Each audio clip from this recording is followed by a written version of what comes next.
With a quarter of the season remaining, it's getting down to the nitty-gritty in the American League Central race. And tonight, there will be no scoreboard watching for these two teams.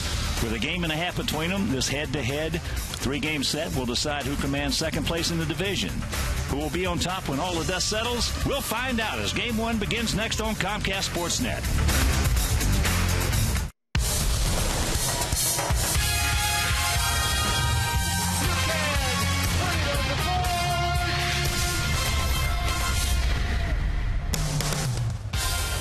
From the city beautiful Chicago, Illinois, Comcast Sportsnet presents White Sox baseball. It's Paul Konerko, Alexi Ramirez, Gavin Floyd and the Sox as they get set to butt heads with Manny Acta's Cleveland Indians. Hi, everybody, and welcome. With Steve Stone, I'm Ken Harrelson as we get set to bring you Game 1 of this huge three-game set. Sox come in a game and a half back of Cleveland. Sox now, there's an old saying in baseball. You're going to win 60, you're going to lose 60. It's what you do those other 42. Well, that's exactly how many games we have left now is 42. And starting off tonight, we played this team 7 times. We've won 6 of them. We'll see what Gavin Floyd can do. Well, we've got 10 games left with the Indians, 7 with Detroit. So 40% of the season against the two teams ahead of us. And Gavin Floyd is 10-10. But he's won 4 of his last 5. And last time out, he was absolutely brilliant against Baltimore. We'll see how he does. He's 6-3 lifetime against the Indians. So he's thrown the ball very well against them. Ubaldo Jimenez was the big move that the Indians made to try to get over the top. He's 1-0 this year with the Indians. He's thrown 2 games for him. And last time out, he was timed at 98 miles an hour on his fastball. This is a guy last year that was 19-8, so he's a bona fide #1 starter. We'll see how he does in the American League coming over from Colorado. So this is a big 3-game series. Hopefully we can defeat the Indians, something we've done all year, and let's go get them tonight. All right, sit back, relax, and strap it down. White Sox baseball coming your way.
The White Sox open up a 3-game set against the second-place Cleveland Indians. We're glad to have you along with us here on the South Side. Ball players doing the work both on the field and off. This is the annual White Sox Charity Week where an exciting new fundraising activity takes place every single day. And here to tell us more about it as Senior Director of Community Relations, Christine O'Reilly. Now, this is the 3rd year you're having this week. What's different about this year and what it is you guys are doing? Sarah, the one thing that's different that we're so excited about, you know, we have these great fundraising activities that's great for White Sox charities and great for our fans, but we wanted to engage the players a little bit more. So this year we created a community outreach event to take place every day. So today we did an amazing event with the military. Tomorrow we're doing a hospital visit. Thursday we have a clinic here on the field for special needs kids. And then Friday, we're doing something with the Greater Chicago Food Depository, and we've got so many of the team coming out to each of the events to support us. You talked about the amazing event today with Matt Thornton, AJ Przinsky, Chris Sale, pros versus G.I. Joes. They were up there like a bunch of kids playing video games. It was amazing. So through the USO and this agency, this nonprofit organization called Pros versus G.I. Joe, we connected via the internet with soldiers stationed in Afghanistan so that they could play games, video games. It was amazing. I didn't think we were going to be able to pull Matt Thornton away from it. How can viewers get involved in this week and in the efforts that you guys are going toward? For the fundraising thing, Sarah, as we said, there's something going on at the ballpark every night. Visit whitesox.com/community for a full list. But fans can also just make a donation to White Sox charities. You donate $100 or more, you have a chance to win a really cool experience. And tune in on Sunday on Comcast. We have an amazing basket auction. So many of the players' wives put baskets together, and the baskets contain items that are like favorites of the players. So fans can go during the game, whitesox.com/baskets. So tune in on Sunday here on Comcast. There you go, fans. Get in on the action. Christine, thanks so much for your time. Sarah. Appreciate it. All right, we are closing in on first pitch. Gavin Floyd facing Ubaldo Jimenez. Hawk and Stoney have the call for you right here on Comcast Sportsnet.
You see exactly why. The batting average is 276. The runs per game at 5.1. Doubles, home runs, stolen bases have been good, and the ERA continues to be spectacular. The combined 279, but the bullpen at 205. Just unbelievable work out of the pen. So a gorgeous night for baseball. A cloudless night. 76 degrees. It couldn't be better for this big matchup between the Sox and the Tribe. So let's take a look at how Manny Acta's going to line up his Indians tonight. Brantley leading off, then Chu hitting second. As Rubel Cabrera, who's been all everything for this team. Then Hafner, Santana, Fukudome, Donald, Chisenhall, and Lou Marson catching and hitting ninth. The degree defensive setup and how they're going to line up behind Gavin Floyd. Pierre, Diaza, and Quinton in the outfield. In the infield, Morel, Ramirez, Beckham, and Dunn at first base. Tyler Flowers gets a nod behind the plate, and the Lexus Pursuing Perfection starting pitcher is Gavin Floyd. Gavin trying to go above 500, win his 11th game of the year. He's 6-3 lifetime against these Indians. There you look at the numbers. Very good walk to strikeout ratio, and as you can see, right-handers just don't hit him very well. He does, however, have 7 left-handers in the lineup facing him tonight. One of them will not be Jason Kipnis. who is not going to play. He has an oblique problem. That's the guy who hit home runs in 4 straight games. So the Sox throw the ball around the infield. We are just about ready to play baseball. And I'm ready to turn over to my play-by-play partner, Hawk Harrelson. All right, Stone Pony, thank you. And once again, good evening, everyone, and welcome. Welcome to White Sox baseball right here on Comcast Sportsnet. So happy you could join us for the first of this 3-game set and the 4th of this 9-game road trip. We just completed 3 with Kansas City, took 2 out of 3 there. Got these 3 and then finished it off this weekend, Friday, Saturday, and Sunday against the Texas Rangers. But right here, Michael Brantley stands in. And the first pitch of the ball game is taken for a strike. Brantley, 24-year-old outfielder, hitting at 277 homers. He's driven in 44. Very much overachieving Cleveland Indian Ball Club. And there's a ground ball, 3-hopper. 2 pitches, 1 out. The Indians come in hitting at 248 as a team, but Tim Belcher's done a real solid job with this pitching staff. They have a very fine 3.90 ERA. And the Indians 27-32 on the road and 33-25 at home. The Indians, for the first time in a long time, were actually big buyers at the trade deadline. That's something they haven't done of late. There's a look at Tim Belcher, one of the better young pitching coaches around. So here is Shin-Sin Chu. Just coming off the DL. He's hitting at 242, 5 homers and 28 knocked in. But he has hit Gavin well in the past, 7 for 17 with a homer and 9 RBIs. Chops that off his foot. And here at beautiful US Cellular Field, 330 down the left field line, 335 down the right field line, 375 in the gaps in 400 straightaway center. Last time we played the Indians, Chu was not there. He was on the disabled list. That's what he's done lifetime against Gavin, which has been pretty good. He gone.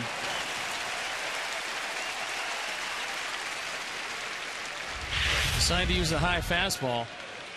Set him up, put him away with a fastball that was higher than high. And Gavin looks like he has pretty good command tonight. And here comes their all everything as Drupal Cabrera. Just 25 years old. Hitting at 292, 20 homers, 71 driven in.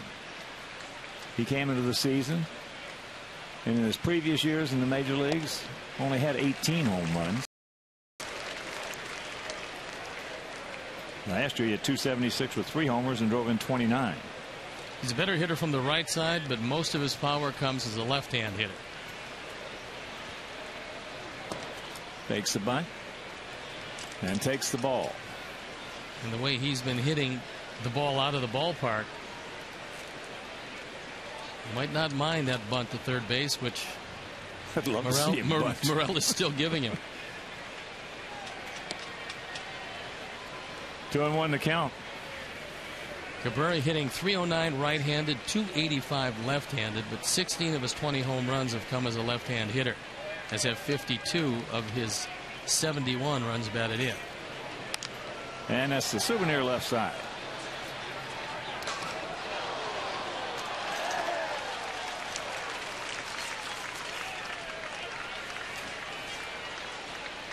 This time of night, much to the advantage of the pitchers. I don't think the visibility is particularly good at this point, so you'd like to get as many innings as you can with this visibility. Chops that off his foot. So the count hangs at 2-2. Tomorrow night it'll be Burley for us, Carmona for them.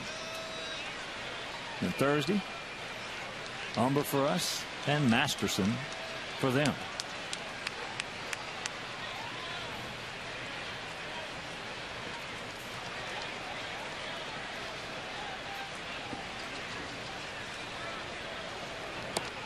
He gone. He knew it. 1, 2, 3, couple of punch outs. After a half inning of play, it's the tried nothing in the good guys coming to bat.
red-hot Juan Pierre leading off, and it's Diaza. Canerco the DH again with Quentin, Ramirez, Dunn at first, Flowers, Beckham, and Morel at third, hitting ninth. The degree defensive setup, Brantley, Fukudome, and Chu left to right with Chisenhall, Cabrera, Donald, and Santana. Lou Marson behind the plate, and the Lexus pursuing perfection starting pitcher is Ubaldo Jimenez. Jimenez 1-0 with the Indians this year, the ERA 3.5. Left-handers is doing nothing with him. He does have a splitter. He pitches comfortably at 93-94, but he can get that fastball up to the upper 90s. And before we show you our picks to click, you at home select yours as first pitch strike to Juan Pierre. Ubaldo, 27 years old, 6'4", 210, out of San Cristobal in the Dominican Republic. One hopper. Santana's got him, one out. Santana plays a respectable first base. Now, this was a guy who came up originally as a third baseman with the Los Angeles Dodgers. Then they decided that he was better suited to move behind the plate. So it was as a catcher that Cleveland acquired him, but now they've got a hole at first base. He fills it every now and then. And Lou Marson taking over behind the plate for a while. Here's Diaza. Alejandro at 258, a homer. He's driven in 3. Takes a little bit low. Sox come in hitting at 253 with a 3.79 ERA. Sox 26-33 here at home, 34-27 on the road. And as we mentioned, that's to the shortstop. Bubel bobbles, and he'll pick up his 14th error.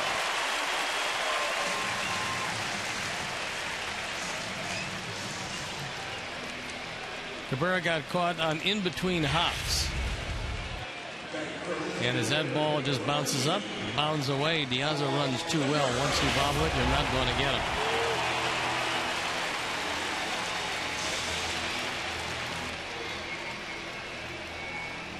For the Indians, that's the 80th error of the year, compared to just 57 for our Sox.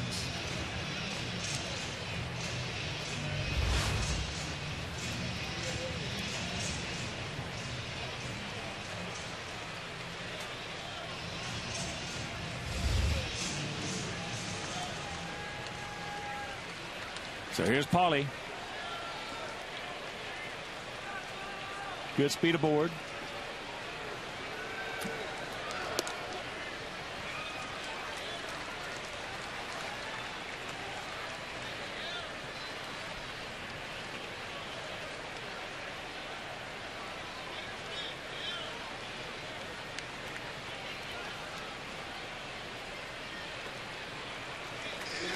Two and 0 the count. Pauly's been red hot, and being a DH doesn't seem to affect him. That batting average of 375 during the life of his 11-game hitting streak. A couple of homers, 6 driven in. Plus he's taken 9 walks. Outfield, especially in center. Fukudome real deep. Bit of a gap in right center. And the count 3-0. Quentin on deck. Fukudome plays a very deep center field because he's a much better right fielder than a center fielder. But they have elected to play him out there, shifting Brantley over to left in the absence of Grady Sizemore. And there's a strike.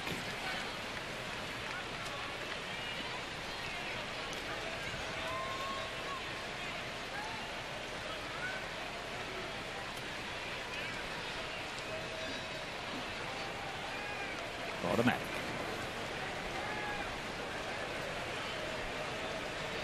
3-1. And that is chopped foul, so a full count with 1 out. Now you get a real good chance of seeing Diaza take off. Lou Marson has a very quick delivery. He's usually accurate behind the plate. But Ozzie most likely going to believe that Pauly's going to make some contact. This is the 8th meeting of the year between these two clubs. In the first 7, we have won 6. As there's a shot base hit. Now he's going to move into third. Good heads up right there. Slight bobble by Brantley. So runners at the corners, 1 out, and here comes Quentin. And with that situation, let's check out our picks to click tonight. Demands our director and the crew on Tyler Flowers. Stone Pony's going with Juan Pierre and Eddie Olczyk. 39 and holding today. Eddie Olczyk and I are going to go with Paul Konerko.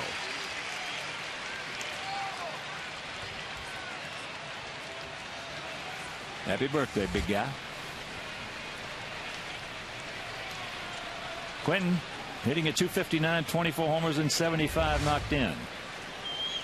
Jimenez this year just 6-9 with Colorado with an ERA of 4.5, but he did throw 6 wild pitches.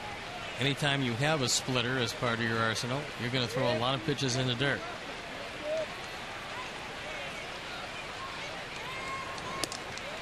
So Santana, Indians knowing that Paul's got a bad leg, not holding him on and moving well back to create a little more range for himself. And the count 1-0 to Quentin.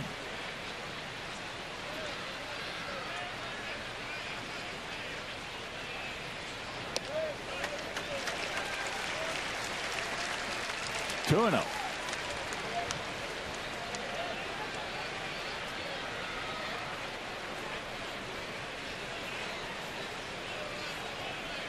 Outfield playing him the same way as they played Konerko. Bit of a gap in right center. And there's a base hit right back through the middle. So Diaz scores. And it's 1-0 Sox.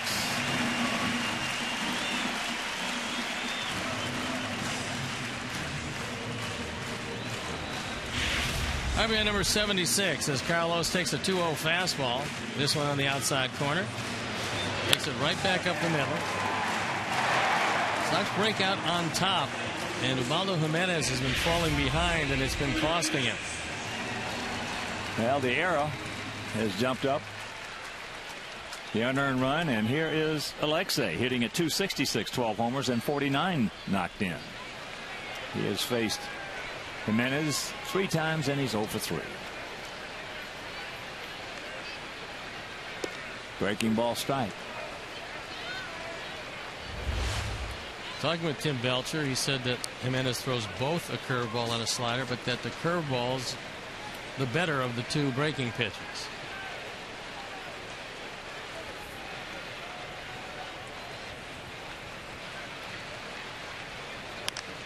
Out in front of that one. Chops it foul, and he's in the big hole. 0-2 with Adam Dunn on deck. The umpires for tonight's game: Laz Diaz behind the plate, Wally Bell is at first, John Hirschbeck, the crew chief, is at second, and Scott Berry is at third.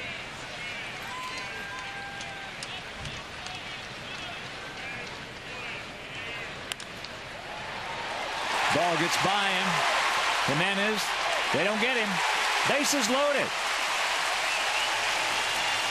And here comes Adam. That most likely is going to be a base hit.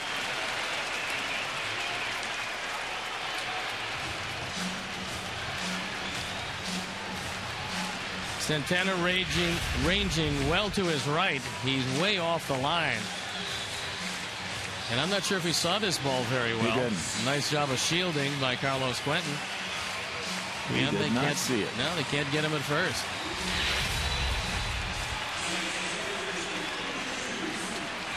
Adam, 4 for 18 lifetime off Ubaldo with a homer.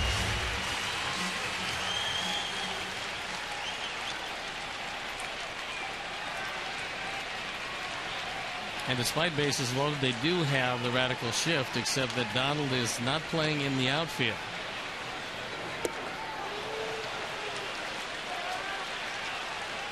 That one at 94.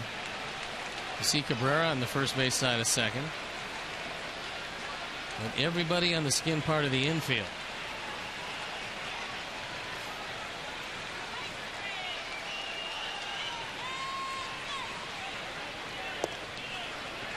And the count evens at 1. And certainly our congratulations go out to Big Jim Thome on hitting 600 home runs. Could not happen to a nicer person. And it helped Minnesota beat Detroit. And Detroit leading Minnesota right now, 2-0, bottom of the 4th. That breaking ball missed, so the count 2-1.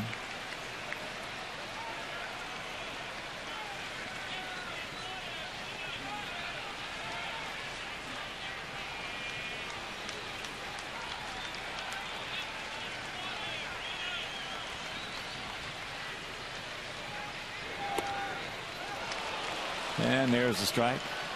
Threw him a changeup. This one at 86 miles an hour. Actually, that was a splitter. That didn't do a whole lot of splitting, but was effective.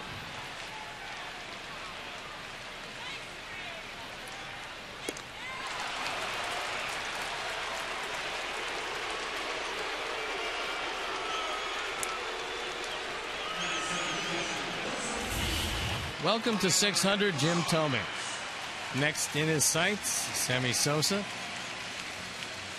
Barry Bonds, Hank Aaron, Babe Ruth, Willie Mays, Ken Griffey Jr., Alex Rodriguez, Sosa, and now Jim Thome.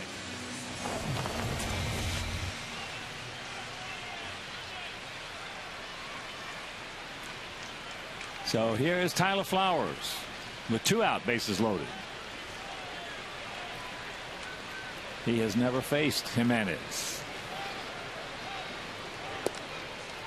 Got a cookie to hit right there. Couldn't do anything with it.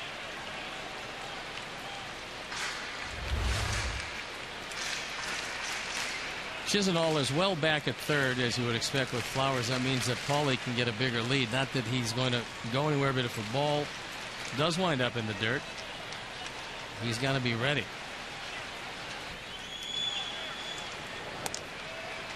And the count 0-2.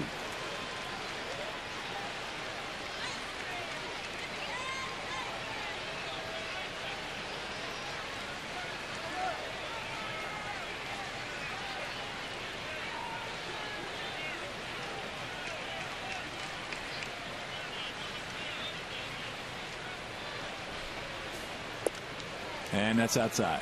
That one at 95.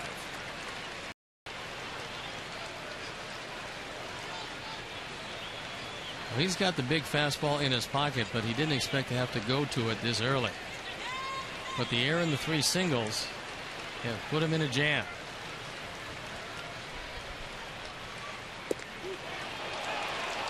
Could not check it up, says Laz Diaz. So we score 1. Could have had more. Meanwhile, it's 1-0 Sox.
He had to say.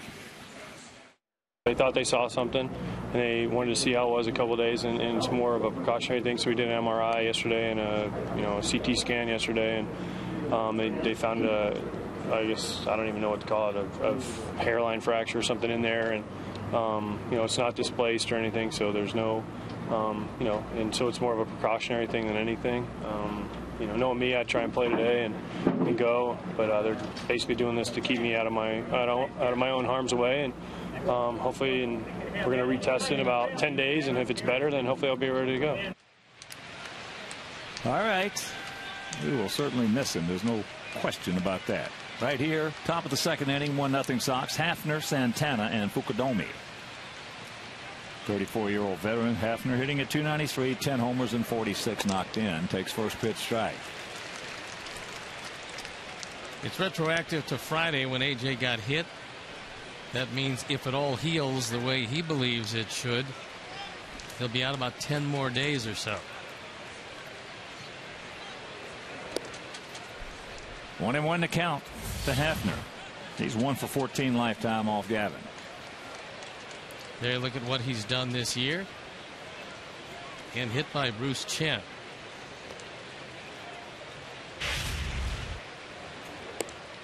And that's inside. 2 balls and a strike. I mentioned Sox played the Indians 7 times this year. We won 6 of them. Besides that, we have won 8 out of the last 9 and 12 out of the last 14.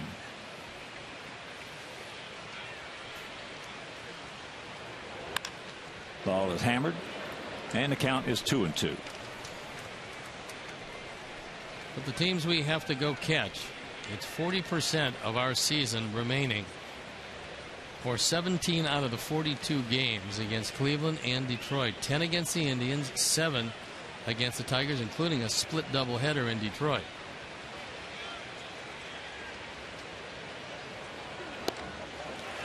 He gone. 3 strikeouts in a row as we show you the Central. Indians and Tigers tied in the loss column, but the Indians 2 games back. They've had a lot of rainouts. We're 3.5 back, but only 3 back in the loss column coming into play tonight.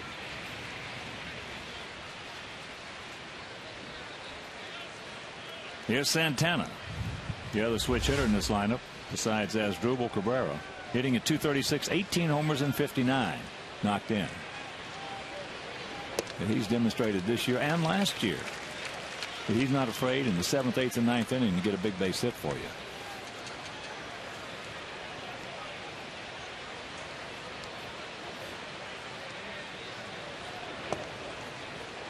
One and one to count.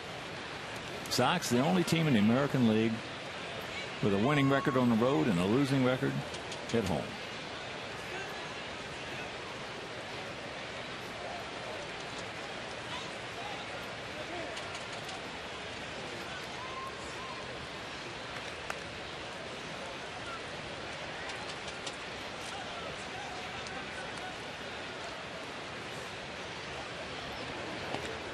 There's a strike. So 1-2. Looks like it's going to be a pretty substantial plate tonight, so hitters had best be aware that Laz Diaz is going to call both corners. Nothing wrong with that as long as you stay consistent all night. That's low. Sox called up Donnie Lucy to take AJ's place on the roster, the active.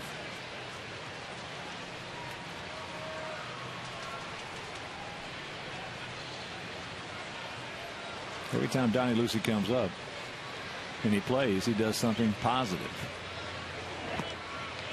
Just off the corner. So a full count to the 25-year-old switch hitting catcher, first baseman. He gone. 4 in a row for Gavin. 2 strikeouts looking, 2 strikeouts swinging. This breaking ball doesn't do a whole lot, but because it seemed to back up at the end, it proves very effective.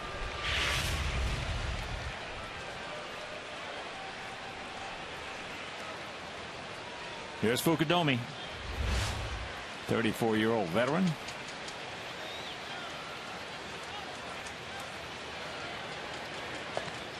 Takes first pitch strike.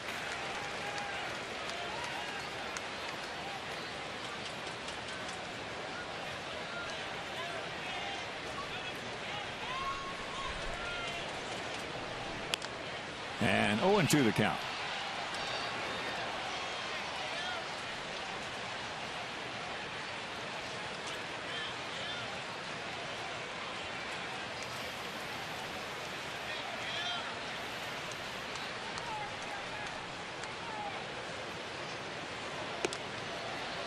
A little too high for him to bite. That's how he got Chu to start this 4 strikeouts in a row with a fastball higher than high.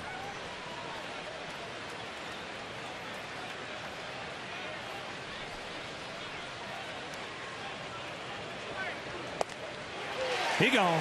5 in a row punched out by Gavin, and he leads it 1-0.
Time at participating McDonald's for $1.89.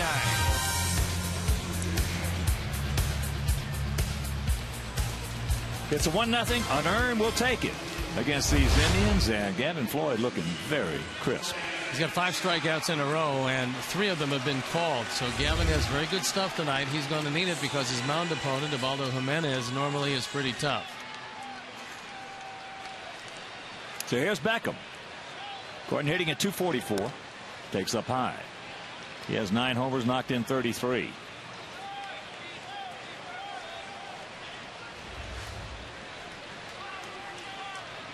That gap still out there in right center. He has that breaking ball high and the count 2-0. Yeah.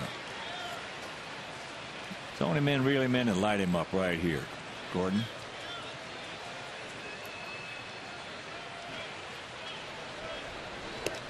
And that's outside. Don't help him out.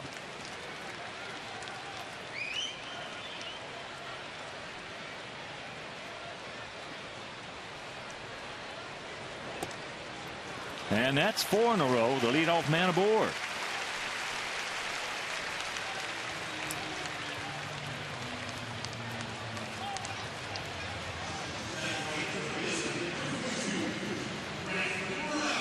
So here's Brent Morrell hitting at .251, a couple of homers. He's driven in 22. Ozzie might decide after a pitch or two that this is a good hit and run situation. Brent normally will take that ball to the right side, and Donald is playing up the middle. Takes first pitch strike.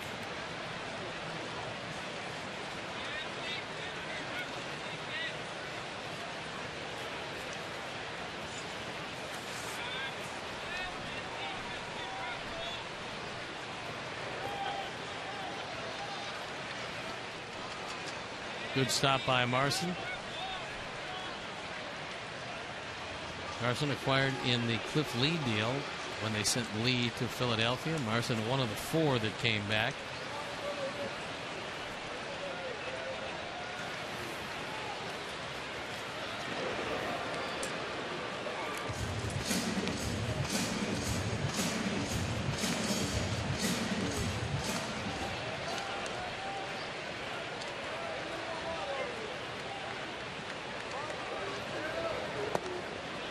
And that's low. So advantage goes to Morrell.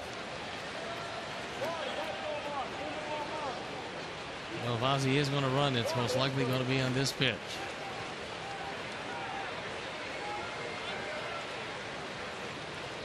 There he goes. And the pitch fouled away. So a 2-2 count as Beck will go back.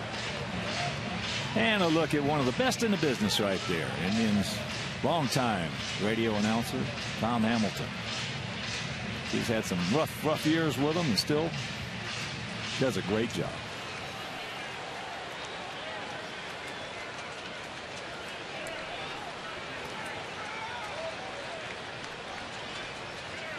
And now time is called by Brent.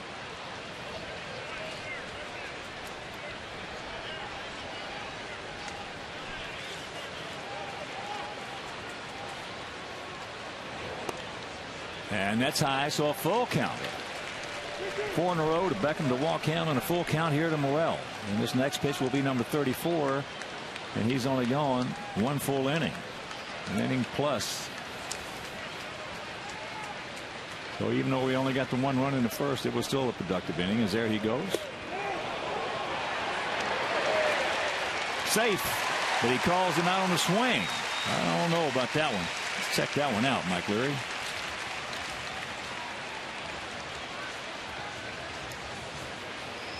The throw is high to second. John Hirschbeck calls him safe. And Laz Diaz said that he did indeed go, but the leg got in before the tag. Yeah, he did get out there. Good call by Laz. So here's one with the corners in.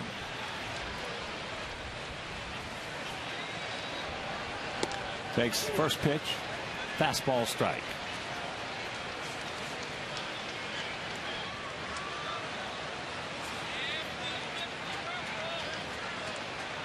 First of 3 against these Indians. And that's back to the middle. Hits the mound, kicks over to Donald. Dadgummit. Cost us a run hitting that mound. Big break for Jimenez. As Juan Pierre, who's been hitting everything in sight, continues to scald the baseball. But the fact that it hit the mound kicked this ball straight up in the air. He's got no chance. It's hit that hard, but you see how high the ball was kicked in the air. Donald, who's playing because Kipnis has an oblique problem, able to make the play. And on the play, Beckham moves to third. Pick him up, Alejandro. Yeah, as a reached on an error and scored last inning. Takes that breaking ball inside.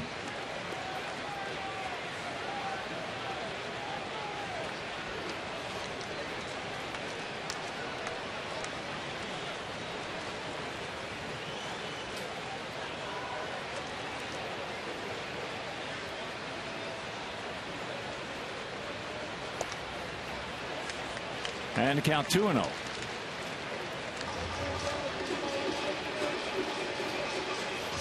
We figured Diaz is going to see a fastball here because with an eye to the on-deck circle, there's no way that Jimenez wants to face Paul Konerko.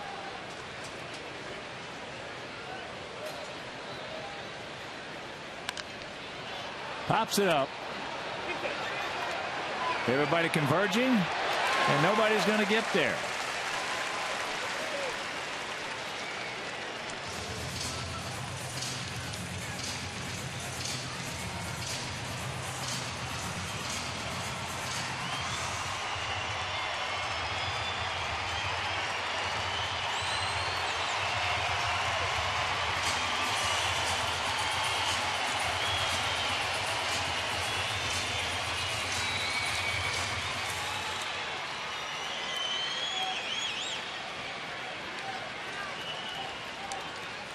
So 2 out, 2-1 to count. Tigers now leading Minnesota 5-0.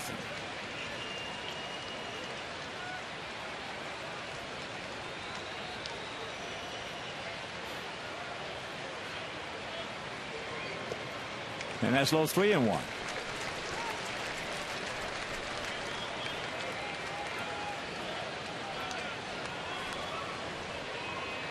Very high pitch total to this point. And Jimenez still not out of the woods.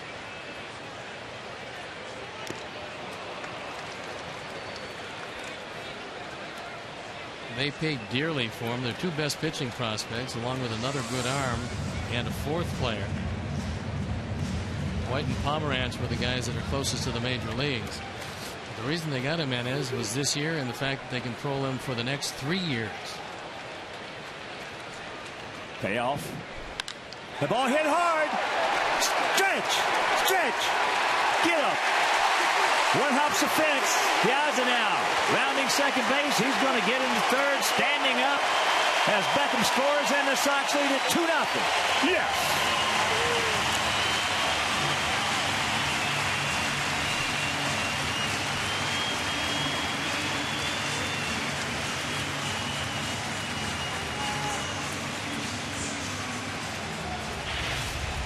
This is probably where having Paul Konerko do up next gets you a fastball you might not normally have gotten. And Alejandro Diaz just crushes this ball. One hop against the wall. RBI number 4. And it gives the Sox a 2-0 lead. Diaz with very good speed has a play in front of him. And he's off to the races. So here's Pauly. He just ripped a single into left field last inning.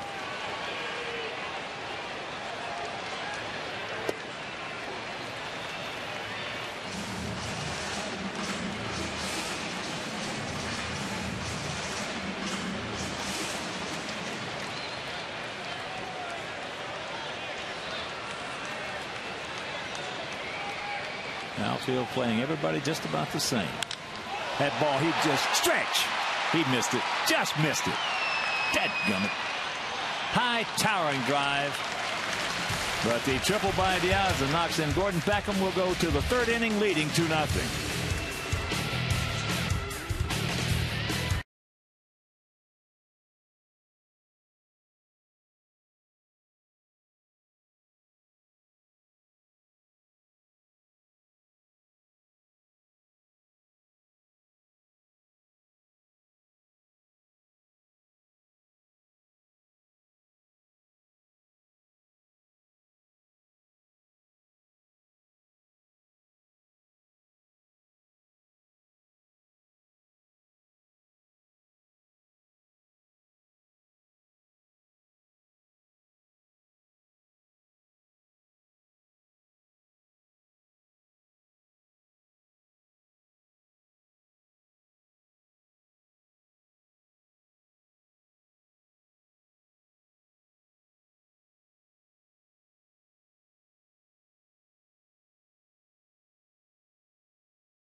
And it's 5 straight strikeouts from Gavin Floyd.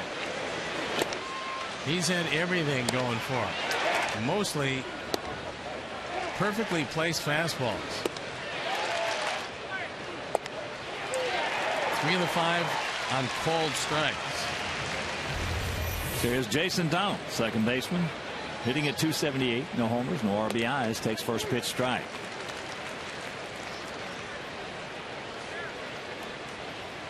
Well, the Indians have got their work cut out for them.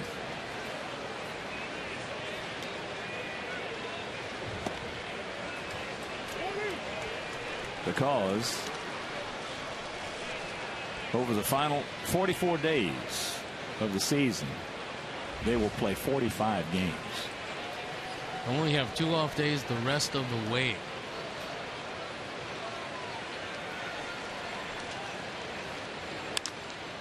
And that's into right field. Quentin giving chase. Watch out.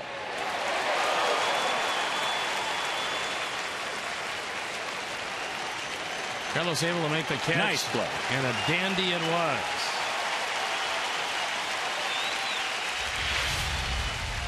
Here's the look. Carlos goes over, makes the catch. Good concentration, knowing that he's going to hit that bar. He's able to brace himself, not go into the stands. And he comes away and records the out. That low fence will definitely give you a shin burger. But if Carlos and AJ, both those guys, they're just almost immune. It hurts, but they handle it. Carlos been hit 23 times this year at the plate. So here's Chisenhall, 21-year-old third baseman, hitting at .238, 3 homers and 7 knocked in. He's a good-looking young player. And the count 2-0.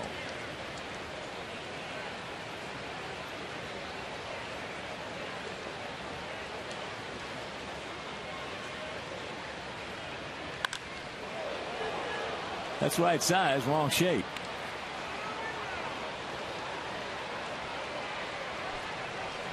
He's looking for the 2-0 fastball, and he got a little cutter and got well out in front of it.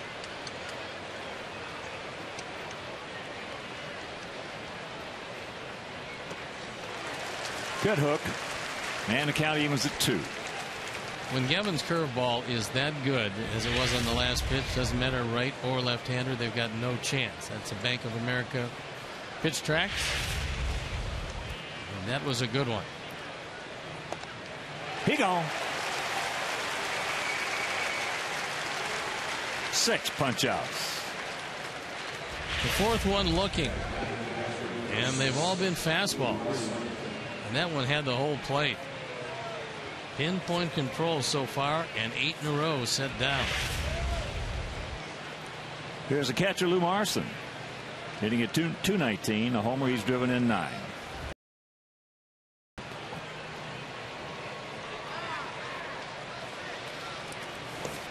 Takes first pitch strike. And reminder, halfway to St. Patty's Day, White Sox screen caps and fireworks presented by Miller Lite is Friday, September 9th.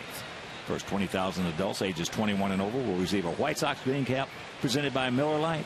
Call 866-SOX-GAME or WhiteSox.com. That's inside 1-1.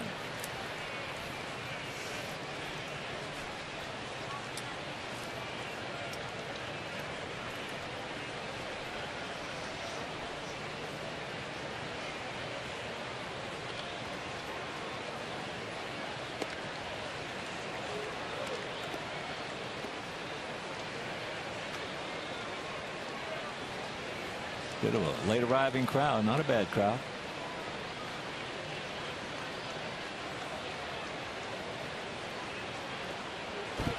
And a 3-1 count.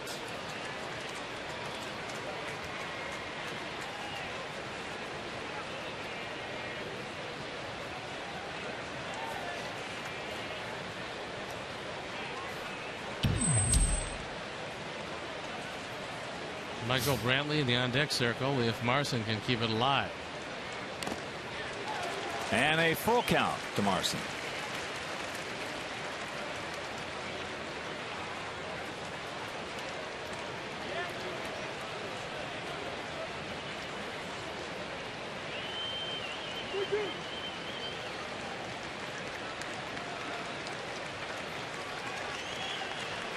Payoff pitch.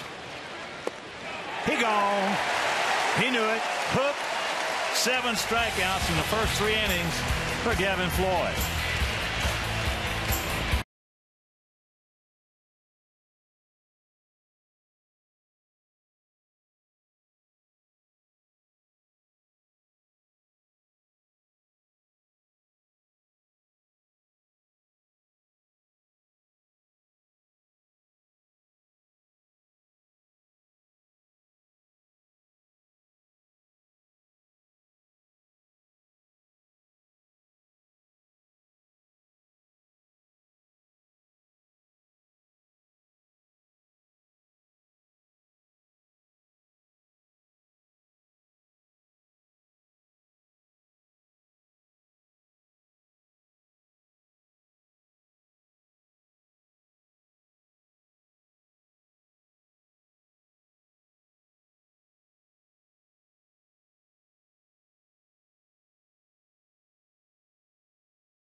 pitcher led the American League in saves in 1974. You ponder that. We'll get back to you a little later in the game with the answer.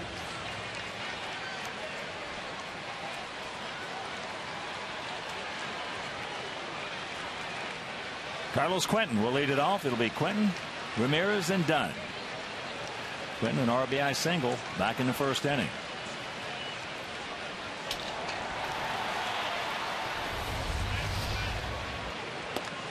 Goes through that one.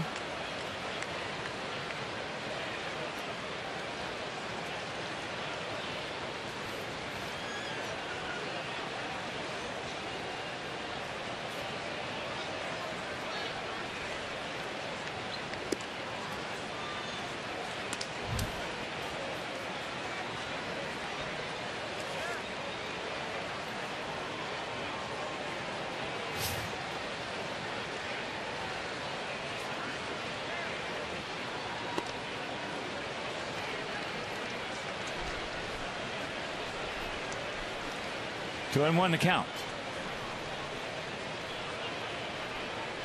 Jimenez 51 and 36 lifetime.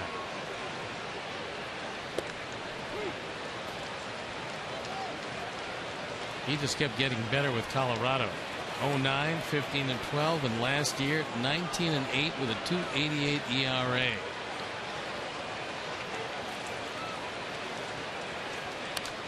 Fouls that back. Count hangs at 2-2. This year he just didn't have particularly good stuff over there with the area of 4.5 and was 3 under 500. So they decided, because they were out of the race, to move him along. Full count.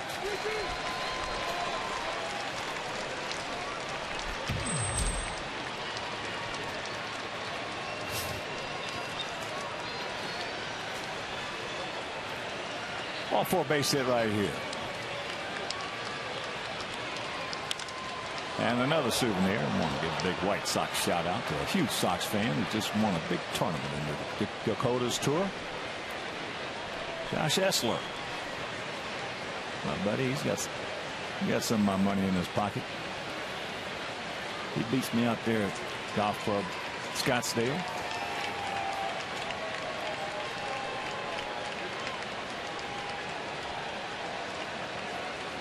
So once again, the payoff.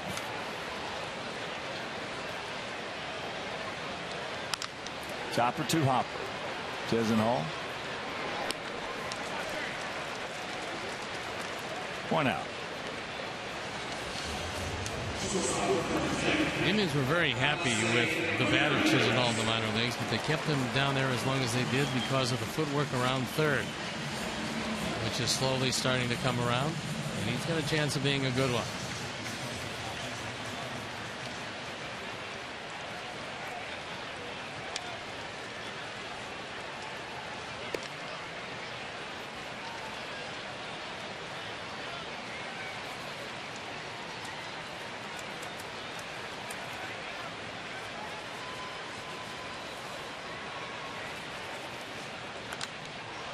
That's fouled back. Underneath us.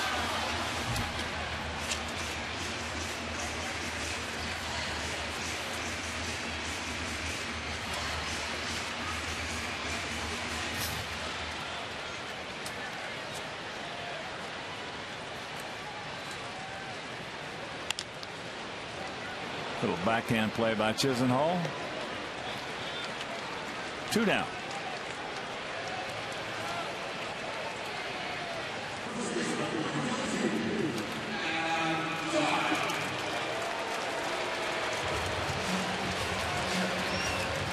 So here's Adam, struck out.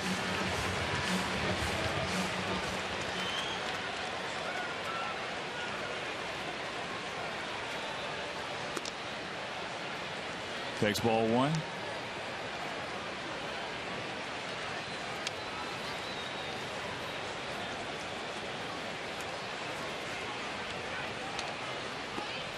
And a curveball strike, 1-1 to count. One of the few real off-speed breaking balls that Jimenez has thrown.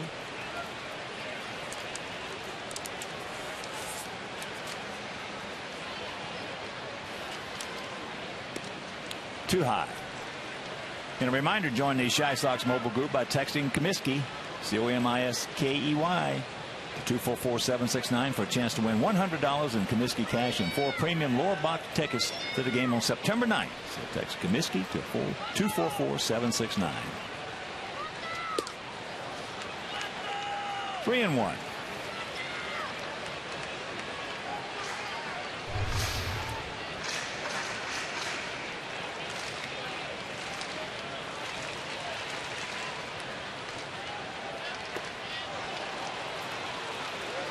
Full count.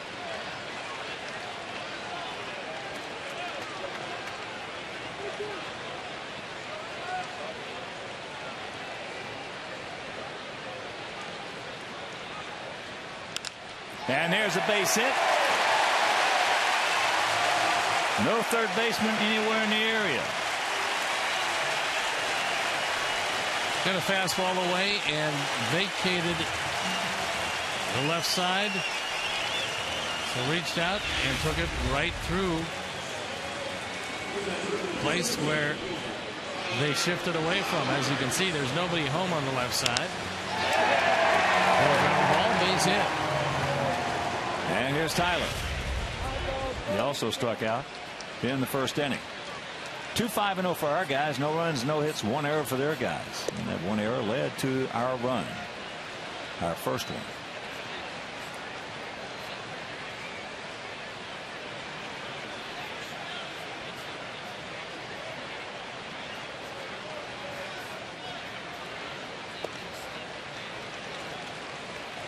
Two and 0.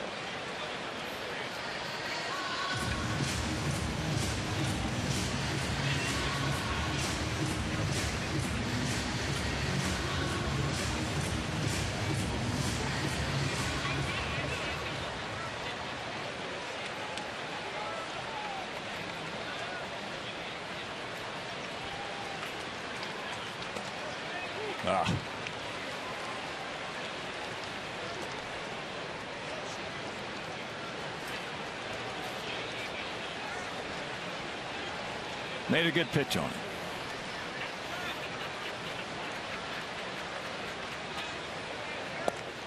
And that's low. 3-1. Don't help him out.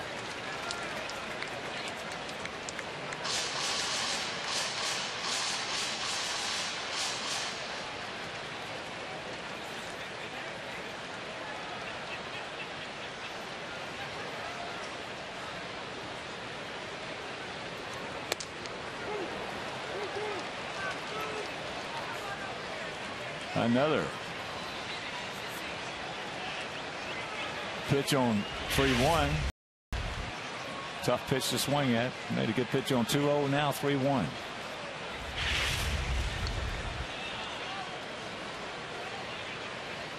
And the payoff. Pops him up. Could be trouble. Second baseman Jason Donald makes the catch. Or was it Chu? Nice play. It was Chu. Nice play, and that'll retire the side. We're into the fourth, leading 2-0.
Feed 4 or more with the KFC 10-piece family feast. Just $20.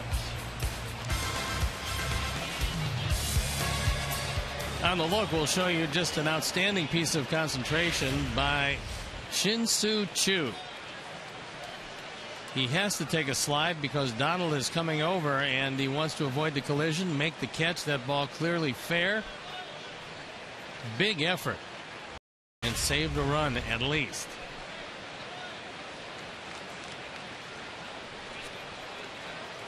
Back to the top of the order for the Tribe. Michael Brantley, he grounded out to Alexei. Cannot get the curveball. Taking a few other scores for you. Phillies leading the D-backs 2-1 at Citizens Bank. That game in the 8th inning now. Washington 6, Cincinnati 4, top of the 8th at Nationals Park. And that's out of play. Up at Fenway, Tampa Bay leading the Red Sox 3-2. St. Louis at Pittsburgh after 7, tied at 3. Bottom of the 8th in Atlanta. Giants and the Braves are locked up at 1. Cubs leading Houston 2-1. Bottom of the 3rd down in Texas.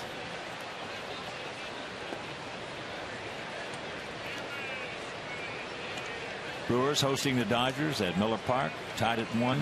Bottom of the 3rd inning. Yankees leading Kansas City 3-2. Bottom of the 3rd at Kauffman Stadium. Florida shutting out the Rockies 3-0. 2nd inning out in Denver. Got him on the 5th. Later on, Baltimore at Oakland. Mets taking on the Padres at Petco. Texas out at the big series there. Big A in Anaheim. And Toronto at Seattle. It'll be Holland against Chatwood in that Texas Angel game.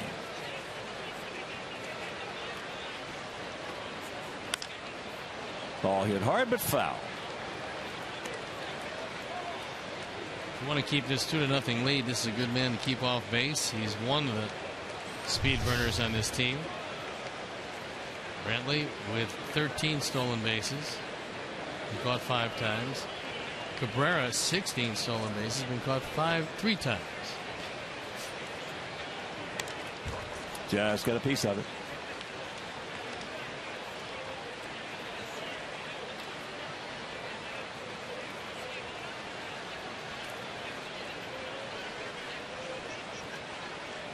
Manny Acta, who's done just such a terrific job with this overhauled Indians team. Well, Jeff's got a piece of that curveball. That's the American League Manager of the Year right there. You would certainly think so with what he's accomplished, keeping the Indians afloat for this long. Has a little help at the trade deadline from his front office.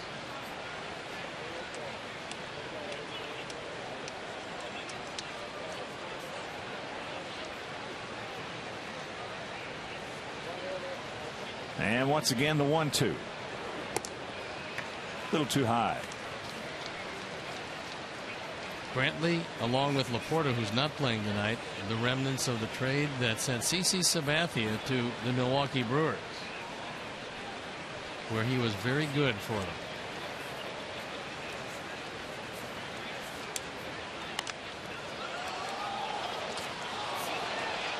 And another souvenir.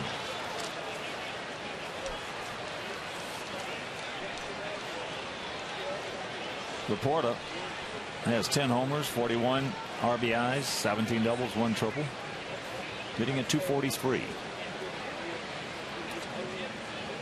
And the 2-2 pitch, and that hit him. So the leadoff man aboard. That is the first Indian base runner. And for Gavin, that's the 9th man he's hit this year.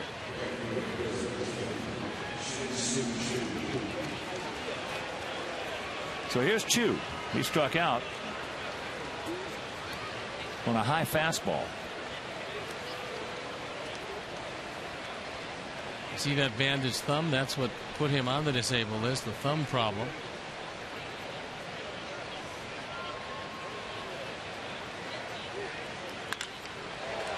Got a breaking ball, just hammers it out there. And now the interference is going to be called. on Alexei, as he is awarded third base. Yeah, however, the break we caught, and it's a big break, is Chu would have been standing at second. Instead, he's at first. That keeps a double play in order. So Chu crushes this ball. It's down. It's the first hit of the game. It's going to be a double. But right there, Alexei does not get out of the way of Brantley. And now Maniacta is going to go out and say, look, he clearly interfered with my base runner, and my man at first would have been standing at second. John Hirschbeck, crew chief.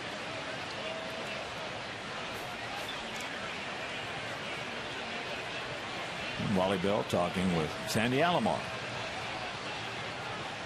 Going to be a future manager in the big leagues.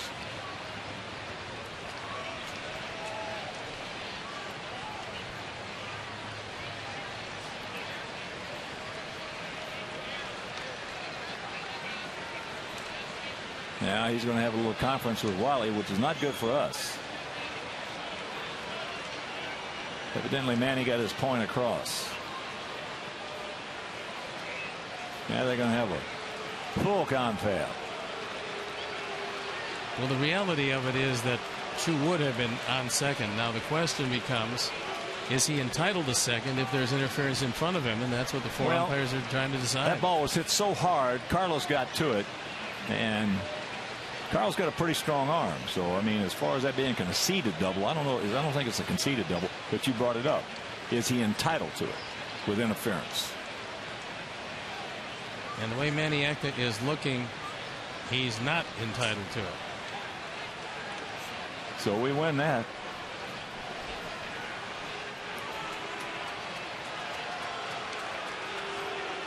You don't know how it's going to work out, but you do know one thing.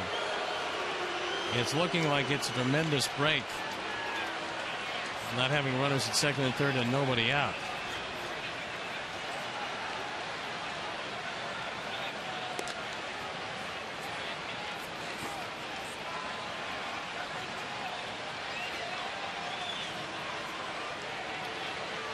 Well, obviously, he was not entitled.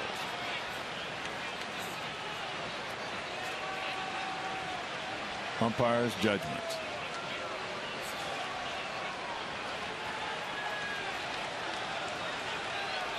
Well, Gavin's doing the right thing because this is a protracted argument. And Gavin has to make sure that he stays loose. He's had such very good stuff that the last thing you want to have happen is him being frozen on the mound. Now everybody is trying to explain to Maniacta that you just caught a bad break, pal. You're going to have to live with it.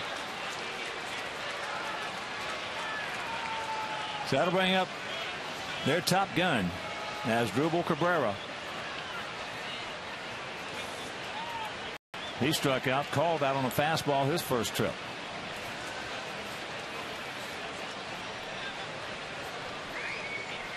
Cabrera, with his speed, has only grounded into 8 double plays this year.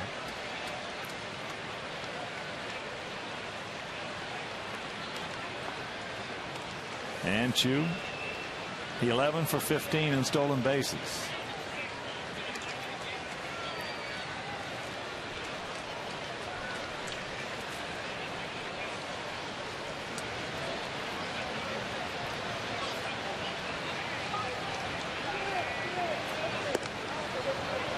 Too much time, and time is called.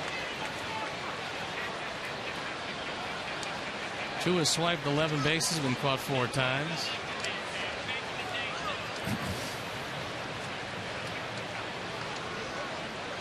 It's not a bad number in just 74 games.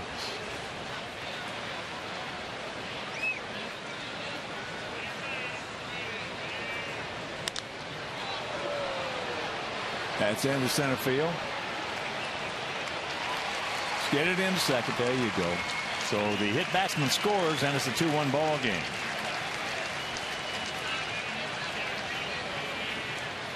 RBI number 72 for their all-purpose number 3 hitter is Drupal Cabrera.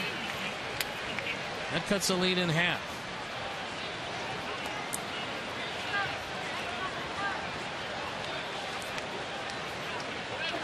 And a reminder, every White Sox Friday home game is United Flyaway Friday. Each Friday home game, one lucky fan will have the chance to win 2 free round-trip tickets to anywhere in the continental United States that United Airlines flies. United proud to fly the Chicago White Sox. So here's Hafner. And that is knocked down, but it's foul. Hafner, also a strikeout victim if you're just tuning in. In the first 2 innings, Brantley led off the game, grounded to Alexei. Then Gavin struck out Chu, struck out Cabrera. Inning 2, he struck out Hafner, he struck out Santana, and he struck out Fukudome. Then Donald fouled out to Quinn leading off the third. Quentin. Then he struck out the next 2 guys. 7 strikeouts.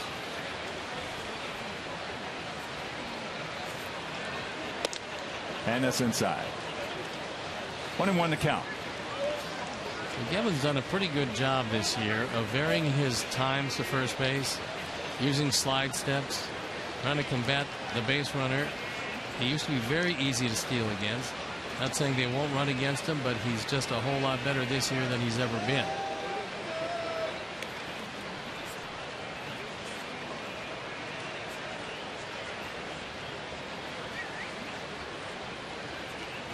There you look at the numbers in a season that was interrupted by that thumb problem.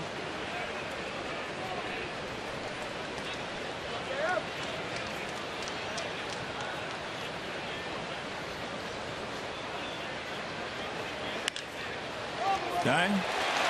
Gavin. Nice. 3-6-1. Gavin hustling like he should. And that'll retire the side. But they come up with one. We'll go to the bottom of the 4th. It is a 2-1 White Sox lead.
Pitcher led the American League in saves in 1974, and the answer, Terry Forster.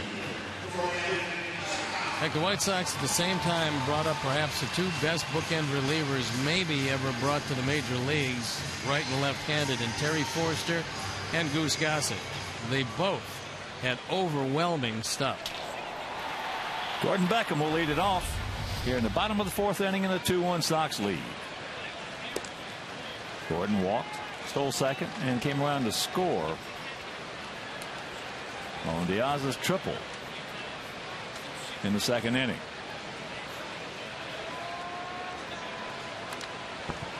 Fouls that back. And a reminder, it's not too late to bring a group of 20 or more for the season. Save money by purchasing a block of tickets or upgrade your outing with one of 6 great party areas.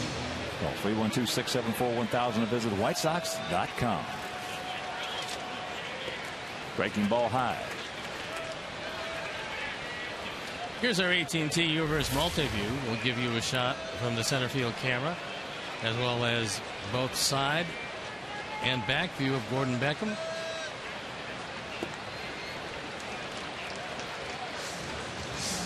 And just in case he does pull the ball, we're showing you Lonnie Chisenhall, the third baseman, who is well off the line at third. And the 3-1 pitch. Goes right through it at 93.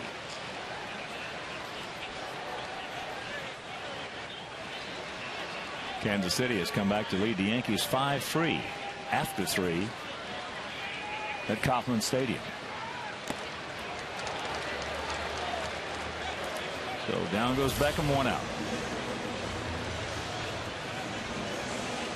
4th strikeout for Ubaldo. And here's Brent. He was also a strikeout victim. Kevin talking with Tyler Flowers, the battery for the game tonight.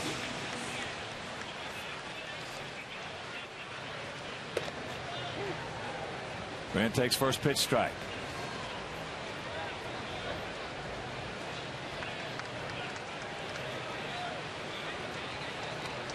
Bottom of the 8th in Pittsburgh. Cardinals and the Pirates still tied at 3. Bottom of the 4th in Milwaukee. Dodgers and Brew Crew tied at 1.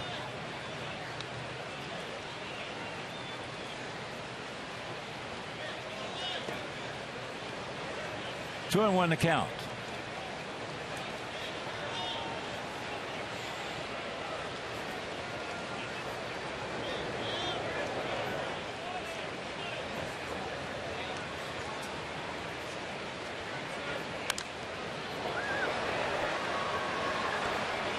Count evens at 2.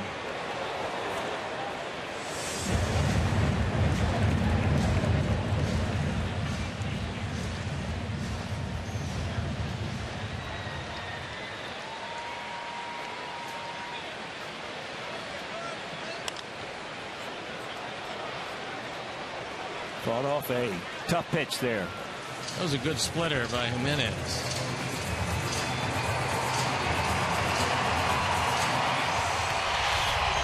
Taking another look at it. Larson wants it low and away. You see the ball just dive down. And that has popped up into center field. Fukudomi. 2 down.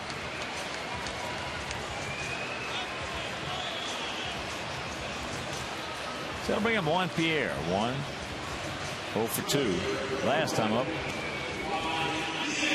was robbed of a base hit and an RBI.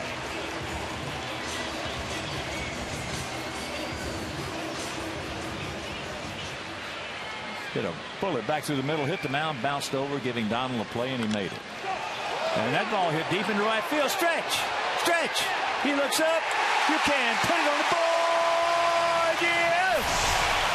A home run for Juan Pierre. His second of the season. He now has 34 RBIs, and the Sox lead it 3-1. Yes!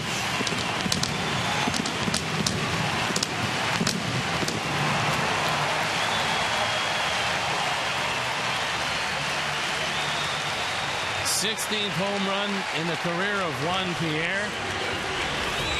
He took it down the line. It's our Ford home run replay. Jimenez get that ball on the inner portion of the plate. Juan put just about every bit of it to get it out. And first pitch strike to Alejandro Diaza, who is 1 for 2 with a run scored and an RBI. That triple. A 2-out triple knocking in Beckham. Of course, with that home run by Pierre, the Alex Nelius family will donate $100 to White Sox charities for every Sox home run hit this season. And that is number 119. So $11,900 donated by Alex Nelius in loving memory of Ursula. That's a second home run given up in the American League by Jimenez. Overall, the 12th he's given up this year. And a little pop up. Cabrera, he's got him.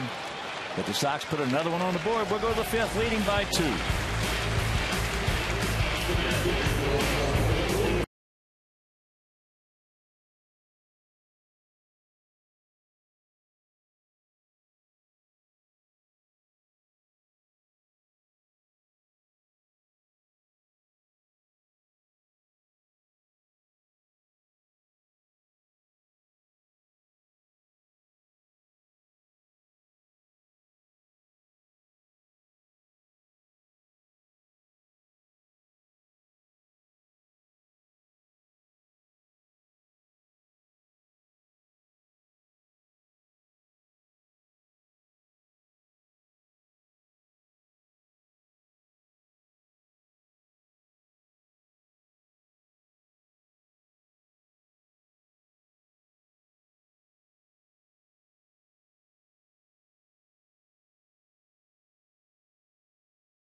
888-653. And if you are the 500th texter, you could win $5 footlong subs from Subway.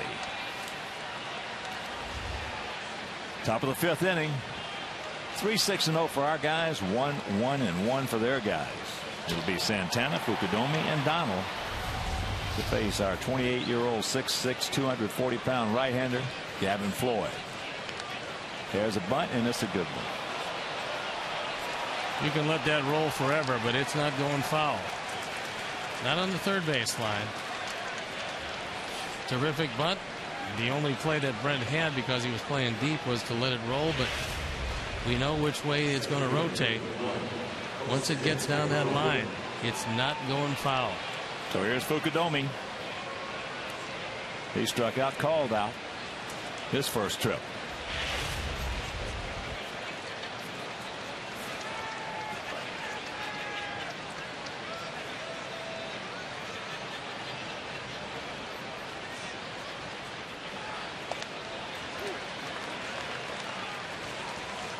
Checks it up and takes strike one.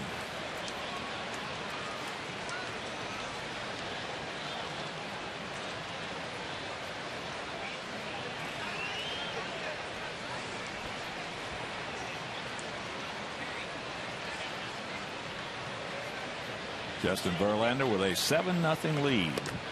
Team in the top of the 8th in Detroit. He's going after win number 18. And he looks like he's in pretty good shape to get it.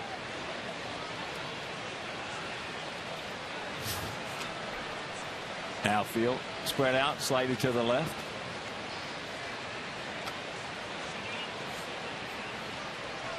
And that ball gets away, so Santana in the second. On a wild pitch. Going to be wild pitch number 8 for Gavin Floyd. You throw a lot of curveballs, and you're going to get a lot of wild pitches. This ball one hops off the chest protector. Tyler cannot keep it in front of him. So Santana moves up.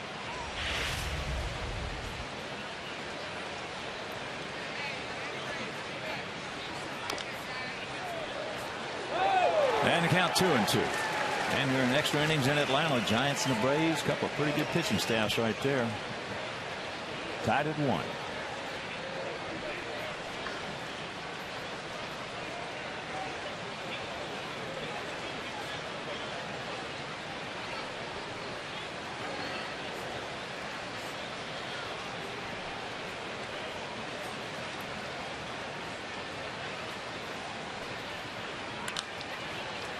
Nice play by Beckham. Fukudomi gets the job done. Santana in the third. That ball hit awfully hard, and Gordon Beckham to his backhand, moving quickly to his right. And he's able to take, looked like it had a chance to be a base hit away from Fukudomi. But on the play, Santana moves over to third. And Ozzie playing the corners in, but shortstop and second base back. Beckham with only 4 errors this year. With all the range he's got, that's almost unbelievable. So here is Donald. He fouled out to Quentin, who made a nice catch. Can't get the hook.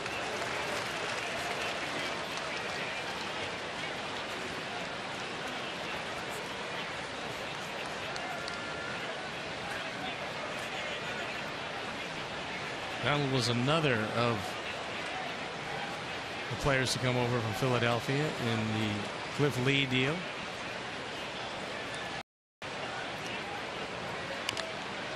That fastball chop foul. Well, you got the good put away pitch on that curveball. But if in fact you do throw the good one, Tyler's going to have to smother it.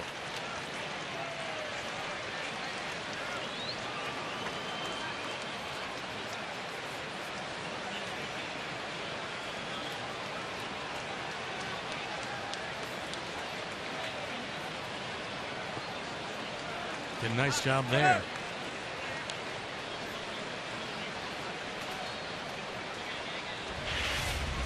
Going after the strikeout, 0-2. Tyler keeps it in front of it.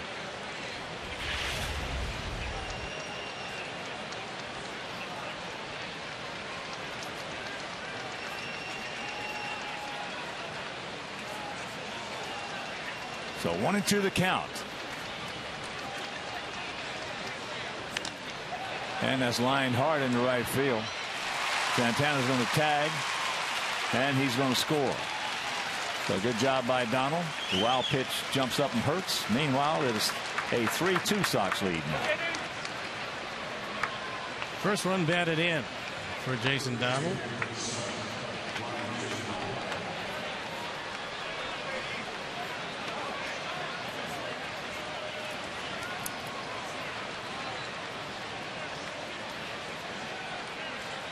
There's Chisenhall. Called out on a good fastball his first trip. Backdoor curve. Yankees have come back to tie Kansas City at 5, hitting in the top of the 4th.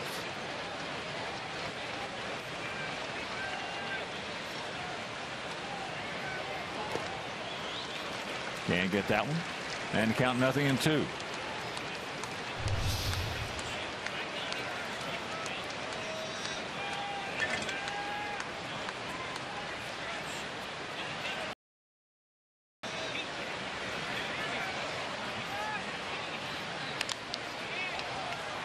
Back up the middle.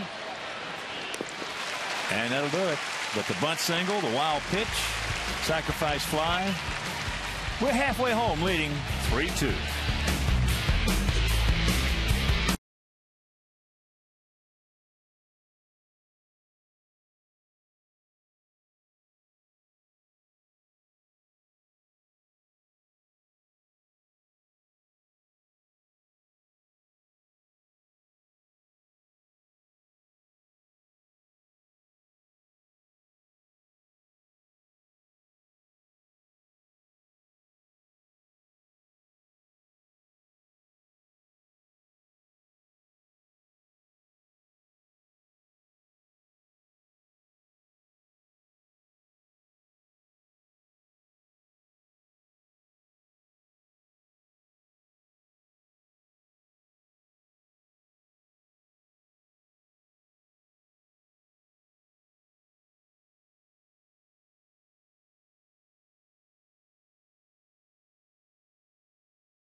It'll be Konerko, Quinton, and Ramirez here in the bottom of the 5th inning. Ubaldo Jimenez. This will be pitch number 86 for him. Through 4.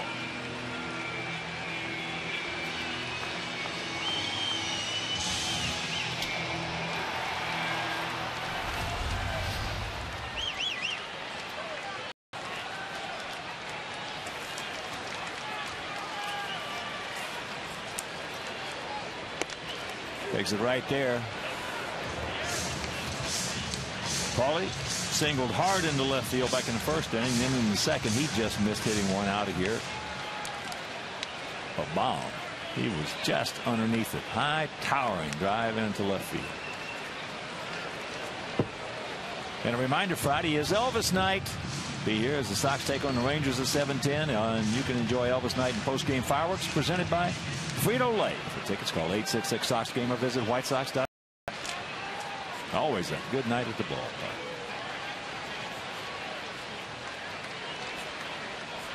Now field about equidistant, spread out. Fukudome very deep in center.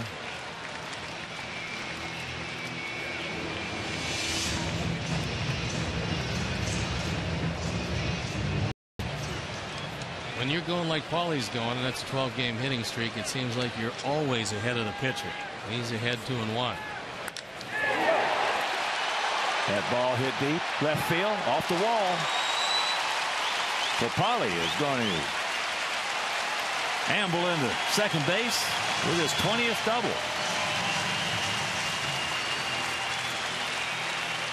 Well, he is swinging that lumber. Mercy. 2 for 3 tonight. We told you about the 12-game hitting streak, and he gets a fastball. Whether it's 94 or 104, if it's middle in, he's going to hit it hard. And the break was that it carried him away from Brantley. Otherwise, would have been a long single. So here's Quentin. He's 1 for 2, had that RBI single. Knocking in Diaz in the first inning.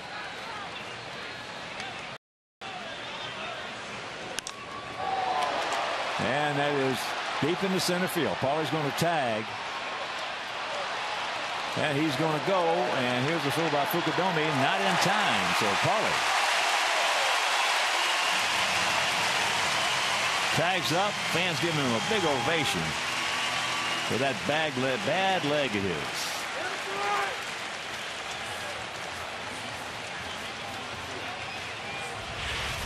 A very deep fly ball. And Paulie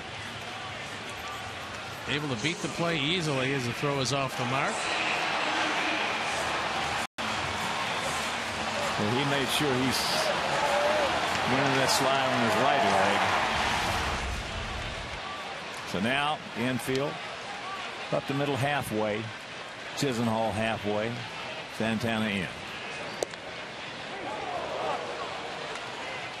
Well, normally they would actually play a bit more shallow in the infield, but not with Paulie at third. We're able to actually play just a couple of steps in instead of all the way in. And very quickly the count 0-2. Come on, Alexi. We need that man. We need that run. 7 wild pitches this year for Jimenez because most likely throws a lot of those splitters in the dirt.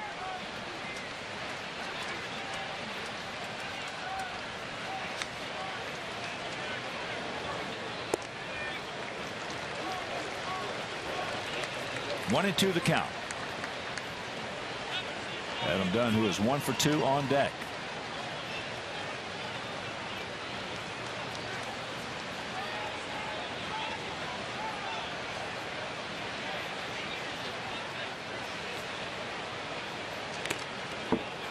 Got a good pitch to hit and fouls it back.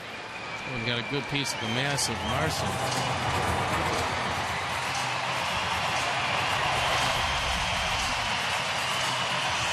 Right off the mass. Jarred him a bit.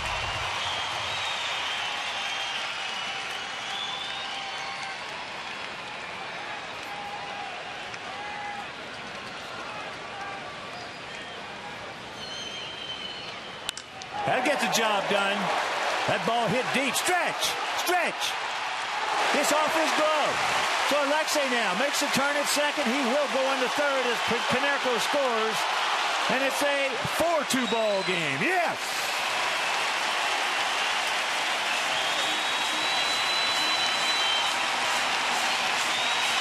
Fukudome, who is a right fielder by trade, has some problems with this one, even though it's crushed. High fastball, and with the infield in, you want the ball down. Fukudome doesn't take a particularly good route to it. Hits the outside of the glove and bounds away for a triple.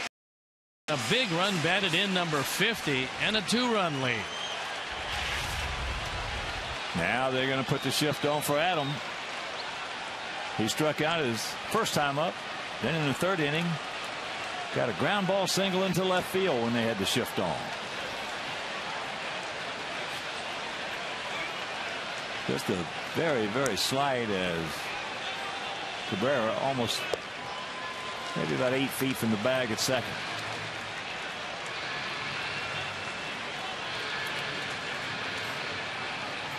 Donald, he's in at second base. Santana halfway at first. The 1-0 pitch. 2-0.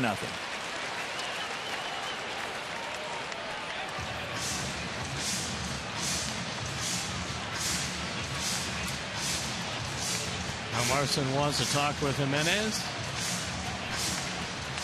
who has not been particularly effective here tonight.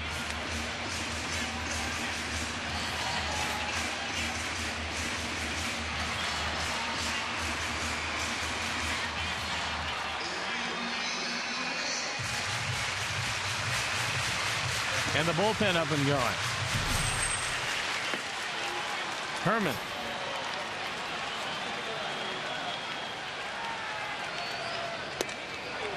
Grabs a strike with that one. Just to catch the outside edge. Or the inside, I should say, too. They got him done.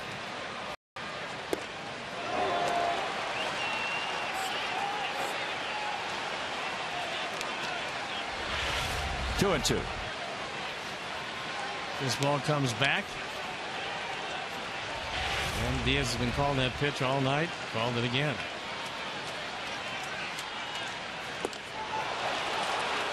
Two down.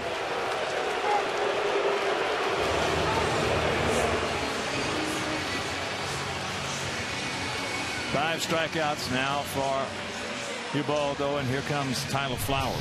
He struck out and then went out to right field. A high pop up with excellent play by Chu to make the catch and save a run.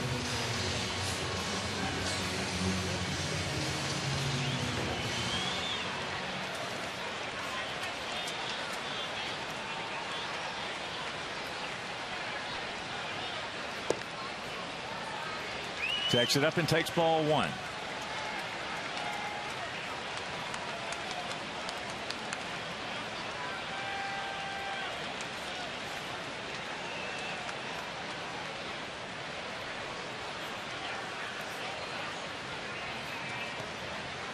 And the count 2-0.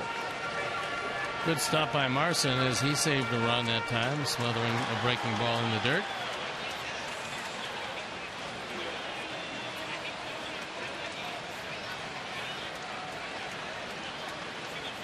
Yankees having a big top of the fourth inning. They've scored 5 times, still hitting, now leading Kansas City 8-5.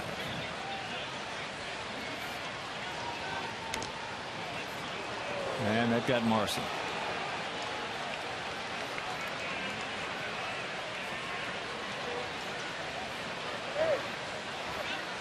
That one's not going to feel too good. We'll take another look at it. Oui. Oui, oui, oui.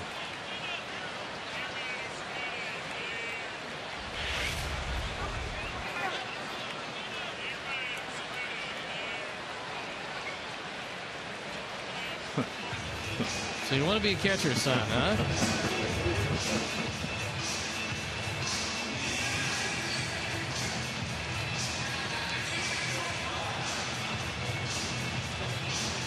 Not much a trainer can tell you here. Might help he got that smile off his face.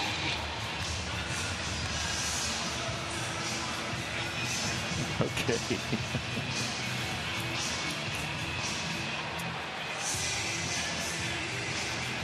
Fortunately, this one does not require the freezing spray. Well, it's a good thing. Yes. It'd be a little embarrassing. Yes, it is. So 2-1 to count.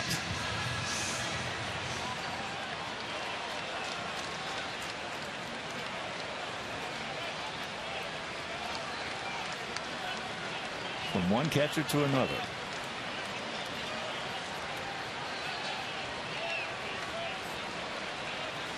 Watch out.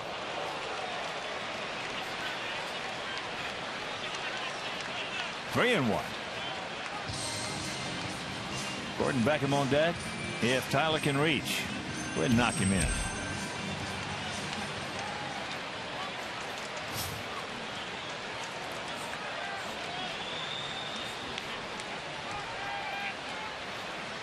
That ball hit hard. Nobody's going to get that one. That's just a hard line drive off the bat of Tyler Flowers.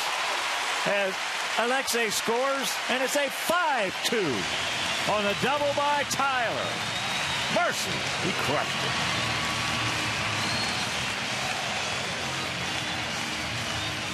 Jimenez has thrown a lot of high fastballs, and they're turning into a lot of line drives.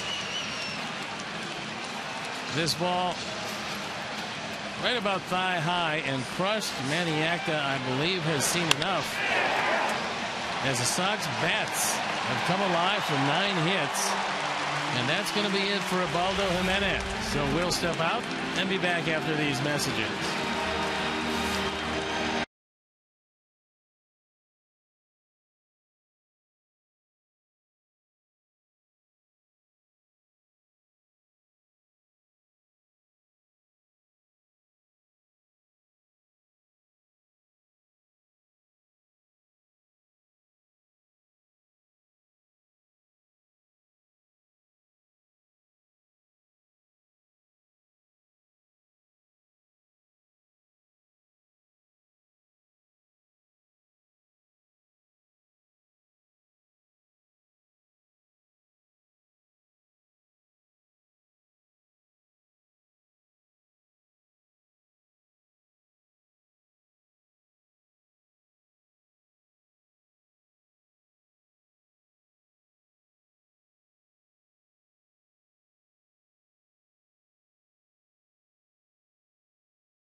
Shop of the White Sox. You can browse the largest selection of official gear, including the latest apparel, nostalgic memorabilia, and authentic classics for the whole family. So get your gear from the official source. Shop at whitesox.com.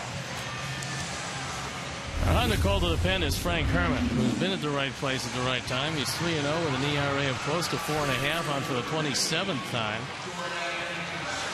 There you look at the numbers. Left-handers have really hurt him. He's gotten the right-handers out. And he'll be looking at one of them in Gordon Beckham. Gordon has walked, picked up a stolen base, his 5th, and scored, also struck out. Come on, Gordon, pick him up.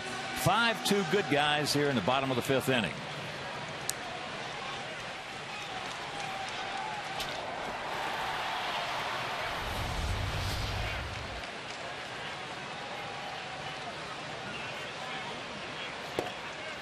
Looking for it, got it, and couldn't do anything with it.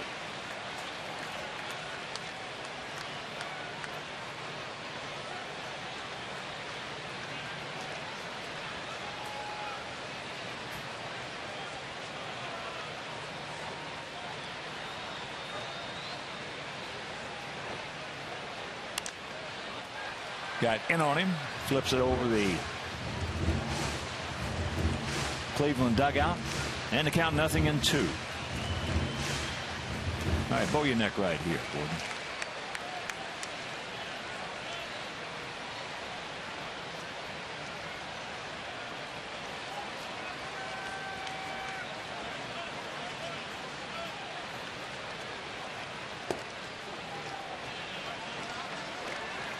In that Yankee 5-run 4th, Robinson Cano hit number 21, a 3-run shot off Duffy.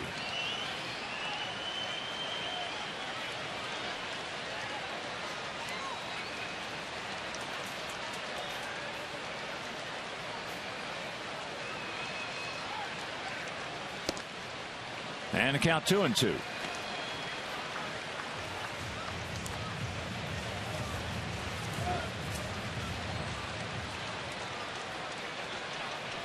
Yankees, Boston are deadlocked, both with 73-46 marks.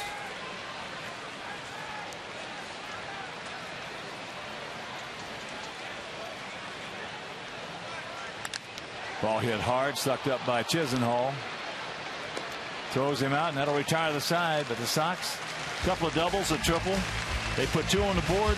We'll go to the 6th, leading 5-2.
Time with White Sox in-game live only at csnchicago.com, brought to you by The Great Escape.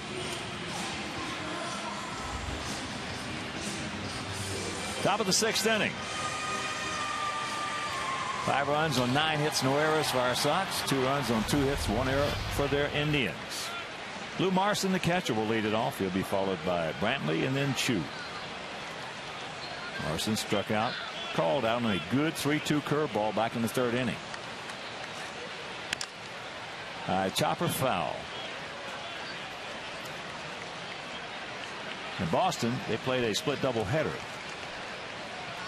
against Tampa Bay. Red Sox won game 1 3-1, so they were a half game in front of the Yankees as the Yankees, but they're losing game 2 8-5. No, check that.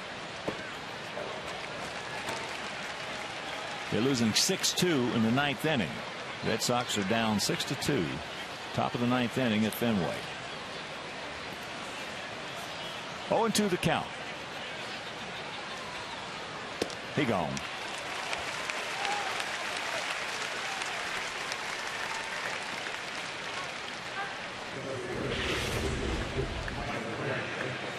Eighth strikeout.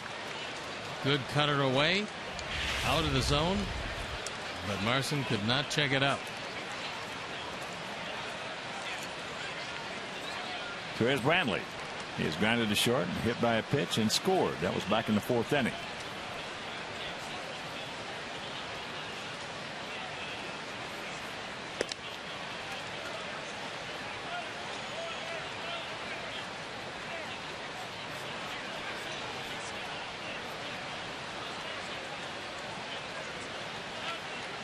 Just joining in, Sox 1 in the 1st, 1 in the 2nd, 1 in the 4th, and 2 in the 5th.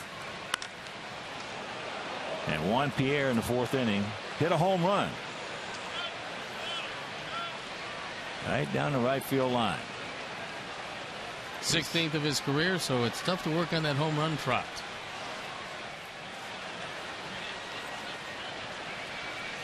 Juan has been playing. Started off really slow for the first couple of months. Real slow. And there's a little looper. It's going to ball for a base hit. So good speed aboard in Bradley.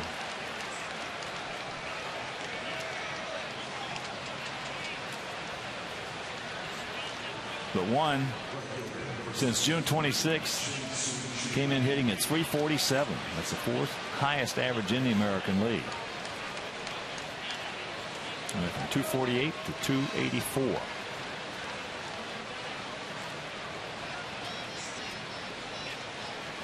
So here's Chu. Struck out and then hit a bullet single, one hop to right field fence. Evan turns it over, misses low and away.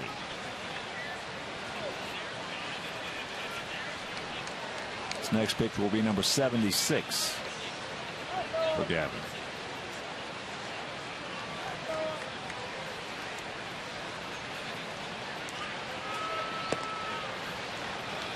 And a count 2-0 for the Dangerous as Drupal Cabrera on deck.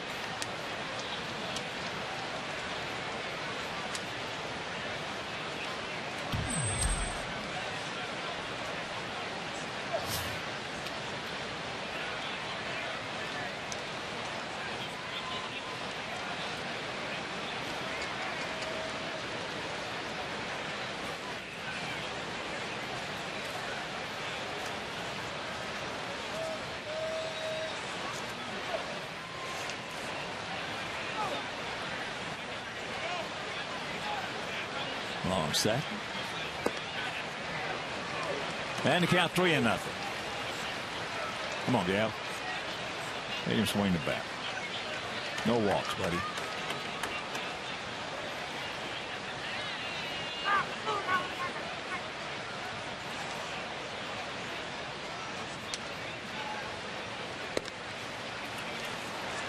So trouble brewing. Bradley at second, Chu at first, and here is Cabrera, who struck out and then had a sacrifice fly. Don Cooper coming out. He wants a word with Gavin Floyd. Nobody up in the pen, just trying to slow him down a bit.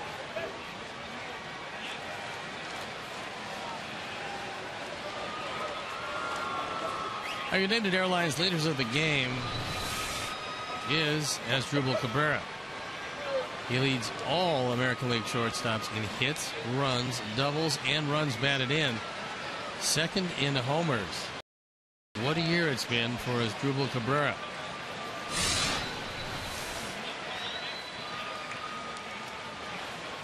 Also a reminder, you can still guarantee the best seat locations for all remaining home games by purchasing a prorated full season ticket plan. Call 312-674-1000 or visit whitesox.com.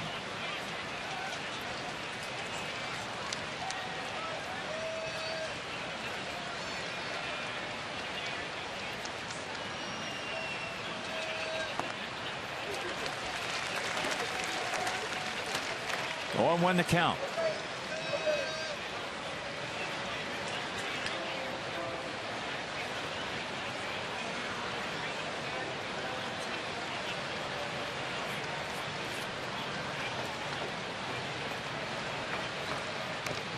Breaking ball and very quickly 0-2.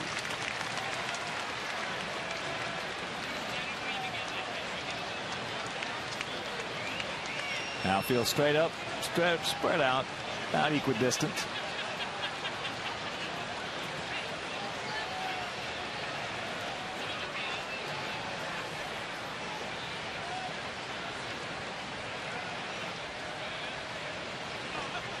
Blocked nicely by Tyler.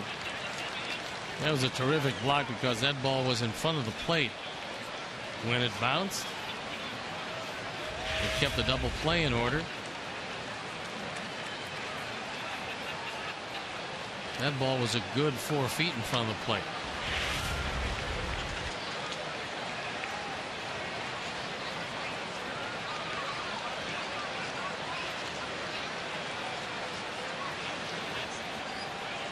Here's a slow low,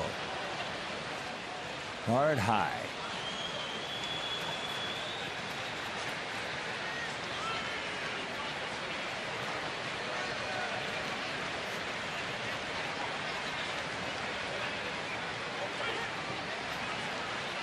And a count 2-2. Sox bullpen up and going, and it's Will Oman.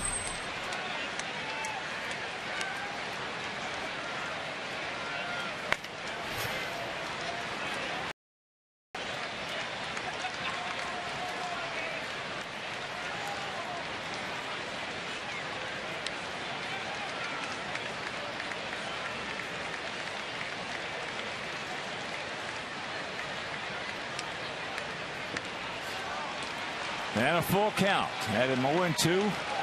This were 3 straight curveballs. D-backs came back to beat Doc Holliday.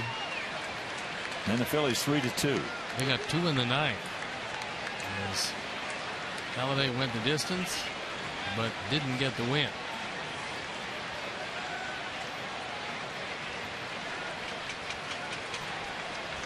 Payoff pitch. He gone. Well, we caught a break there. Cabrera can't believe it. Big strikeout. Watch where the 6 appears. Our Bank of America pitch tracks. We'll take it. And here's Hafner. Hafner has struck out, and then he hit into a 3-6-1 double play.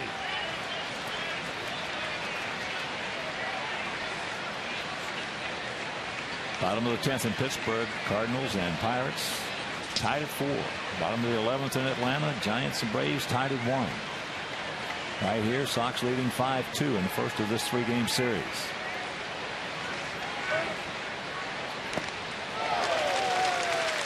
Took something off, had him off balance out in front.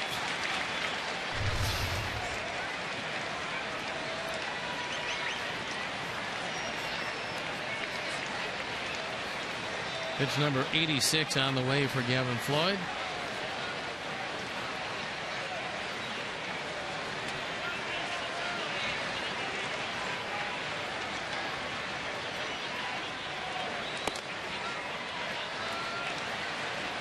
First 3 innings he sailed through. The last 3 he's made some pitches under duress. And with runners in scoring position, Travis Hafner has been about as good as it gets in any league.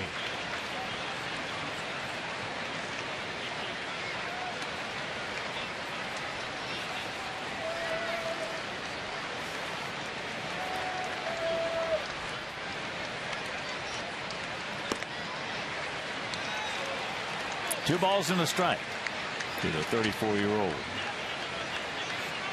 Travis Hafner, 10 homers, 46 RBIs.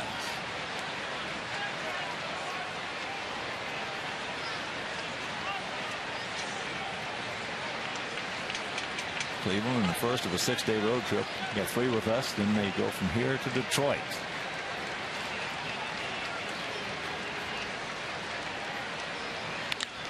And there's a base hit. So Brantley will score. 2 in the 3rd, and it's a 5-3 ball game. RBI number 47. And Hafner's mastery with runners in scoring position continues. Playing Hafner as a dead pull hitter. He takes his fastball away, takes it pretty much back up the middle, and leaves it up to Santana. And Brent's got to hang loose down there. He's back. Santana started off last inning with a bunt single right down the third base line and came around to score.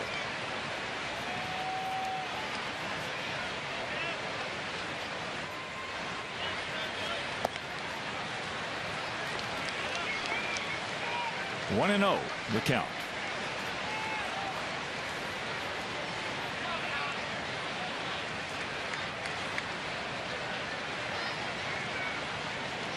Most all of Santana's power comes from this side of the plate. He was all over that one. He's set with himself, as he should be. And Tyler's going out to talk with Gavin. Does not want to repeat of the location of that one. He wants the ball low and away. Gavin gets it up. And fortunately, Santana fouled it straight back.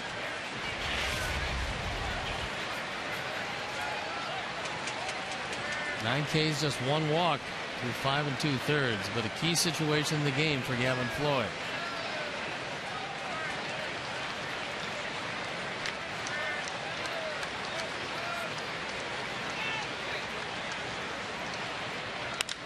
And there's a base hit.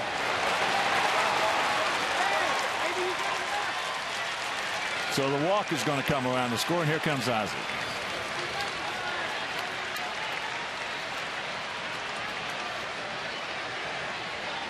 Five-4 ball game.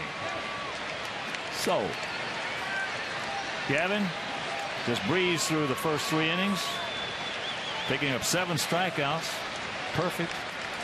Then they scored in the 4th, 5th, and now 2 here in the 6th. He departs, and we'll be back.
Comes in with a 1-run lead, but trouble on the bases. Oman at 0-2, ERA 386.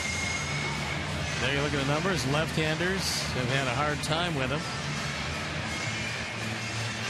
And that's how he will look at Fukudome. As Gavin Floyd's night is done with 9 strikeouts, 1 walk, and 5 2/3. Responsible for 4 and runners at first and second. Gorski has struck out and then robbed of a base hit on a beautiful play by Gordon Beckham.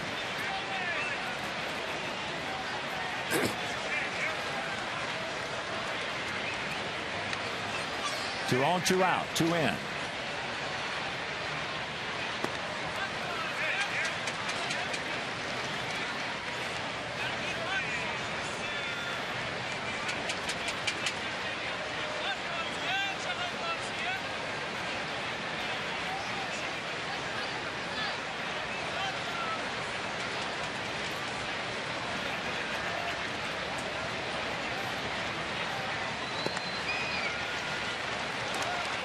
And the count 2-0.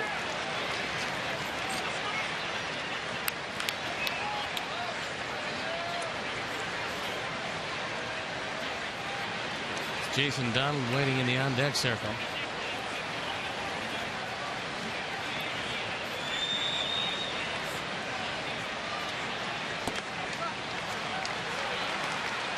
And the count 3-0.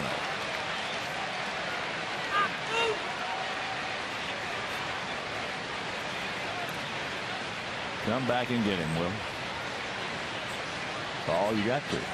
Nobody warming up down in the pen. There's one.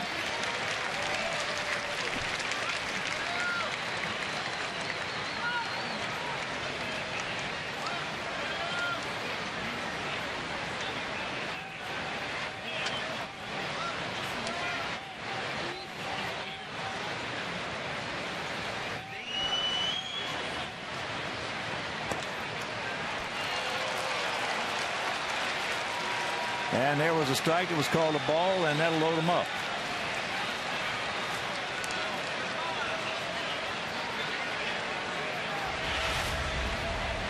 You catch a break last inning and don't get a break here, as that one has the whole plate.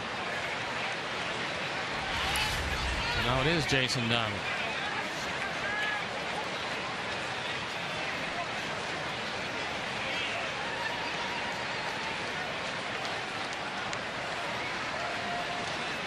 Donald 0 for 1 with a sacrifice fly.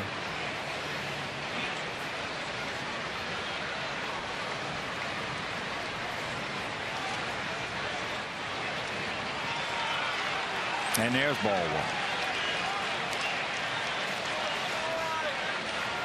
1. Boy, Maniac has got these guys believing that they are in it regardless of what the score is. They have been comeback kids this season. Especially at home.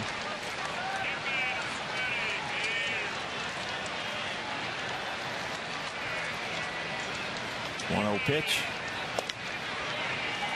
And it's 2-0.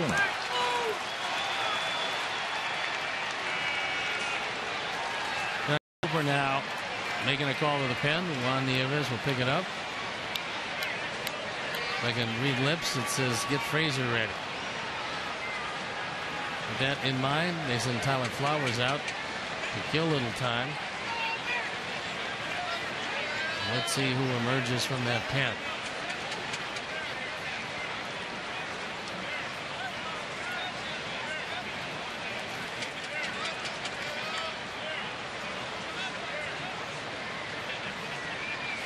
Two out.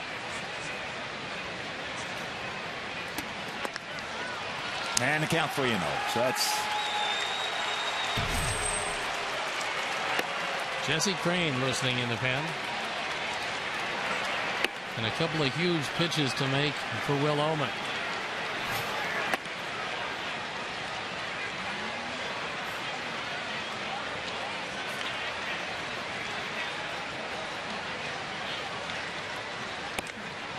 And there's one.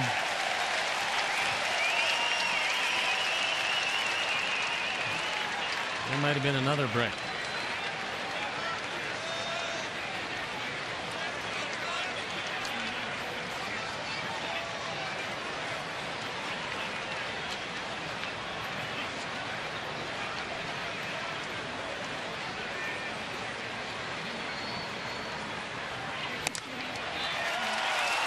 And it's got a tie ball game. And here comes.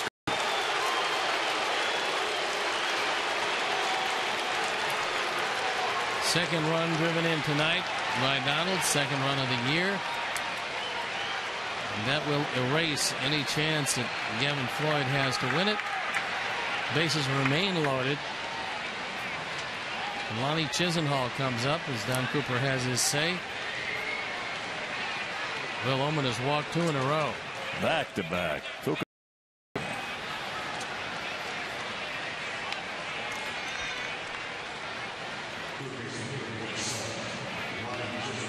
Chisenhall has struck out and grounded to short. So a 5-5 tie. 3 walks issued this inning. Both these teams know that Detroit has beaten Minnesota 7-1 behind Verlander. And that ball hit deep in the center field. Diaz is there. Makes the catch. But back-to-back walks. And we're to the bottom of the 6th, tied at 5.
Prices and participation may vary. For a limited time, a la carte only. It's a new ball game, tied at 5 as they just come up with 3 runs in the top of the 6th inning. There were 3 walks. So here we go. Brent Morrell will lead it off for us. Then back to the top of the order with Juan Pierre and De Aza. We're going to come back against Frank Herman, who got Jimenez and the Indians out of that 5th.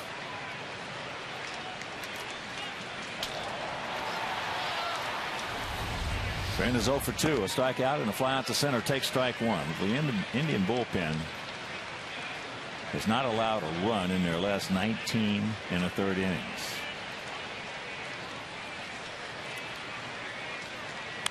That ball hit hard into the gap, but Chu can't get it. That's one of the few times you'll ever see him take a bad route. So the leadoff double. He cut straight across instead of moving back toward the ball, misjudging how hard it was hit. It was a cutter down. Brent Morrell winds up with a double, yet another extra base hit, and just misplayed by Chu. Since he has been in the league, that's the first time I have ever seen him take a bad route. So the corner's in close. Pierre's 1 for 3, a home run. That was back in the 4th inning. Just jabs at that one.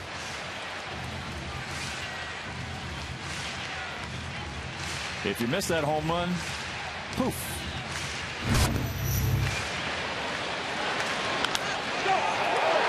An inside fastball, and hit it to the Bertucci boys.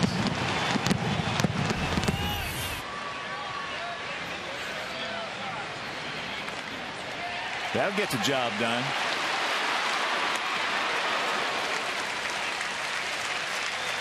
So the sacrifice, 1-4. And here's De Aza. He's 1 for 3 with an RBI triple. Also scored a run. Reached on an error in the 1st inning by Asdrubal Cabrera. And came around to score.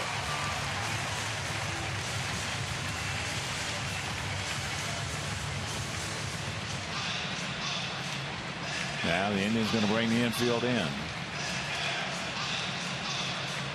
Outfield straight up, spread out, gap out there in left center.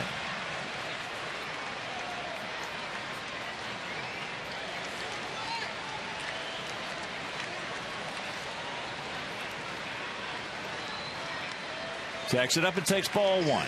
Canerco on deck. 5-10-0 for us. 5-5-1 for them.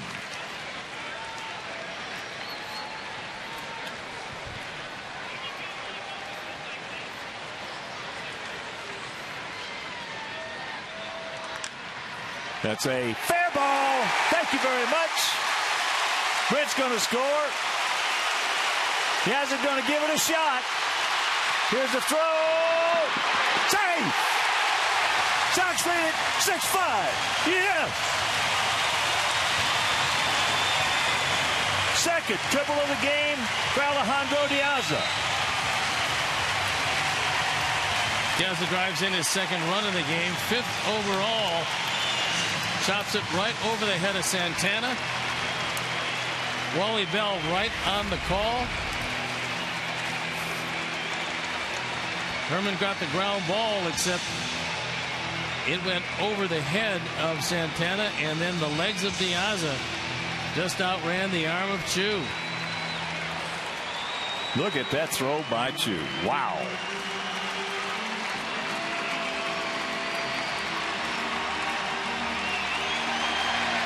So Maniac out. Herman will depart. And we'll be back.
Smith comes in at 2-3, an ERA of 1.71 up for the 52nd time. He's been much tougher against the left-handers than the right-handers, which is kind of surprising for a guy that throws from down under. The infield will stay in as we look for a big insurance run. Smith's got a 1.71 ERA, fourth best among American League relievers. Allowed just 6 earned runs in his last 39 1/3. So here's Paulie. He is 2 for 3. A single, a double, and a run scored.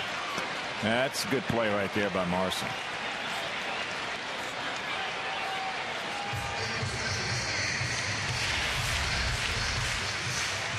Marson, a very athletic and very quick catcher. Saves a run.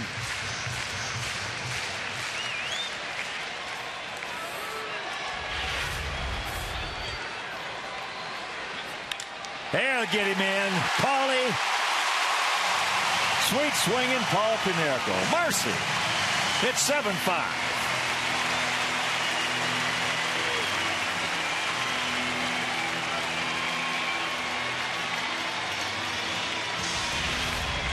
RBI number 83.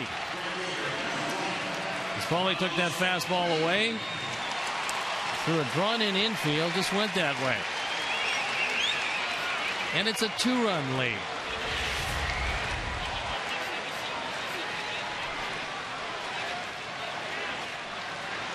So here's Quentin. He's 1 for 3 with an RBI. He also had a very productive at bat in the 5th inning after Konerko led off with the double. He had a fly ball deep into right center field that Paulie was able to tag up with that bad leg of his and move into third.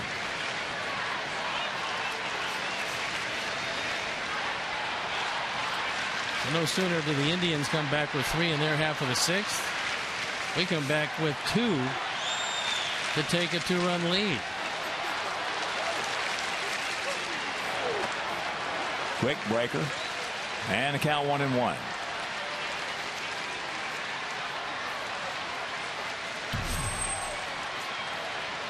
Rafael Perez throwing in the pen.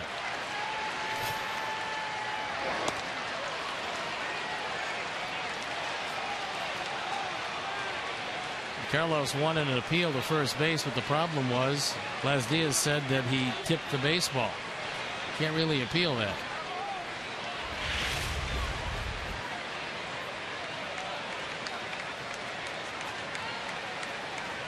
So 1 with Alexei on deck.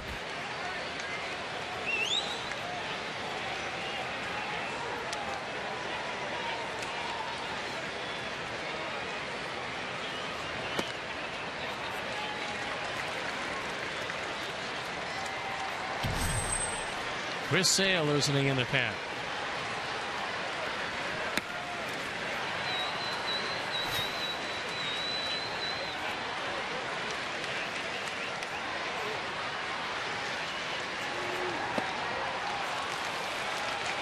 Two down.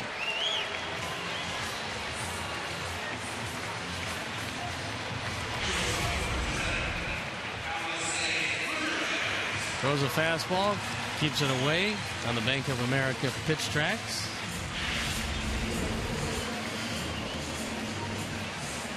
So here's Alexei. He's 2 for 3. He had an RBI triple last inning and scored. There's a shot right to Chisenhall. That's a hang with him. Meanwhile, the Sox put a pair on the board. We'll go to the 7th, leading 7-5.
Tribune writers, sports stars, and celebrities join host David Kaplan to discuss the day's hottest sports topics and set the table for the night ahead. Chicago Tribune Live, presented by Captain Morgan. Weeknights at 5:30 on Comcast Sportsnet's Fans' Best Friend. Chris Sale comes into the game, and that's been spelling a whole lot of bad luck for the opposition recently. Chris out for the 46th time, a 2-1 record, a 2.63 ERA, which has been steadily going down. Does have 4 saves.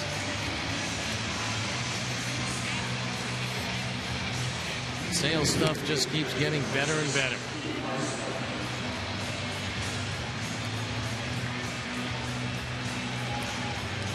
It'll be Marson, then back to the top of the order with Brantley and Chu.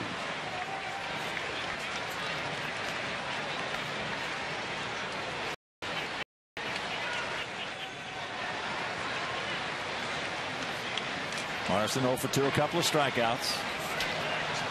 Now field just slightly shaded to the right. There's a good breaking ball strike.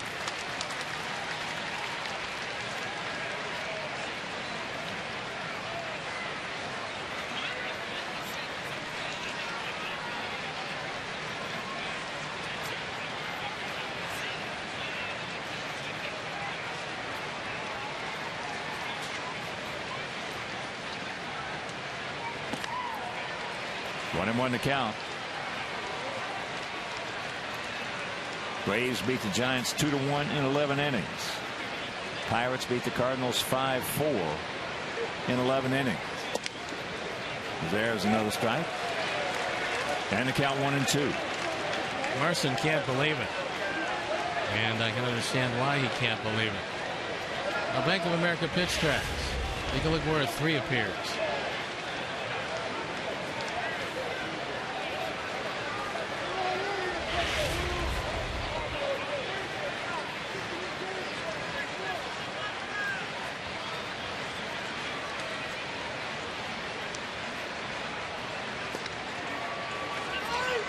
Two and 2. Minnesota lost to the Tigers, and Justin Verlander 7-1 if you're just tuning in. Milwaukee tied at 1 with the Dodgers. That's in the bottom of the 9th at Miller Park. So if the Buku win that ball game, they will open up a 7-game lead over the Cardinals. Payoff pitch. And the dreaded leadoff walk. So we have walked 4 guys in the last 1+ inning.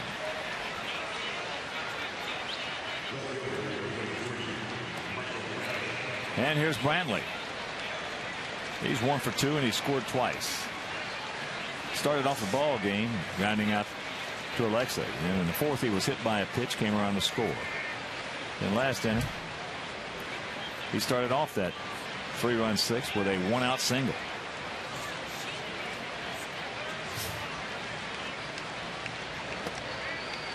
And there's the strike. Kansas City trying to come back. They now trail the Yankees 8-7. The game in the top of the 7th at Kauffman Stadium.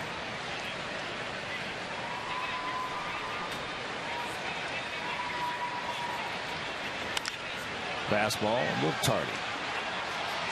And the count 0-2.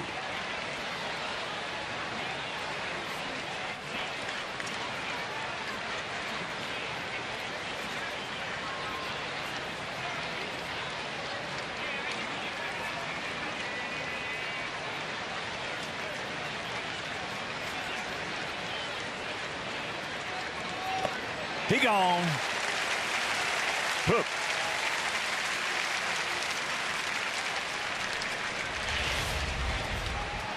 Three pitches. Big strikeout. No chance at all for Brantley. And here's Chu. Chu 1 for 2. He walked and scored last inning.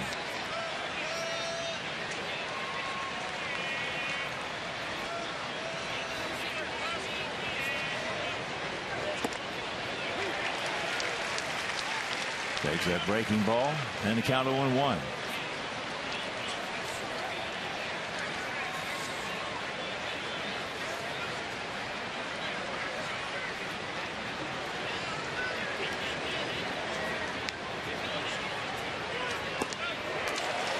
count 0-2. Switch hitting shortstop as Drupal Cabrera on deck.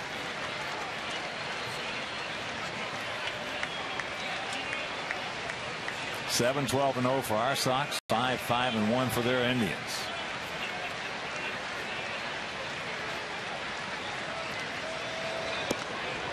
That's low.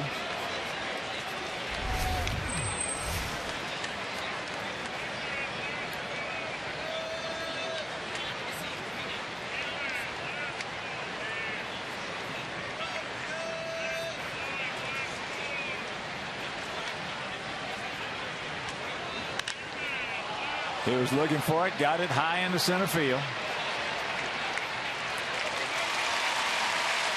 And that's out number 2.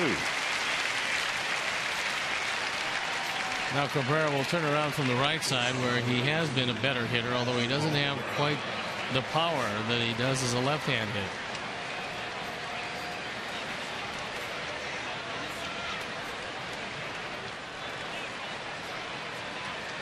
Rangers scored 2 in the top of the first over the Angels.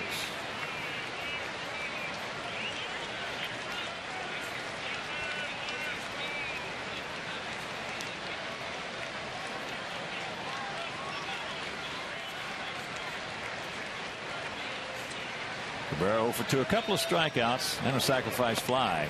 Takes that pitch inside.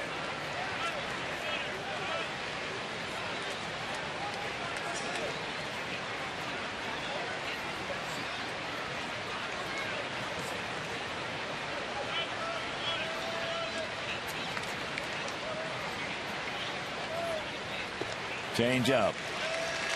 Where'd that come from? And the count 1-1. Chris is only the second White Sox player in history to make it to the big leagues in the same year he was drafted. The other was Alex Fernandez back in 1990. And that's popped up into right field. Quentin is there. Can of corn. He pitches over the leadoff walk. 7th inning stretch. We lead at 7-5.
Watch highlights and get analysis from Chuck and Bill. Plus go live to Ozzy's postgame remarks. Don't miss Galaxy White Sox postgame live immediately following the game right here on Comcast Sportsnet.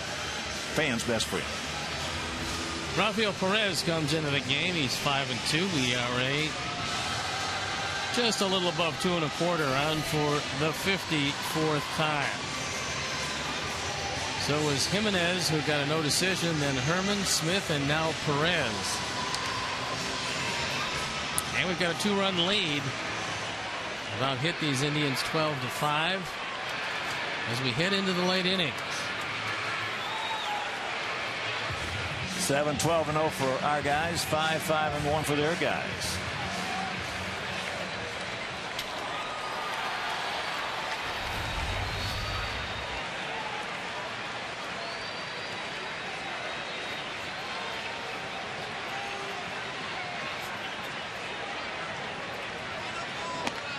Cannot check it up, and the count 0-1. Adams struck out in the first, singled into left field in the third, and struck out in the fifth. Tyler Flowers.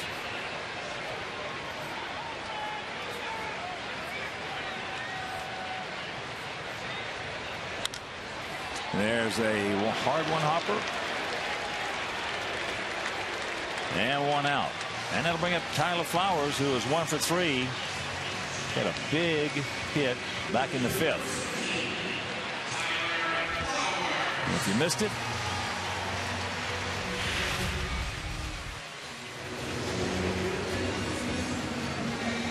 this ball driven to right center field. And no chance at all for Chu.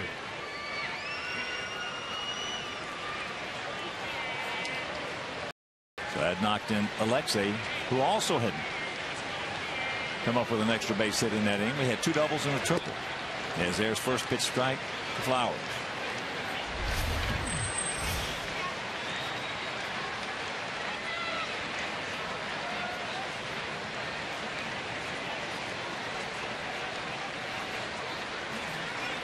First of a 3-game set tomorrow night. Mark Burley against Fausto Carmona. Some good pitching matchups in this series, so make your plans to be with us as that's out of play. Right side.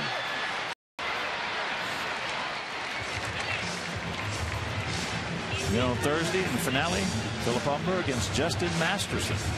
Now, tomorrow night's game will be over WCIU if you can't make it to the park. And on Thursday, the game will right back here on Comcast Sportsnet.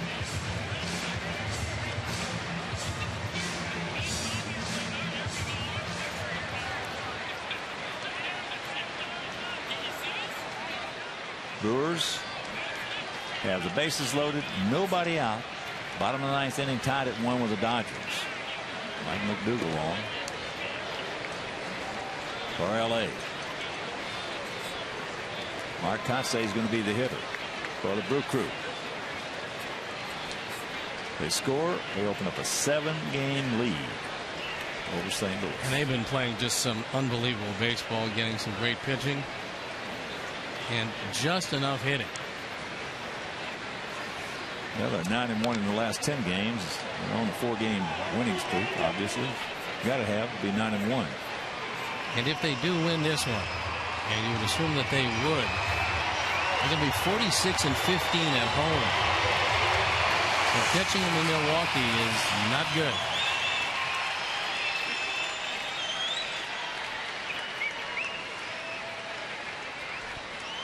Still waiting for Tyler to get all of one, because he can definitely go on the concourse. And that tough play. Nice play by Chisenhall. Boy, what a nice play. Good recognition. And when he's over the top, he's got a gun. To see why they like this guy so much. Chisenhall, along with Jason Kipnis, who is not in the lineup for the 3rd straight game, are 2 of the building blocks that the Indians are going to use for the years to come. Well, if you put Santana out there first, Kipnis at second, Cabrera, and Chisenhall, that is a good infield. I mean, a good one. And all young.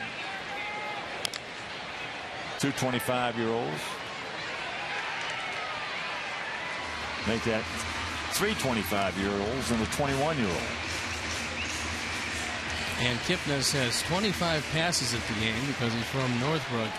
The only thing is, he's got a little oblique problem, and he can't play. 0-1 the count. Beckham was 0 for 2 with a walk, a stolen base, and a run scored. And a beautiful play. There's another ball. It's hit. Last 2 times up, hit it hard. Meanwhile, we'll go to the 8th. It's a 7-5 White Sox lead.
Work as we go to the top of the 8th inning in a 7-5 lead. Brent Lillibridge has moved in at first base. He's getting to be our all-purpose player. The great thing about him is if you need a stolen base late, he'll get it for you. If you need any of the outfield positions covered, he'll get that for you. He can play any place on the field and get you a big hit when you need it. I mean, there's only 2 spots on the field he can't play, and I'm not so sure he couldn't be the 3rd catcher if you needed it. I know he's getting used to that first baseman's glove because he's looking a whole lot better at first as he gets a chance to play over there a bit more. So Hafner, Santana, and Fukudomi. Well, Greg Walker, we were talking in spring training out of Glendale, and we're watching Lillibridge take batting practice. And he looked at me and he said, Hawk, he said, this young man is going to hit this year. And boy, has he ever. He got 10 home runs, which in limited action and coming in the way he has is pretty impressive. This is approach that is different than it was last year. He was a little dangerous, you know, last season, but not like this. And the ball is just absolutely jumping off his bat. So 10 home runs and 150 at bats. Penciled out over a full season. You're looking to 40 home run season. Now, not saying that he can do that, but that shows you what 10 home runs and 150 at bats looks like. 2-2 the count. Well, he's hit some bombs.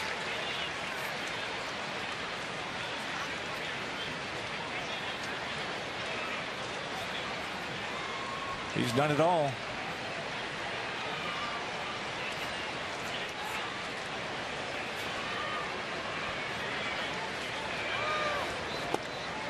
A little bit low. I know one thing. If he weren't here, we wouldn't be 60-60. He's really done a perfect job, and every team needs a player like that, but very few teams have a player like that.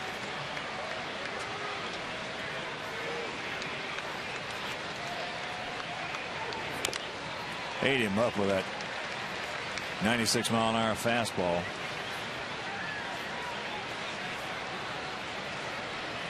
And when you have to guard against a slider and a guy comes with one of these, your body's going to take some abuse. One of the last impact all-purpose players we had was Tony Phillips. Uh-oh. It is a 7-6 game. Trying to slip a fastball by a guy that spent a career hitting fastballs. That's just his 11th. But that was a no-doubter.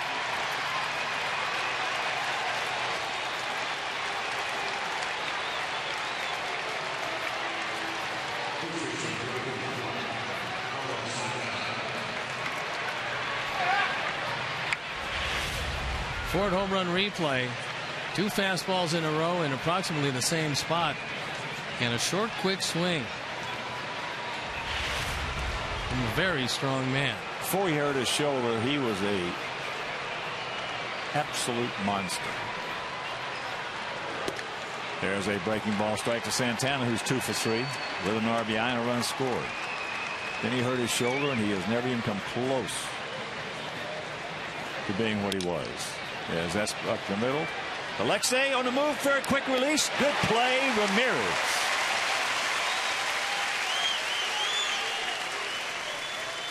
Alexei knew he just didn't have time to set. Going across the middle and realizing also that you have primarily a catcher running to first. He just flips it across his body, gets it there in plenty of time, and takes a base hit away from Santana. Well, that's just about as quick a release as you're going to see a shortstop going that hard to his left, bending down and get rid of it. So here's Fukudome, a strikeout, a ground out to second, robbed of a base hit. Well, a beautiful play by Beckham and a walk. And the bullpen up and going once again. As Don Cooper is on the phone, wanting to know if Jesse Crain is ready. And because this is the second time he's been up, I would say absolutely.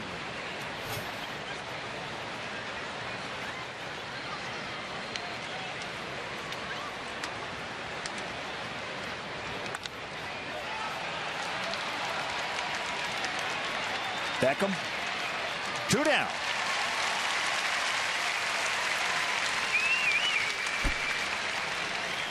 And that'll bring up Jason Donald.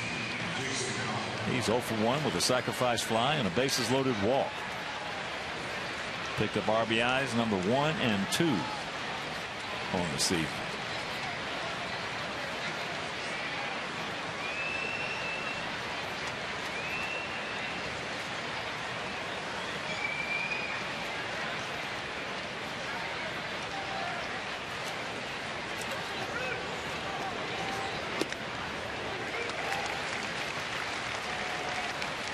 He got us for a long home run last year at Progressive Field.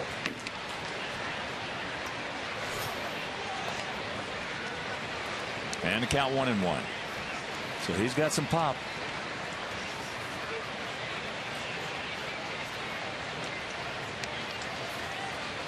Vinny Pastano warming up in the bullpen.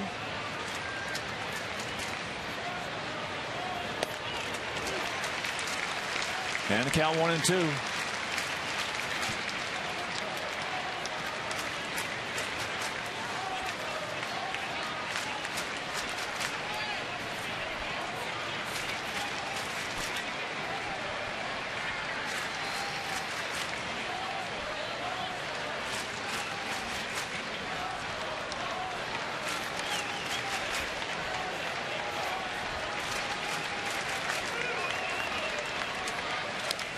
And Jess got a piece of it.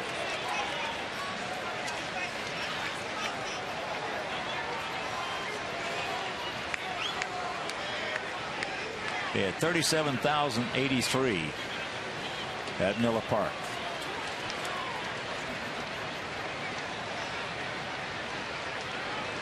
He gone. And that'll do it. They pick up one on the homer by Hafner. We'll go to the bottom of the 8th, leading 7-6.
And then the Texas Rangers come to town. They're equally as tough, maybe a little tougher. Then it's a day off, and it's on to Anaheim for a couple with the Angels before another off day. And the Seattle Mariners playing host in Seattle. That's the Felco upcoming schedule. And Vinny Pistano comes into the game. He's got a 1-run deficit. 1-1 record, ERA 2.86. These are two very talented bullpens going head to head. Big advantages. We've got the lead. It'll be Morel. Then back to the top of the order with Juan Pierre and then Alejandro Diaza. Then started off that big 2-run sixth for us with that double. Just a bullet into right center field. Can I check it up?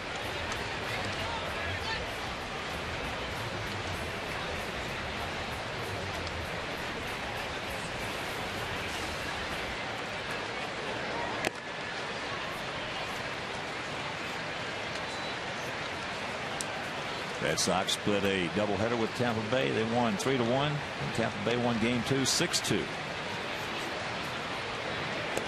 Breaking ball. Top of the 8th in Kansas City. Yankees leading the Royals 9-7.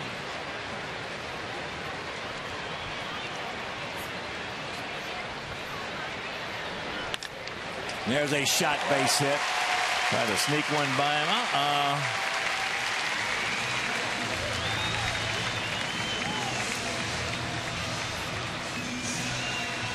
Now you figure Juan Pierre is going to be laying it down. That fastball in the inner portion, if you drop down from the side, you can't leave the ball over the inside to the right-hand hitter. Too easy to hit, too easy to see. Yeah, you can. You can, but it winds up in right field. Juan drags the bunt. He could actually get a base hit here. Goes through that one. Apparently Ozzie is giving Boom Boom Pierre a chance to hit another. Yes, sir. He homered in the 4th, his second of the season.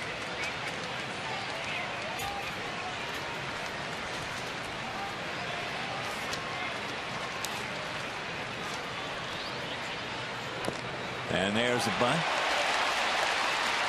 That'll get the job done. Sacrifice. 2-3. Second sacrifice in a row for Pierre. And I think he hit it. I think the bat hit it twice. It sounded like. Yeah. It sounded like it hit the plate, came up, hit the bat. The umpires are going to meet. I think Juan's going to have an opportunity to come back and do this again. Laz Diaz can't see it from where he is. It came up and hit the bat, definitely. And the umpires got it right, and you like to see that. You like to see everybody get there. Everybody had a better look than the guy behind it. And so Juan now will have a couple of strikes. 0-2.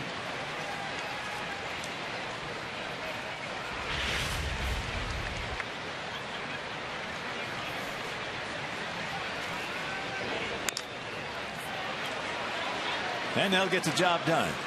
Just won't be a sacrifice. And a reminder, stop by the Comcast Fundamentals deck at U.S. Cellular Field. That'll be for the ultimate game day experience. Visit the Comcast dugout to see official White Sox equipment, photos next to life-size player cutouts, and listen to updates about the White Sox pitching staff on the Xfinity Voice dugout phone. All brought to you by the great folks at Comcast. So here's Diaza. He is 2 for 4 with 2 triples, 2 RBIs, and 2 runs scored.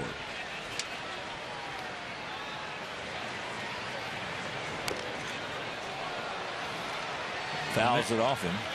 That one couldn't feel too good.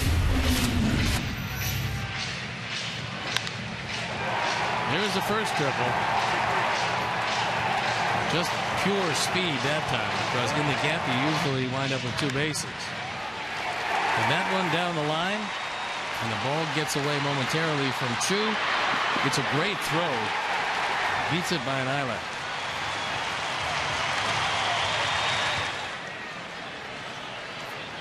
Now they're checking out the odds, seeing if he's all right.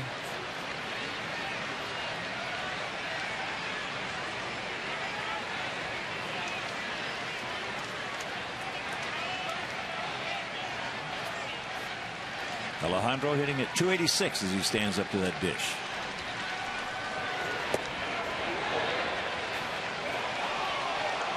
He did, says Scott Berry.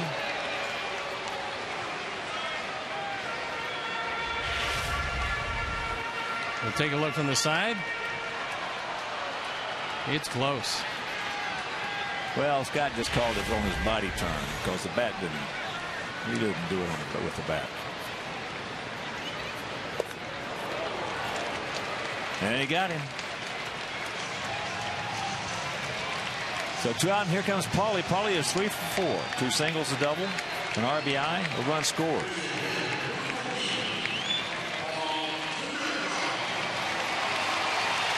I would be shocked if they pitched to him. After what he's done tonight, I wouldn't think so. And they're not. They didn't put him on.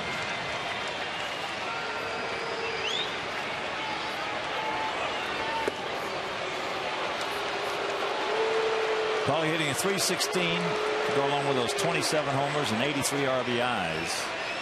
And this will be his 60th walk.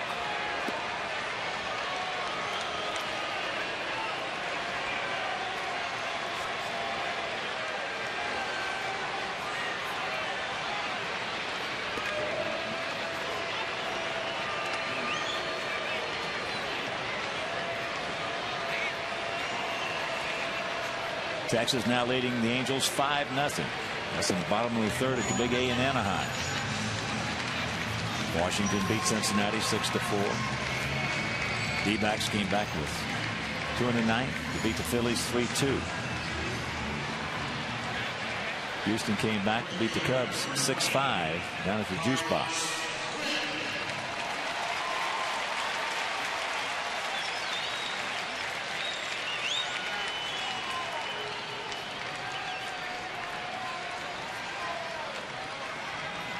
Two on, 2 out. A 7-6 Sox lead here in the bottom of the 8th. And Quentin 1 for 4 and an RBI.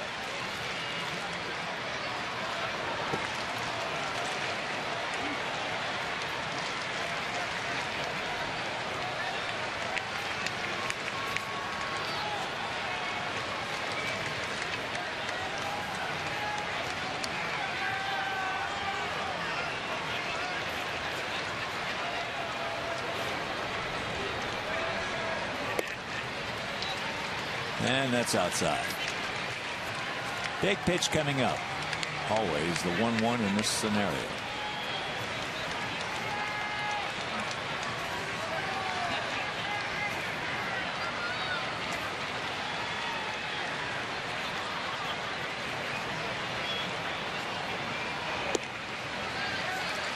Advantage goes to Quentin. Sergio getting ready. He would dearly love at least one more to give him some breathing room.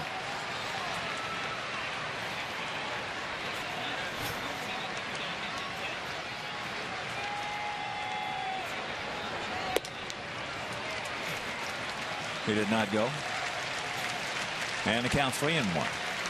Yankees trying to hold on to that 9-7 lead, bottom of the 8th in Kansas City, to take a half-game lead over the Carmines in the East.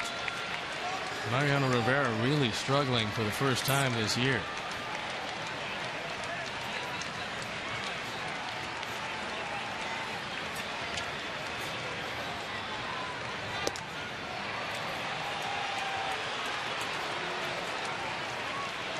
Could not hold up on a real bad pitch. Every pitch has been out, away, off the plate. We'll show it from the side.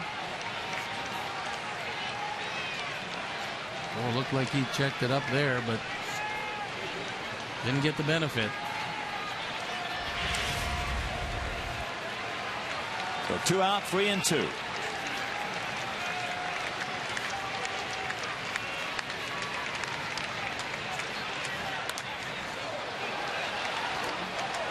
And that's into the LG Skyline Club seats.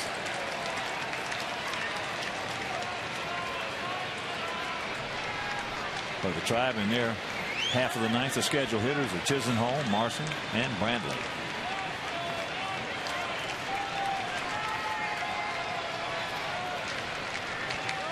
Big series, big series.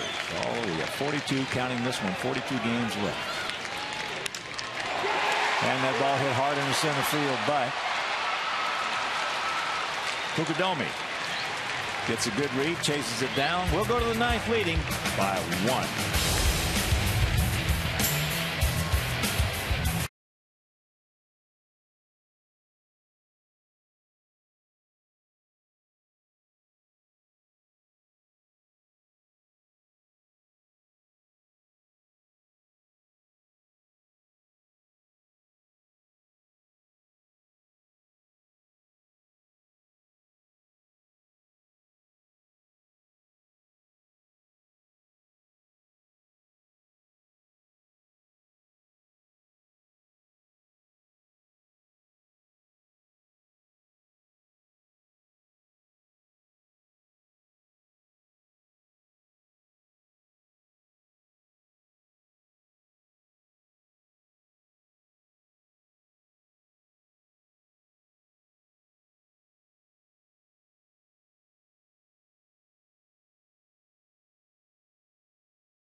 Over to play right field. Alex Rios takes over in center field. Chris Sale is still on the mound.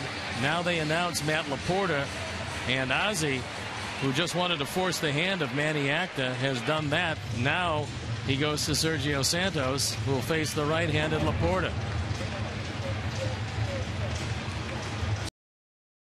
Chris comes in, works 2 innings, gave up the home run to Hafner, healed apart, and we'll be back.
Sportsnet Central. Coming up tonight after postgame live, highlights and clubhouse reaction from this game. Plus, we'll show you how some White Sox players teamed up with local veterans for a very special cause. We'll join Pat Boyle and Luke Stuckmeyer for GMC Sportsnet Central tonight after postgame live only on Comcast Sportsnet, fans' best friend. Our Honda call to the pen is Sergio Santos. Sergio comes on to protect a 1-run lead. Looking for save number 26, and he will face Matt Laporta, who was announced to pinch hit for Chisenhall. So here we go.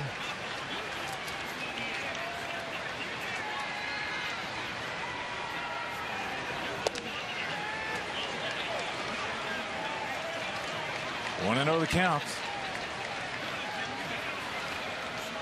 Laporta, 243, 10 homers, and 41 knocked in.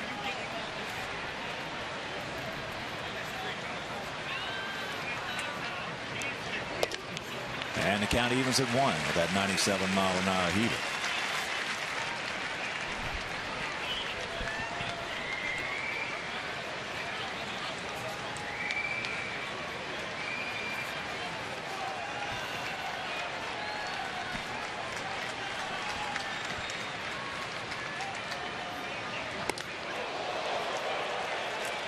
Breaking ball.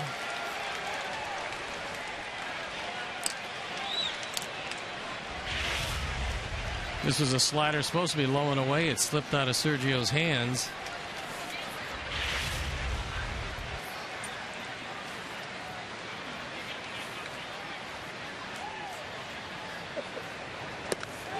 Can't get it in the count, 2-2.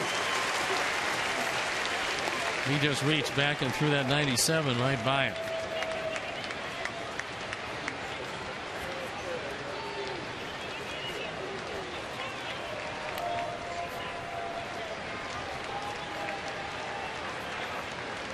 Seven, 6 Sox here in the top of the 9th inning.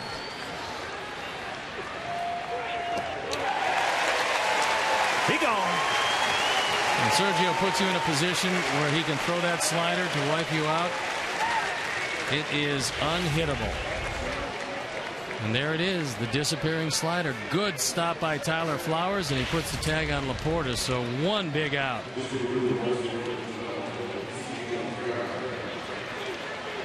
Ezekiel Carrera comes on to pinch hit. He's 2 for 3 as a pinch hitter, and you have to take the bunt away.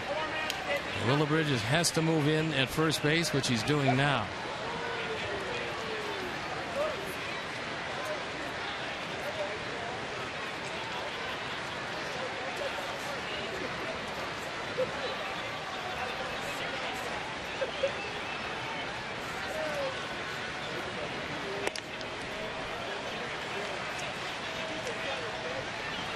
He's bringing some fire up there. A lot of extra adrenaline tonight, as you would expect after an off day in this, a huge game for the Sox. 24,695.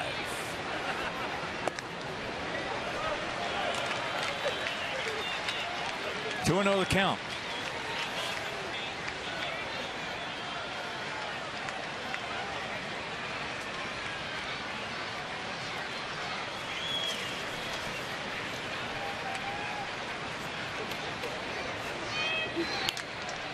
They let him swing 2-0. He pops it up. Stay in here. Stay in here. Very tough play as they head by the tarp. You got to play in because of the speed of Carrera, so neither could get to it.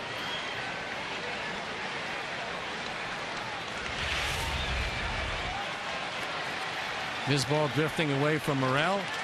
Alexi comes over, takes his shot, but not to be.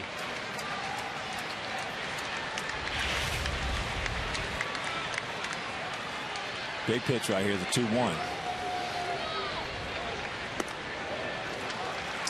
They can swing the bat, Serge. They're hitting at 236, no homers, driven in 6.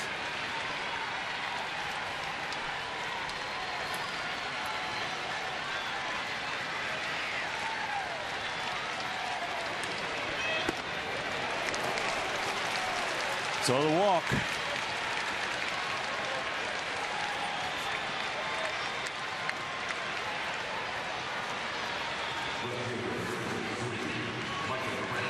Maniacta going through his set of signs.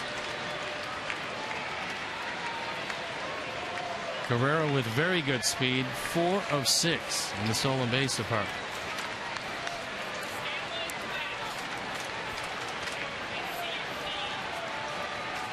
So here's Brantley.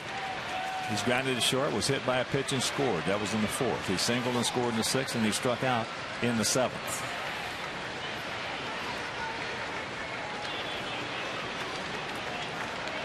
For the Sox, in the outfield with Pierre in left, Rios in center, Piazza in right. Around the horn, Morel, Lexi, Beckham, Lillibridge, and the battery, Flowers and Santos.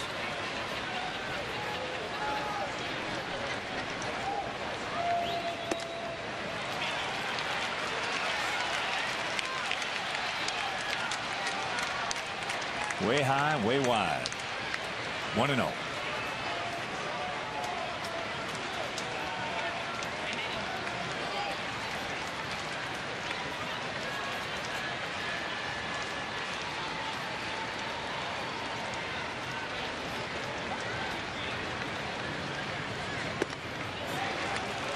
And the count 2-0. Tyler Flowers out to talk with Sergio.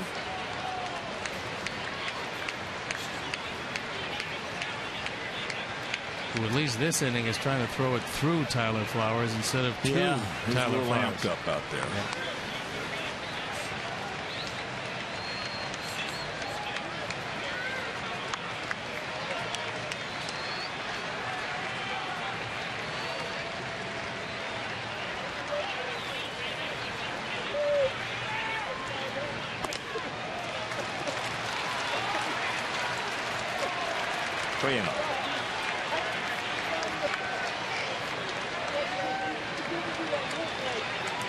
There are 2 in the on-deck circle. And Cabrera lurking. There's one.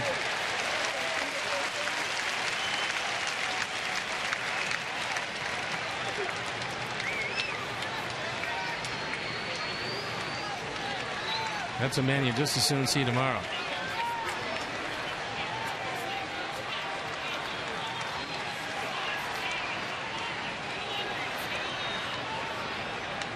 There he goes.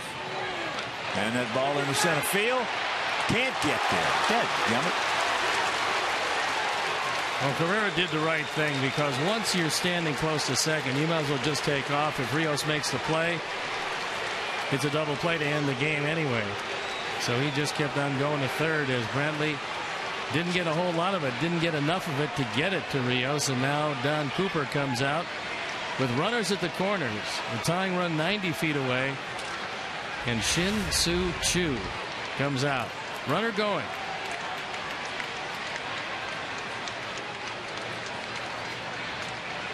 And with Carrera, if that ball's caught, game over. It's not. He's at third. Just turning in. Sox led at 2-0 after 2. They scored 1 in the 4th. We came back with 1 in the 4th. It was 3-1. They added 1 in the 5th. It was 3-2. Then we added 2 in the 5th, 5-3. Then they scored 3 in the 6th to tie it. We scored 2 in the 7th, or 6th to take the 7-5 lead. They had one last inning and threatening right here. Been a whale of a game, and a double play ground ball would be the 8th of the year for Choo. Starts him off with a changeup, and the count 0-1.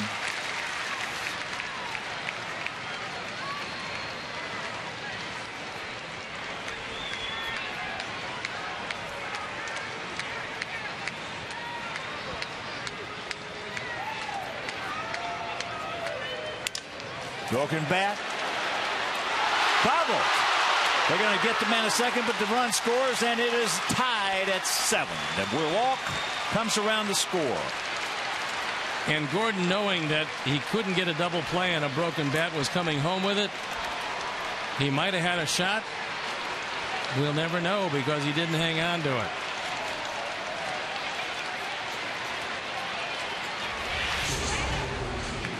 Indians just keep coming.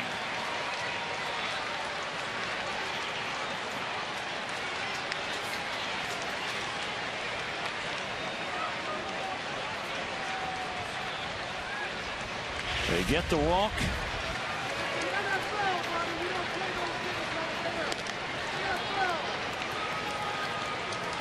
And here's Cabrera.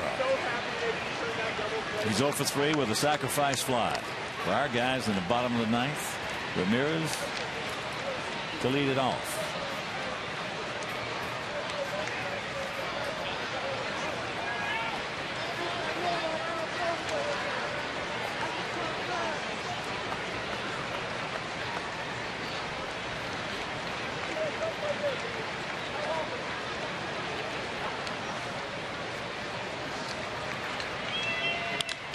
And there's a base hit.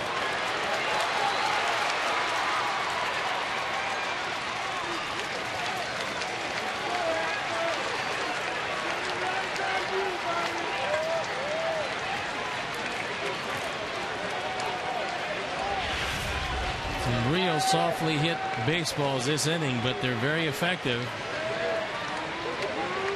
Cabrera gets it right off the hands, loops it into right center.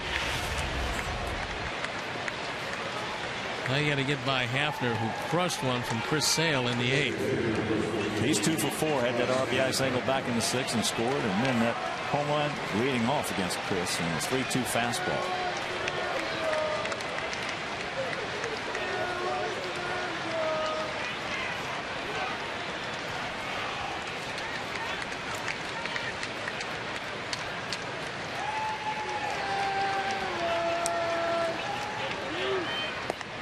First pitch strike. Covered in 97.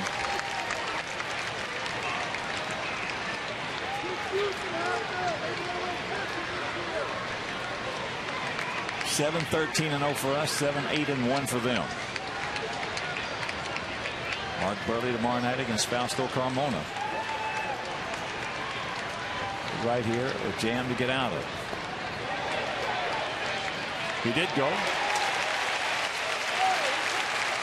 Scott Berry said, and the count 0-2. We get the break. And I think Maniacta's giving Las Diaz some problems from the bench.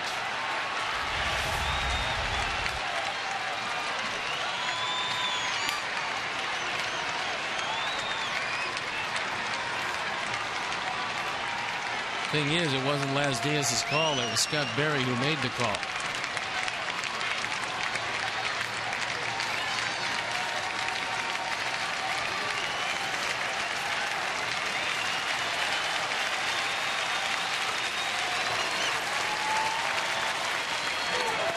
He gone. If they come up with a run, they tied at 7. We'll go to the bottom of the ninth.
Matt Laporta, who came out a pinch hit, moves to first.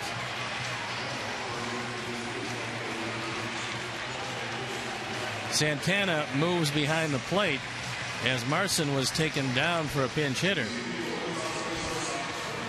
So some wholesale changes for the Indians as they tie it up, and we head into the bottom of the ninth, and Alexei will lead it off.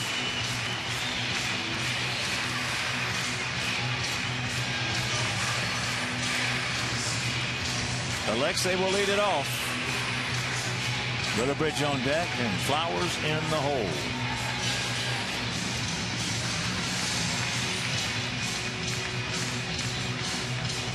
The 7-7 tie.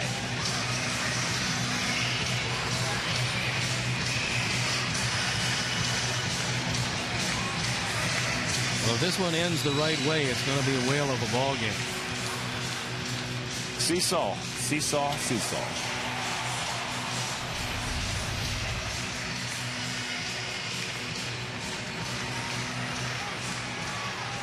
Alexei is 2 for 4. Last time up, he hit a rocket right to Chisenhall at third. Breaking ball, good one. Quick breaking ball. Castano. He and Joe Smith both. Real late, quick breakers. 21 to count.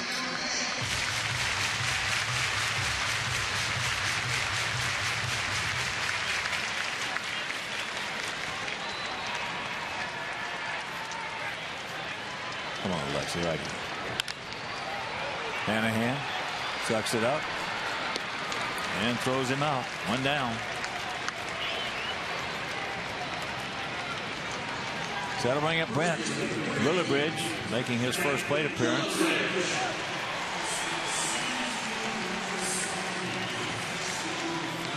Adam was 1 for 4 tonight.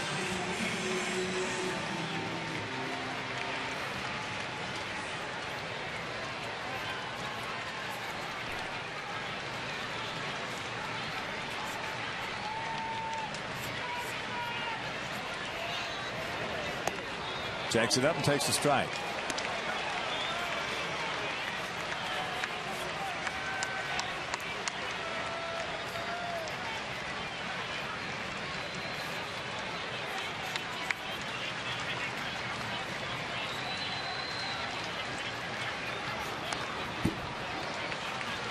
Looking for something other than what he got in the count 0-2. He got the fastball. Unfortunately, couldn't check his swing as that ball was up and out of the zone inside. He was looking for a slider the first pitch and a slider the second pitch.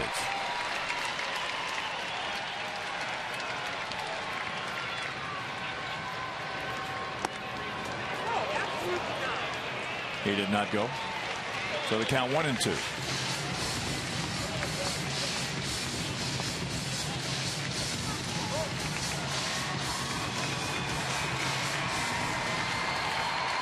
Come on, Brent.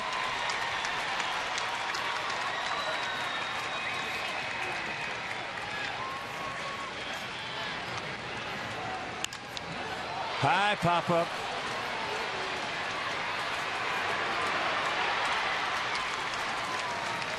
And that's out number 2.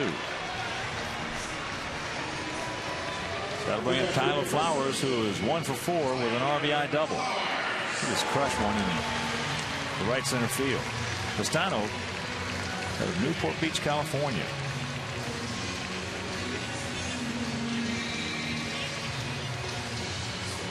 Now resides in Anaheim.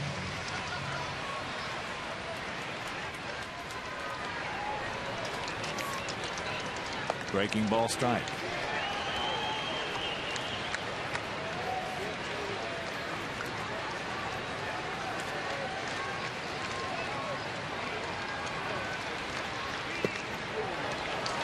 And the count 0-2.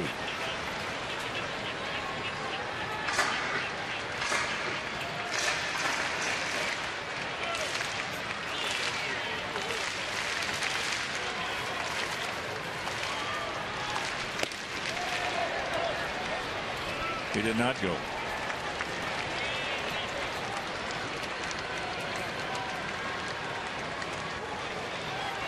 That most likely was a show me pitch to set up this slider. Let's see what Santana has in mind. Fastball, and the count 2-2. He caught a break there. That one had the whole plate. Bank of America pitch tracks. Take a look where 4 appears.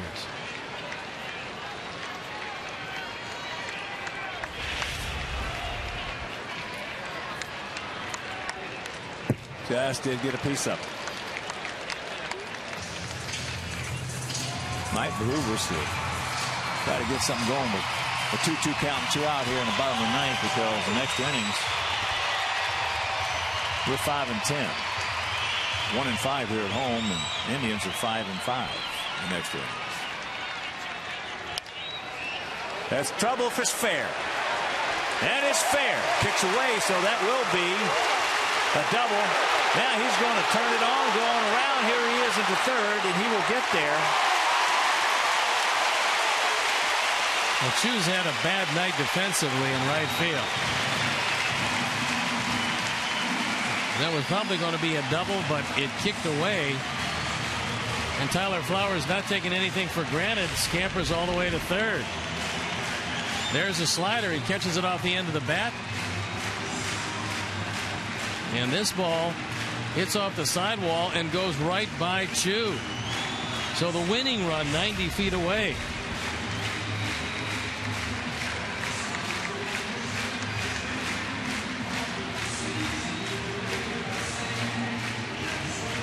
So Tim Belcher out.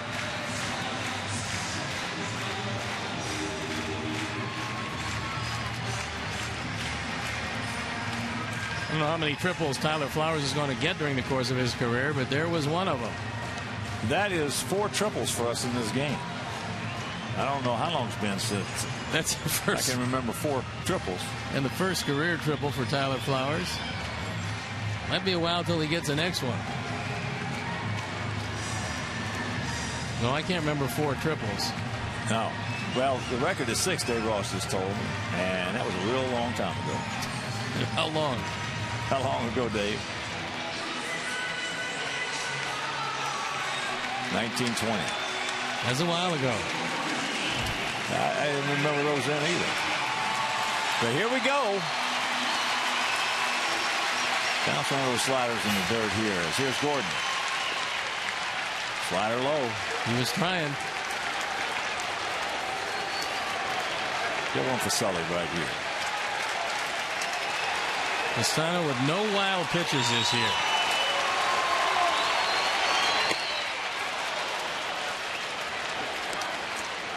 Can't get it. Got to make him get the ball down.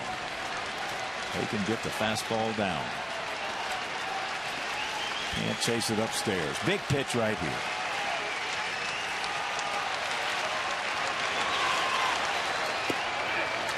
Good play by Santana.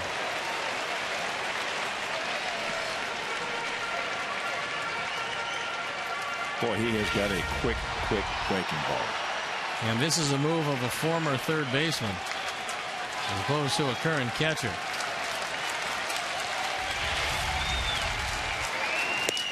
Gordon, you got to make him get it down. Both of those fastballs that he swung at were not only up, but way out of the strike zone.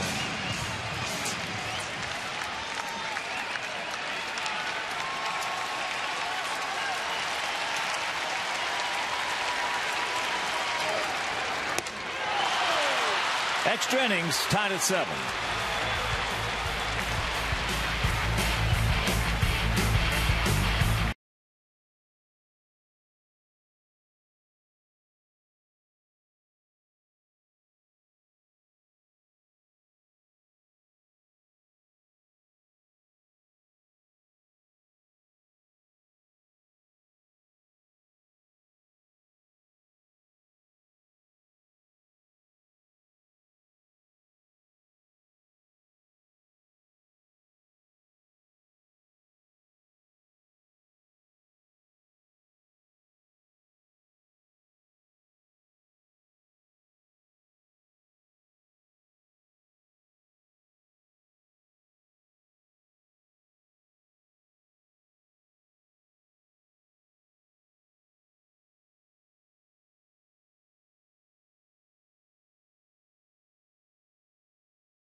all season long. Jack Link's beef jerky. Feed your wow side.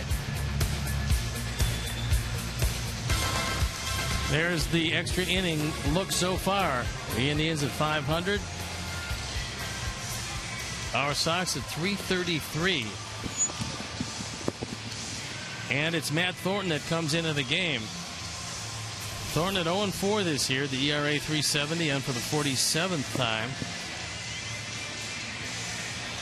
And he will turn around Santana to hit from the right side. And for Santana, that's far and away his best side.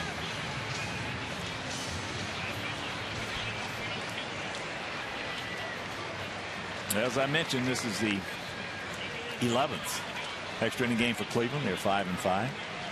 They played 5 on the road and they're 2-3. This is our 16th. In the first 15, we're 5-10. As there's first pitch strike. We have played 6 here at home, and we have won 1 of them.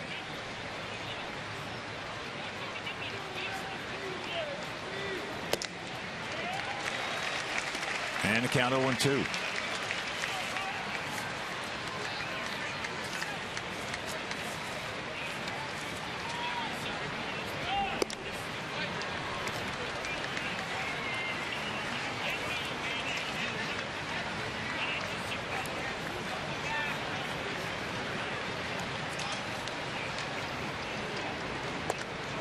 And that's outside.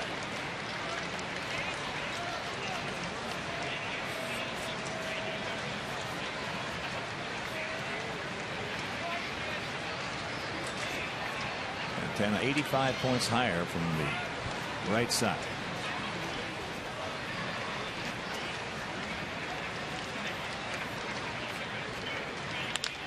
There's a chopper to Hopper.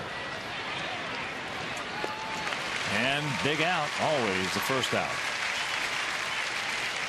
And that'll bring up Fukudome.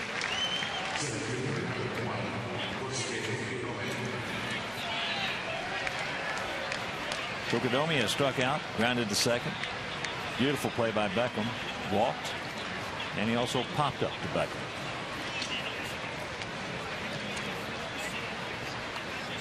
Very good chance we're going to see Tony Sipp in place of Vinny Pastano. Vinny Pastano has got a chance to be a closer one day. He's got really good stuff. He got a chance to be the last man in for somebody. Right now, Chris Perez has done a real good job for these Indians.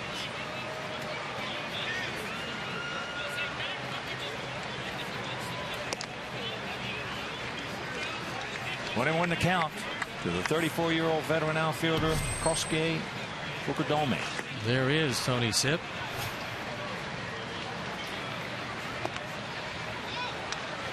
Good pitch, didn't get it.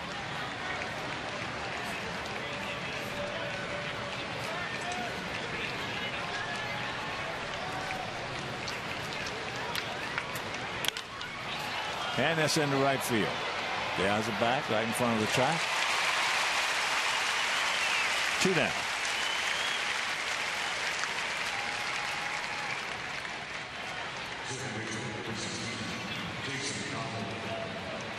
So here's Jason Donald. He's 0 for 2 with 2 RBIs, a sacrifice fly, and a bases loaded walk.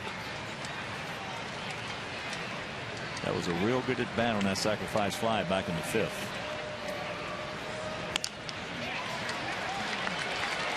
That didn't take long. Nice job, Matt. Brent Morrell, Juan Pierre, Alejandro Diaz as we go to the bottom of the 10th.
Who's having a terrific year. He's 6-2, ERA 2.68, on for the 56th time. Just 31 hits in 50 and a third inning. Walk 17, fan 45. And he'll be looking at Morel and then the two lefties, Pierre and Diaz.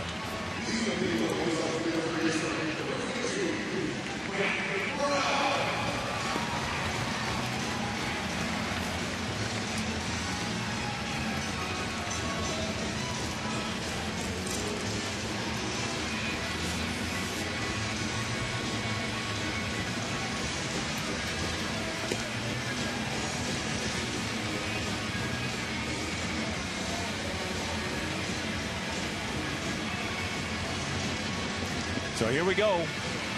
Wynn is 2 for 4. A double, a single, and a run scored. He started off that 2-run sixth with a shot in the right center field that Chu took a real bad route on.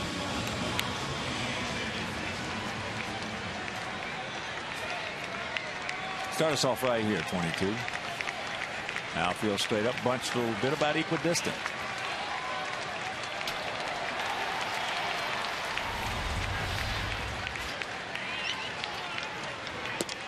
First pitch strike from the southpaw at 90. Sip is not going to overpower you, but he has such an unusual and deceptive motion.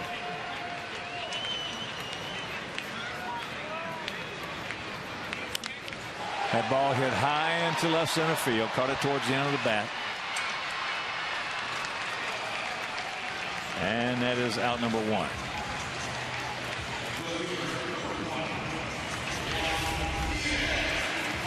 Bank of America pitch tracks. A little slider. Didn't get a whole lot of it.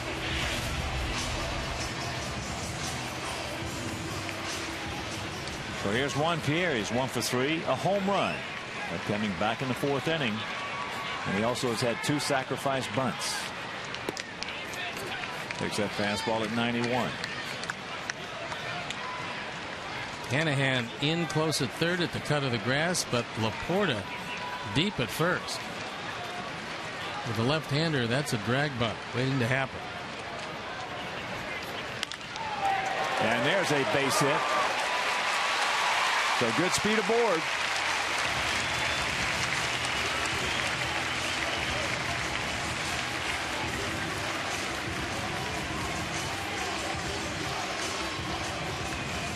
Through the fastball, and Juan put it in a good spot. No, that was a slider. And that's the winning run.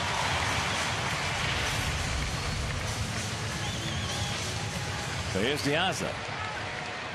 2 for 5, 2 triples, 2 RBIs, and 2 runs scored. Konerko on deck. Good lead by Pierre. Tony does not have a good move to first base.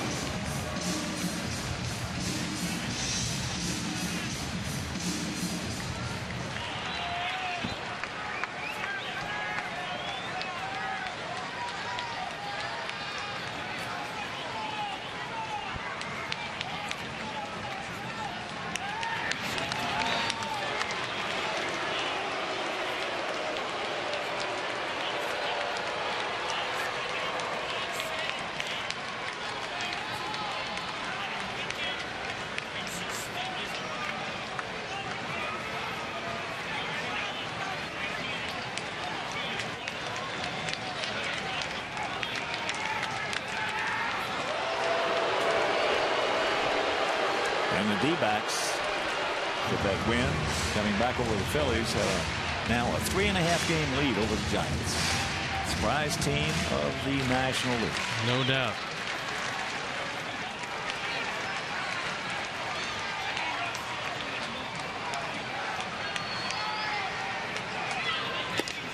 That fastball up high.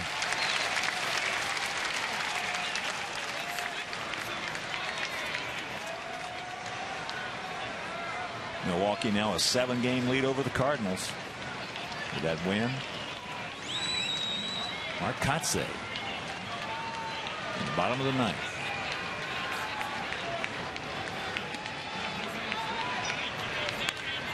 There's the bunt. That's a good one. Safe. Yes. Yeah, here comes Maniacta.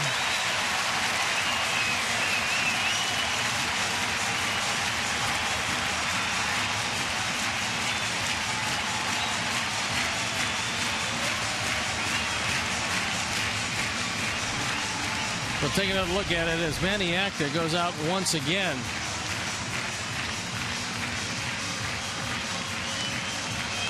Looked like he tried to tag him, but he tagged Tony Sipp instead. That's what it looked like in real time. Well, Tony Sipp is blocking the path of Laporta. He couldn't help it. He goes to get him.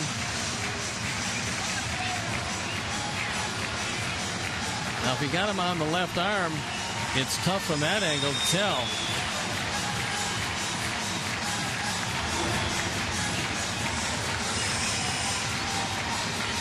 But it's a judgment call that's going to go against Maniacta again. And it's first and second. They do have a right-hander up in the pen with Paulie up. Paulie tonight, 3 for 4. An RBI, a run scored.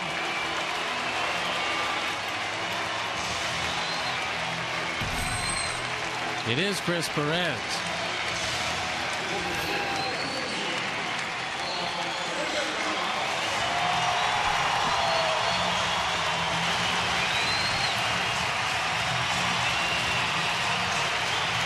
And here comes Acta. He wants Perez. So Sipp comes on, goes the third of an inning, gives up the base hit to Pierre, the bunt single to Diaza. He will depart. Chris Perez comes on, and we will be back.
Was thrown out of the game by Wally Bell. There he's given the boot, puts the glove down.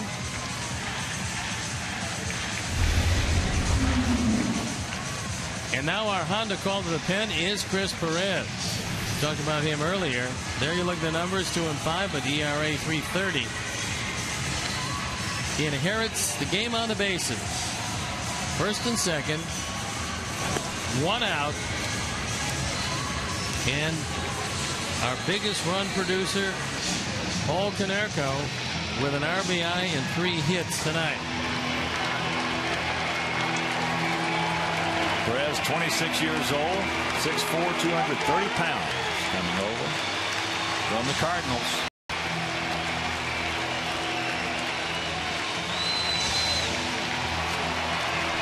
He is the 7th Indians pitcher used tonight.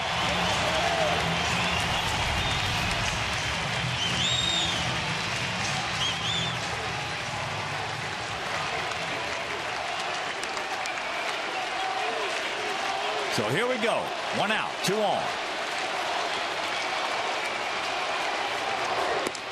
And that fastball up and in. Gap out there in right center. Small one. Hanahan back and not guarding the line at third. Perez not really a strikeout pitcher, and his control at times is iffy. There's a strike, and that evens the count. Now a big pitch coming up here, the 1-1.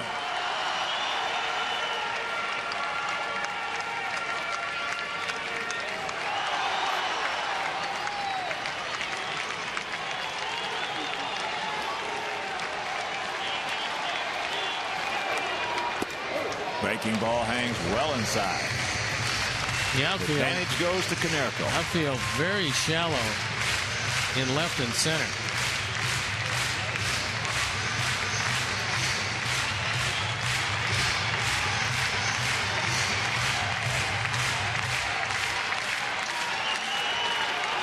This has been a lively crowd. 24,695.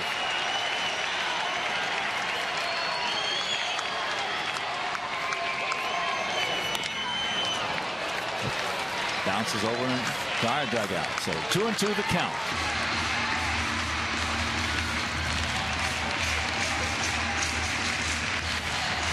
That was a good moving fastball at 95. There's the starter of the game tonight, Ubaldo Jimenez. He gave up 9 hits in 4 2/3 and 5 earnings.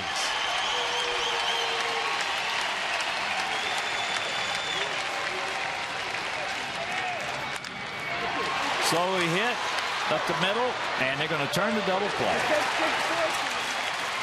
So we threaten,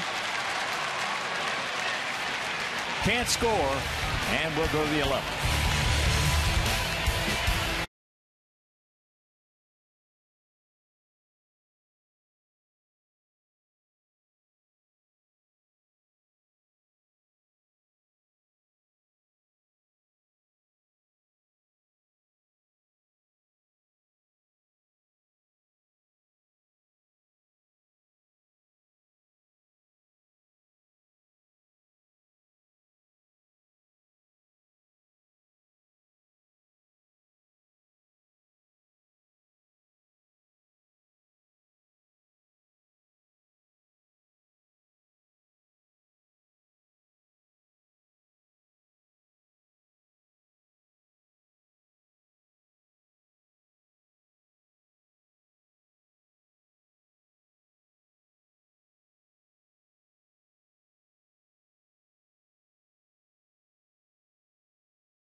Feed your wow side.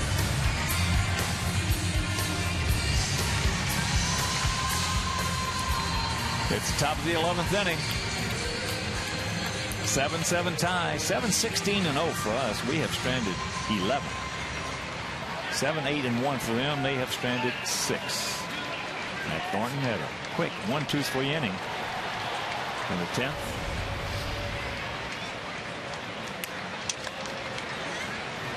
And here's Laporta. He pinch hit for Chisenhall back in the 9th and struck out. Top of 2 hopper.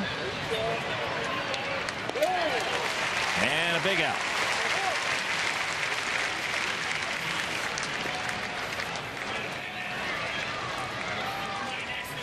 So here's Hanahan.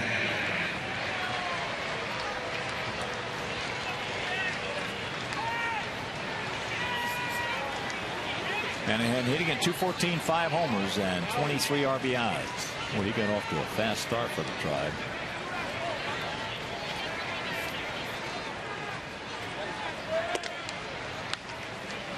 Takes that fastball strike.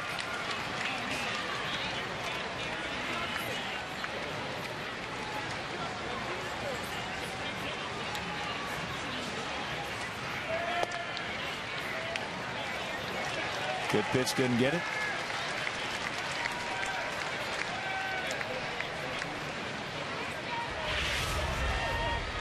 This ball had the whole zone.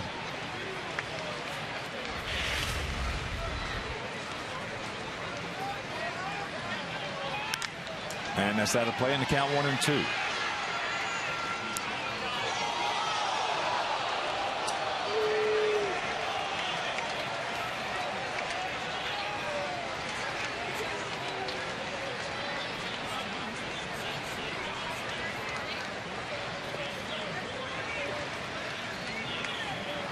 Two balls, 2 strikes. Michael Brantley on deck.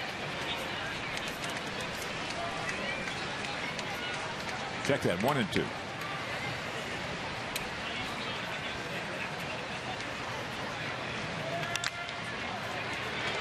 And that's off the glove of Morel. So that's going to be a double for Hanahan. The bad break was that it actually did go off the glove, because it would have been a single. Brent gave it a good try. Took a high hop. He's well off the line. As he goes toward the line, it hits high off the glove.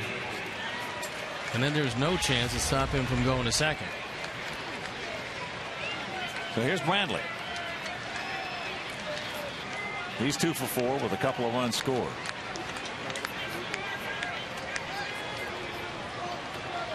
We had a 7-5 lead. Going to the 8th. They got 1 in the 8th and 1 in the 9th. Tied.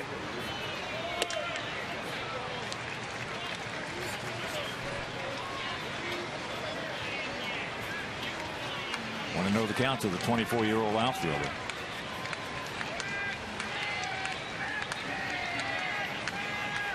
Outfield about equidistant, slightly to the left, spread out, and the count evens at 1.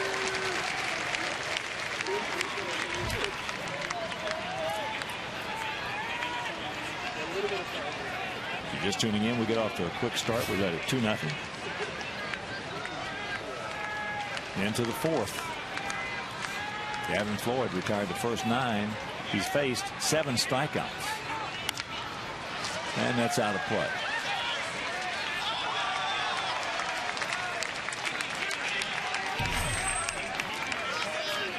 Zach Stewart getting loosened up in the pen.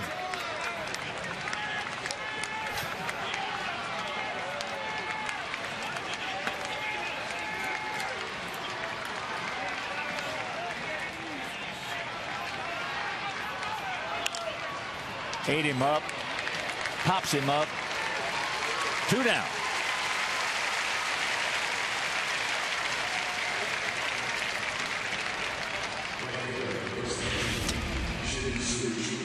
Some high heat. And Brantley can't do anything with it.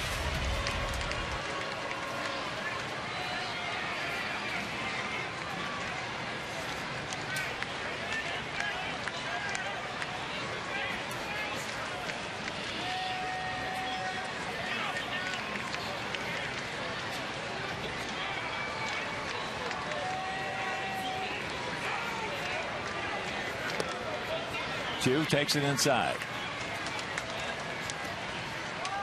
Chu is 1 for 4. He walked back in the 6th and scored. Got some pretty good numbers against Matt Thornton, and not many left-handers do.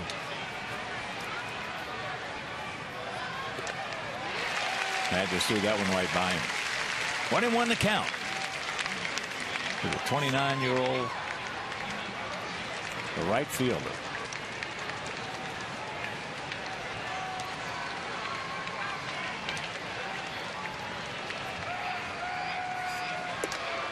And that's inside.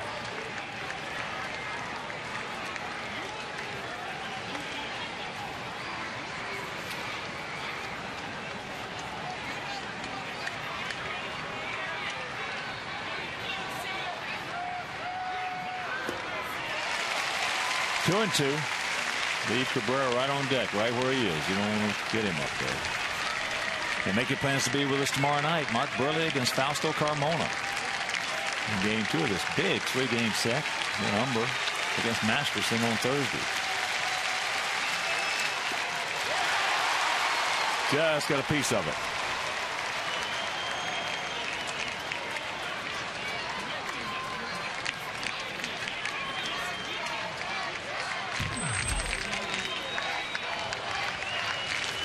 Can't make it to the ballpark tomorrow night. That game will be over WCIU. And then on Thursday, it'll be right back here on Conquest Sportsnet. So the 2-2 pitch. Lights that one off.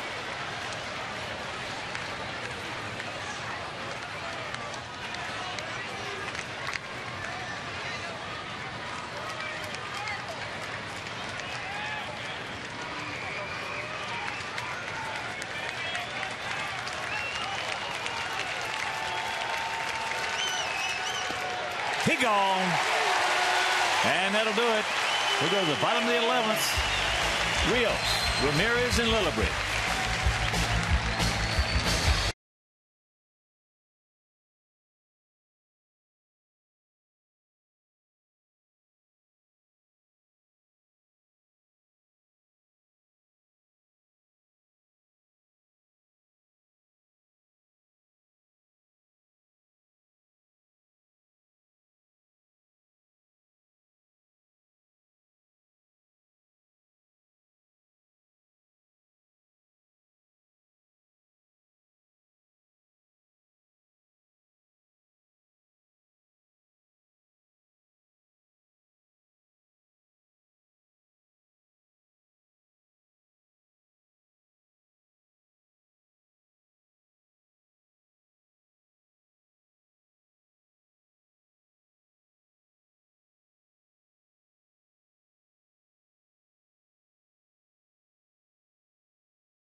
Alex Rios will lead it off for us here in the bottom of the 11th in the 7-7 tie. We about hit them 16-9. And we about stranded them 11-7. Alex making his first plate appearance. We've got an advantage out of that bullpen. We've used 5 pitchers. They've used 7. Looking for it, got it, and fouls it back.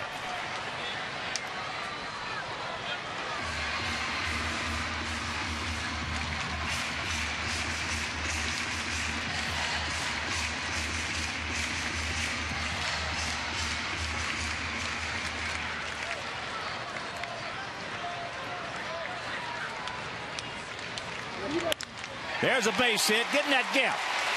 Getting that gap. He makes a turn. It will get in that gap. Now he's going to turn it on. He's on his way to third base to throw. Save. He's saved.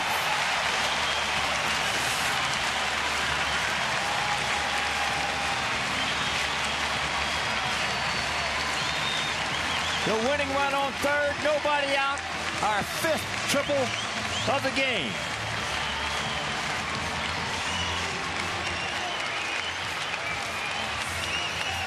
Big hit by Alex Rios.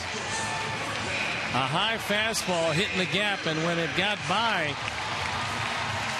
Alex with the play in front of him, Just figured he was going to outrun the baseball, which he did.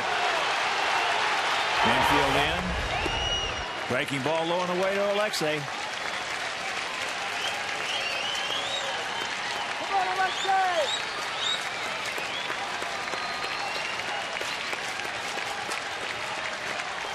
Come on, Alexei!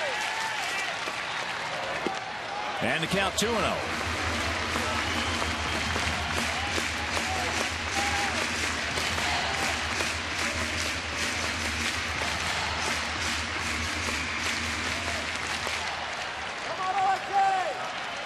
Nice and easy, Alexei. Take him right back to the middle. Lays off that one, 3-0. Turn him loose. I'm surprised they're just not putting him on first. I know it. It's amazing.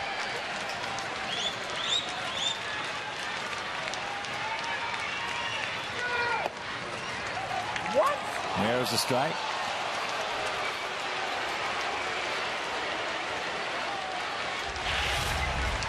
Infield in, as far as their arms will allow them.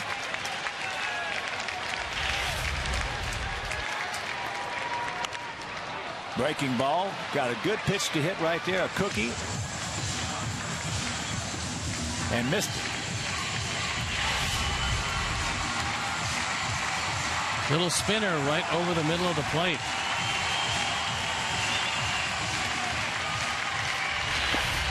So the payoff pitch. Ground ball hit hard. Hanahan sucks it up and throws him out. One down.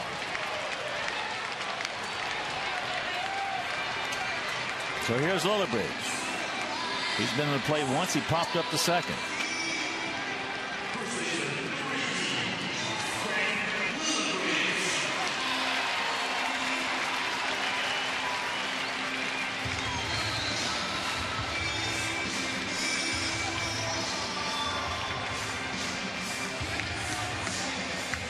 Santana trying to communicate. Could very well be talking about if he sees him break, whatever I call, throw a fastball right in under his chin, and I think that's probably what Manny Acta is going to talk about.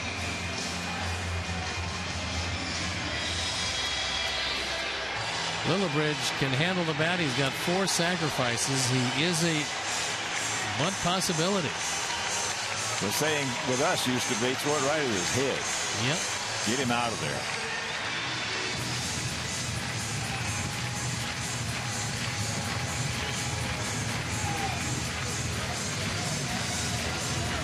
All right, Brent.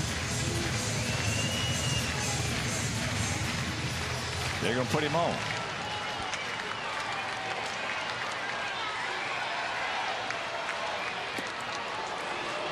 Put him on to get to Tyler Flowers, who's 2 for 5 tonight, a double, a triple, and an RBI. There's another man who can bunt. And that's Omar Vizquel.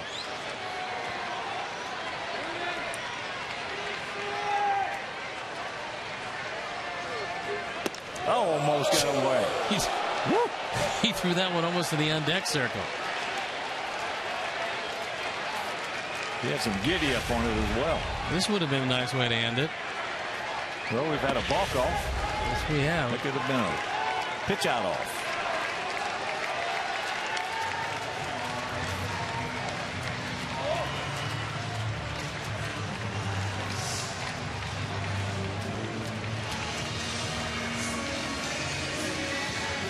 So here's Tyler.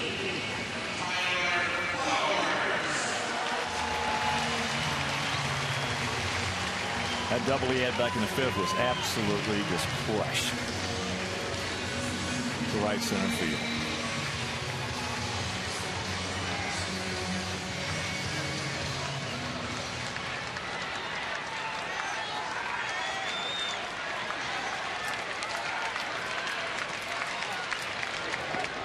In the dirt, blocked nicely by Santana. That came an eyelash from a wild pitch ending it. Perez with 1 wild pitch this year. This was very nearly 2.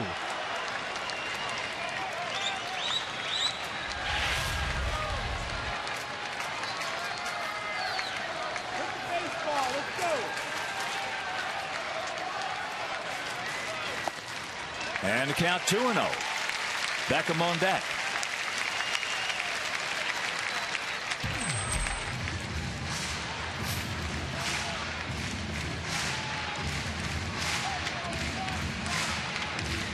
Nice and easy, Tyler.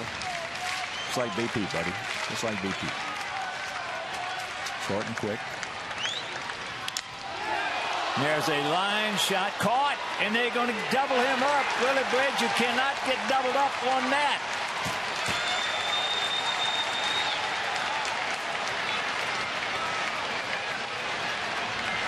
Get the leadoff triple, and we'll go to the 12th.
All season long, Jack Link's beef jerky. Feed your wild side. It's the top of the 12th inning. Matt Thornton on the bump into his 3rd inning of work. He's got the heart, the iron of the order. Cabrera, Hafner, Santana. And here comes Ozzie.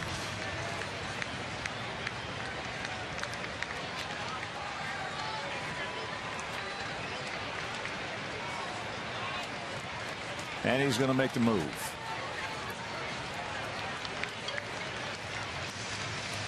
Jesse Crain will be coming on. He will be the 6th Sox pitcher as Matt worked 2 nice innings. He departs, and we'll be back.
6:30 for pregame coverage. White Sox Indians Thursday at 7.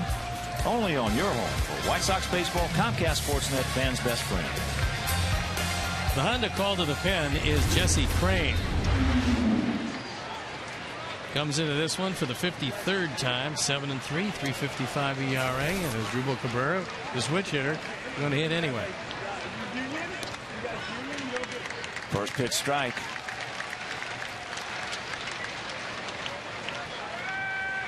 Cabrera is 1 for 4 with a sacrifice fly. A 7-7 tie. We have 17 hits. They have 9.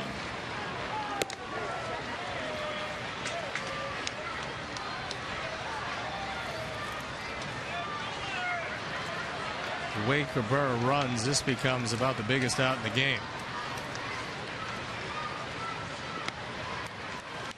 And the count 2-1. We have stranded 12. They have stranded 7.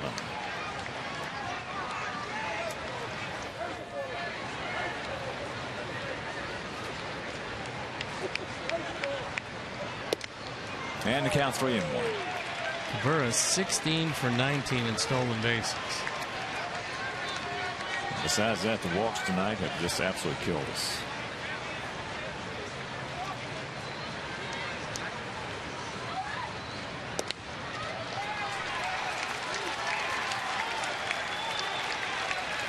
Dreaded leadoff walk. This is a pretty good pitch, but it goes the other way. Take a look where the 5 appears. So here's Hafner. He is 2 for 5, 2 RBIs. That was an RBI single, run scored in the 6th, and he just crushed the home run out of here, leading off the 8th. Now the Flowers looking over to see if they want a pitch out on the first pitch.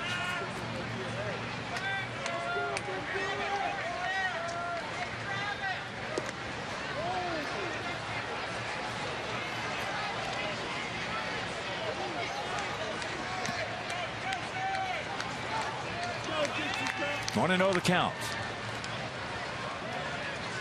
Longer they don't run with Cabrera, more chances for a double play off the bat of Hafner.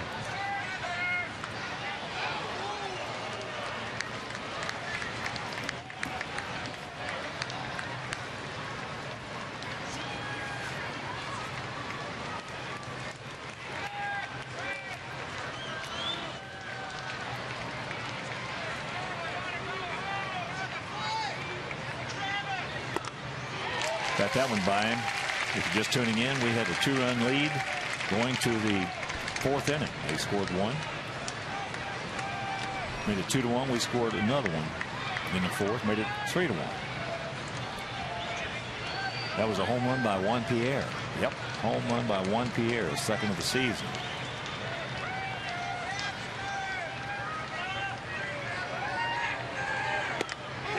Threw that one by him. Then they scored another one in the 5th. Then they scored 3 in the 6th. They tied at 5. We scored 2 in the 6th to make it 7-5. Then they got 1 in the 8th and 1 in the 9th to tie it, and here we are. Big gap out there in left center.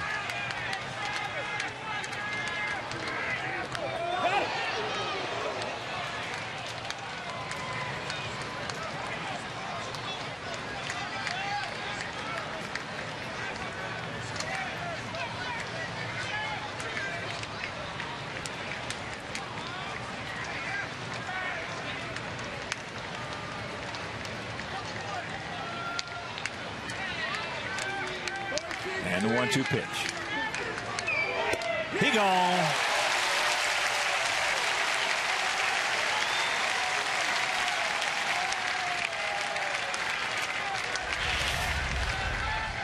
Just kept getting progressively higher, and Hafner goes down on strikes on a pitch way out of the zone. So here's Santana. A bunt single, and he scored, leading off the 5th. An RBI single in the 6th. He is 2 for 5. Breaking ball strike.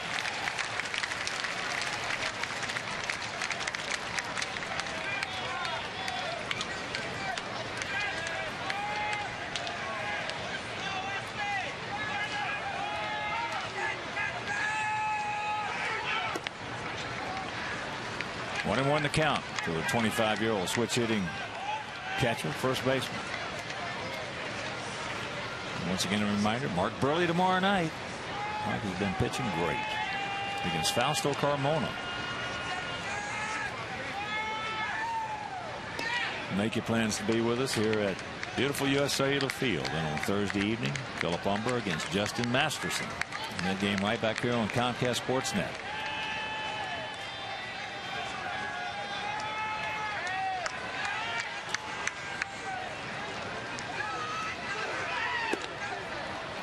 Two and one to count. And also, if you're just tuning in, last inning we had a leadoff triple off the bat of Alex Rios in the right center field. Then Alexei grounded out to third. He stayed there. Then an intentional walk to Lillibridge, and then a line drive by Flowers to third that Lillibridge got doubled off at first.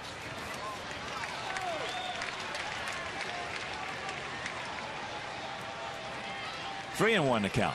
Well, he hasn't made any attempt to run to this point. But this would be the running pitch if he is going. Jesse's moves got him befuddled. Jesse, one of the best right-handed moves in the game. And that's popped up. Stay in here. Flowers makes the catch. Brent's got to get over there. Yeah, that's Morel's ball. I'm not sure what happened. That ball was up for a long time. Much easier play for him than for Flowers.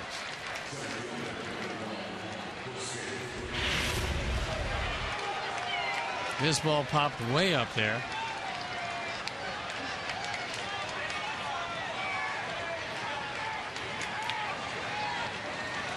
So here's Fukudome. He's 0 for 4 with a base on balls. Outfield playing deep. Now a little bigger lead right now by Cabrera. As that pitch up high. For us in the bottom of the 12th, it'll be Beckham, Morel, then back to the top of the order with Juan Pierre.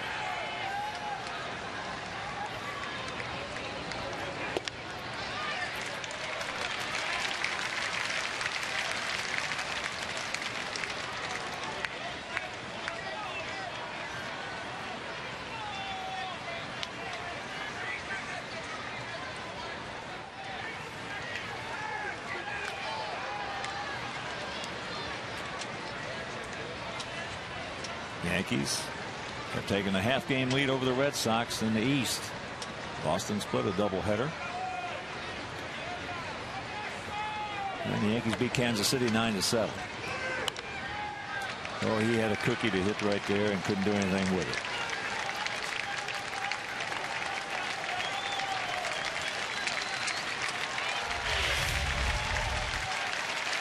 Jesse gets a breaking ball that hangs over the inner portion of the plate.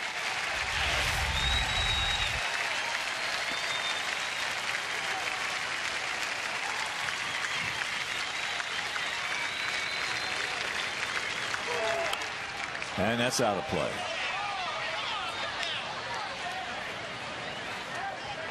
And the Rangers, they're leading the Angels 7-1, bottom of the 7th at the Big A. Texas trying to extend their lead to 6 games over the Halos.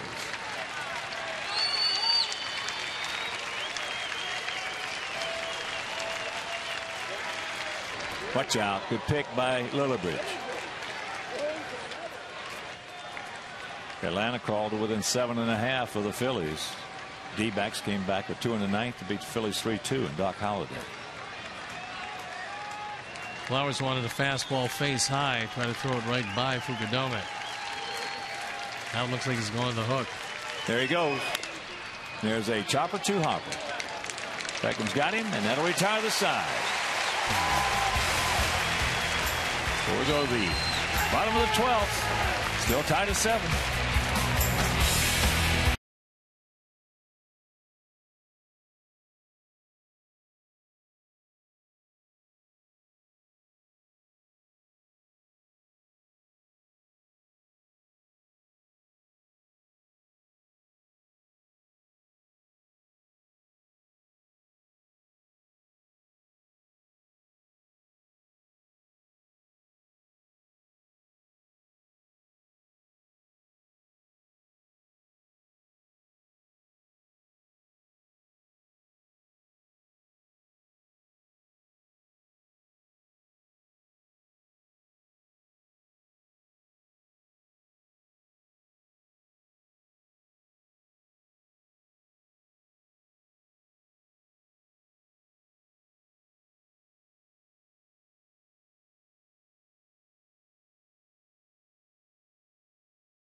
On the ERA up close to 6 and for the 42nd time. Control has been good, but he's given up 55 hits in 46 innings. And he's the 8th Indian pitcher. And Maniacta has unloaded his bullpen.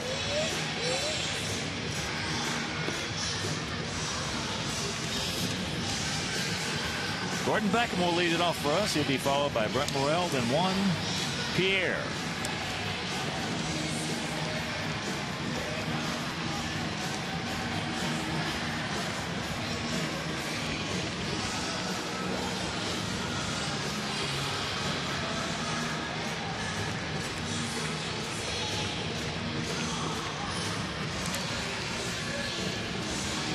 Gordon's 0 for 4. He walked and stole a base and scored back in the 2nd inning.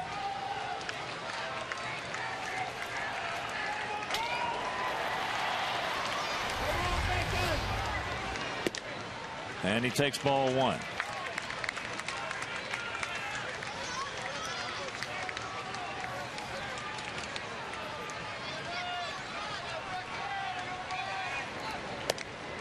And there's the strike.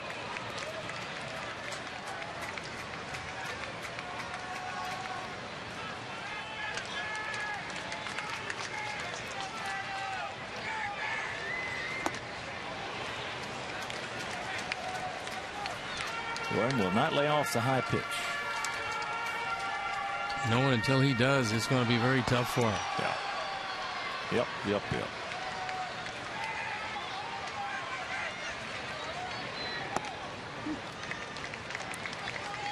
Laid off that one.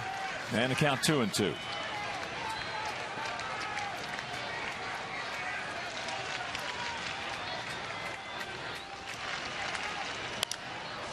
And that is out of play right side.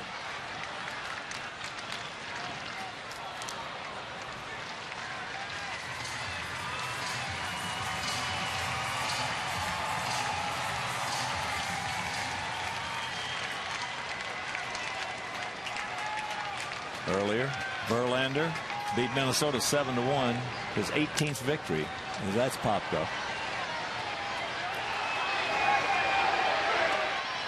And that's out number 1.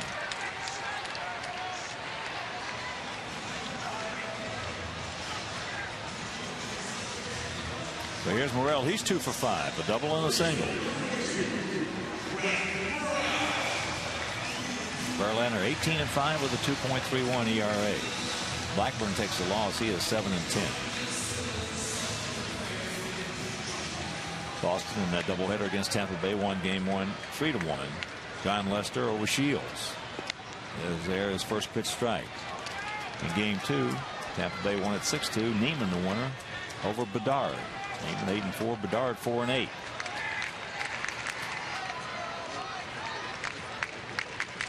Breaking ball. D-backs with 2 in the ninth to beat the Phillies 3-2. Shaw over Halladay. Halladay now 15-5 with a 2.53 ERA. J.J. Putz picked up his 30th save. And that's in right field. 2 giving chase. And it's in the first row. That young man ecstatic with the souvenir. He stayed around late. Look at that. He brought his glove and it paid dividends.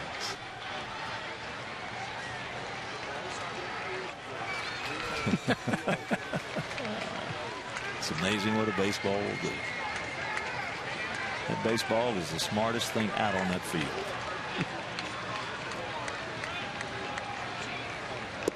That's way low and away. 2-2.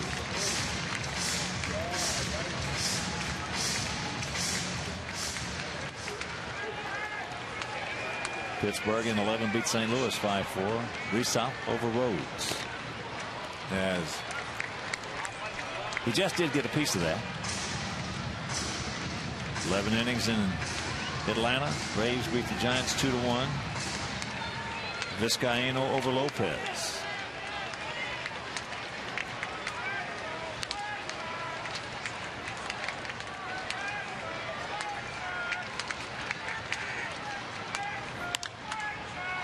And that one is going to be playable.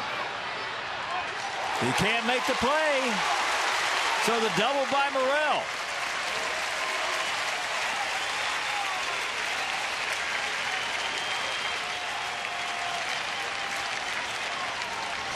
Three for 6, 2 doubles and a single, and a run scored. More importantly, can we make it 2 runs scored?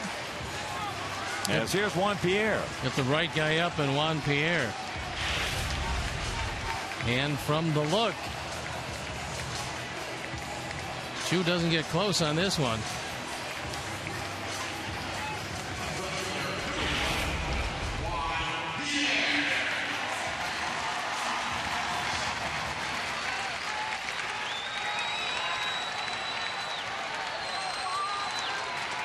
One,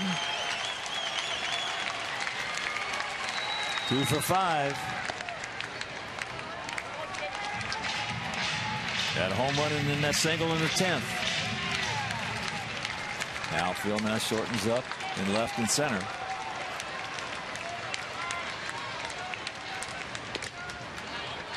And the count 2-0. With Diaz on deck. And Chu with a great arm in right field. Fukudome, oh, very good. A right fielder's arm in center. Bradley, just okay, but he's shallow in left.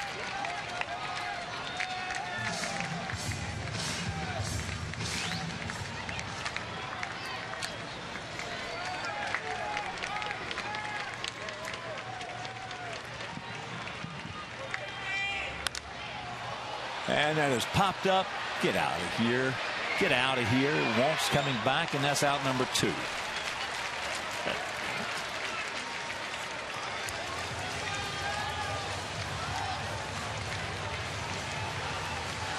So it's up to Diaza. He's 3 for 6. 2 triples. A bunt single. 2 runs scored and 2 runs knocked in. He's been the man tonight.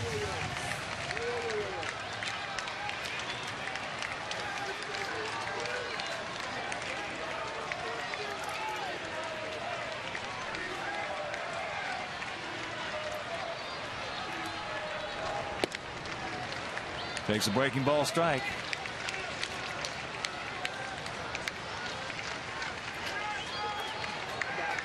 A winning run at second.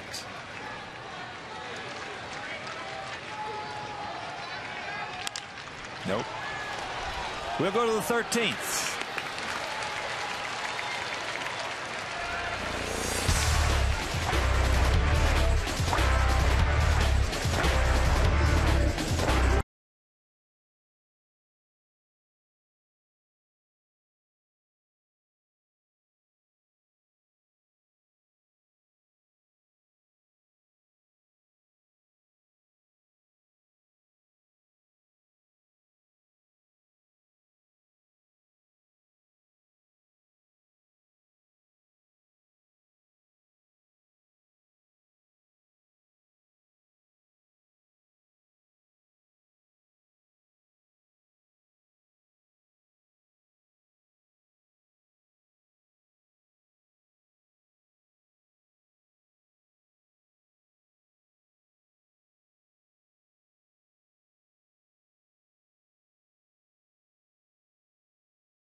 We're into the 13th inning.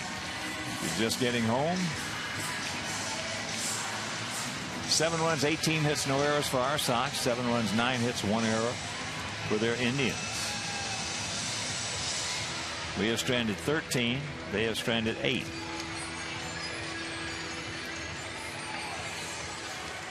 And here in the top of the 13th, it'll be Donald, Laporta, and Hanahan. Donald's 0 for 3, but he is knocked in 2 with a sacrifice fly and a bases loaded walk. And get by this inning, we got the heart of the order due up in our half of the 13th. First pitch strike. Well, the walks have absolutely just killed us.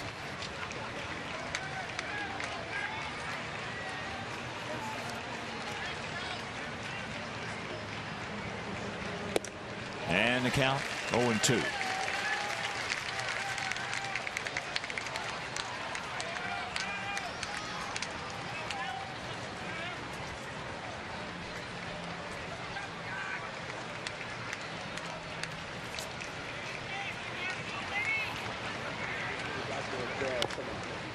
And that's nubbed foul. So the count hangs at 0-2. The 26-year-old infielder.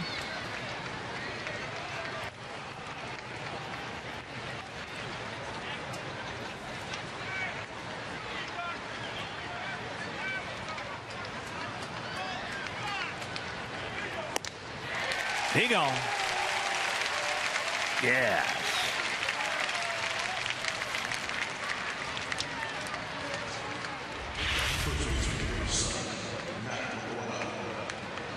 That fastball top of the zone, and he threw it right by him.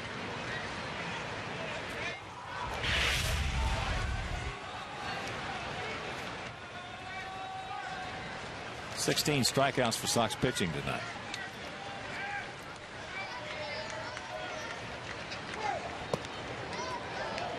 Laporta takes ball 1. Kevin Foy went 5 2/3, had 9.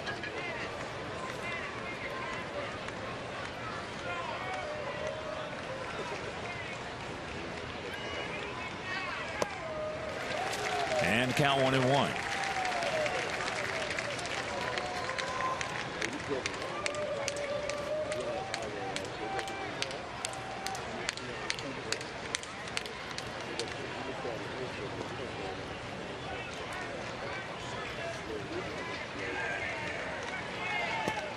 And there's the strike. So 1-2 the count. We saw Zach Stewart up earlier. Still have Jason Frazier down there. And the Indians, well, they don't have any.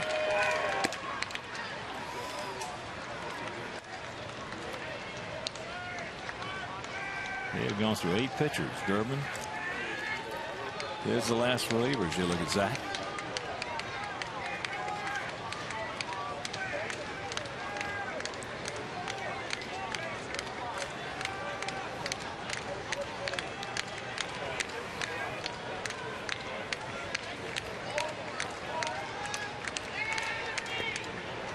There's about a 56-footer.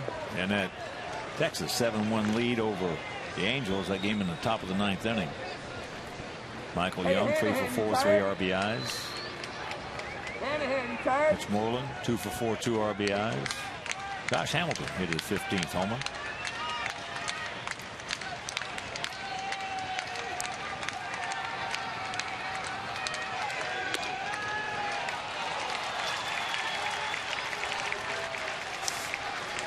And there's ball 4.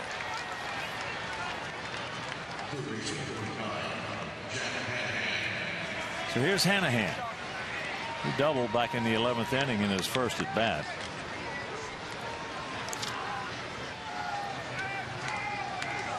That one slicing right down the third baseline, hit off of Morel's glove.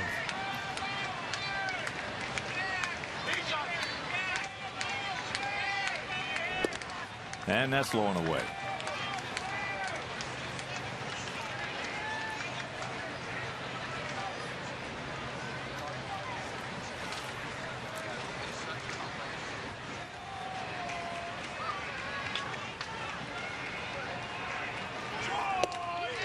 goes through that one in that 5-4 Pirate victory over St. Louis in 11 innings.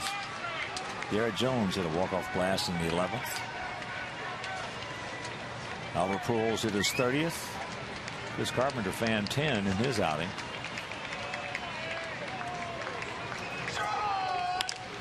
As that's out of play. Don Cooper is making another call to the pen.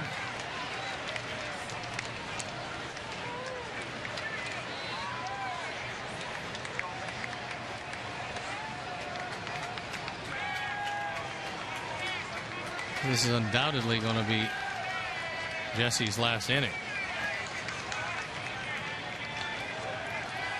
And the 1-2 pitch. It's 2-2. And that Milwaukee 2-1 victory over the Dodgers. Mark Kotsay singled in the 9th. Knock in Prince Fielder. Buku continues to roll. Now 7 games over the Cardinals.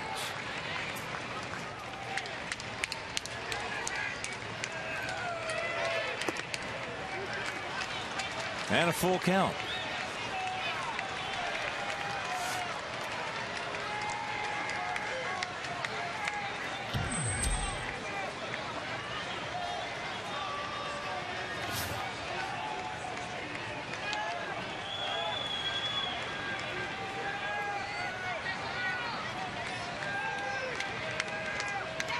There he goes. And that's foul.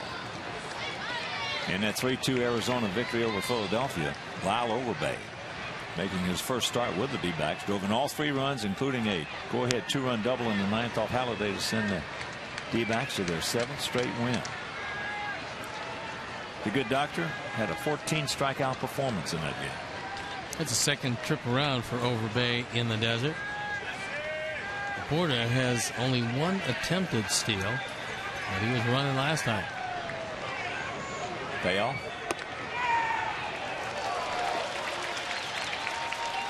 And they're back-to-back walks. And here comes Don Cooper. So 2 on, 1 out.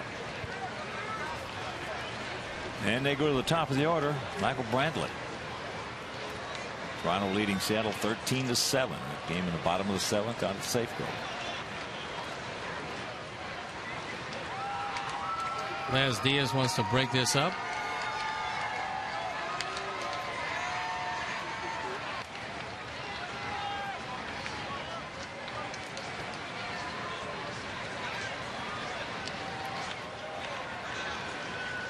Jesse checking out who's going to cover second base in case there's a ball hit back to him. So Brantley, 2 for 5, 2 runs scored.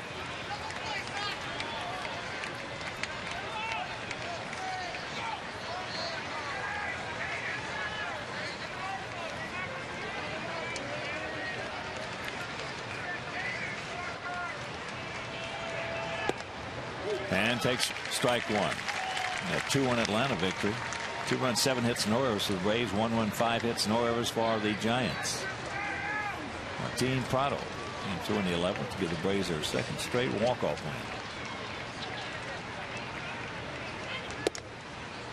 win. And a count 1-1.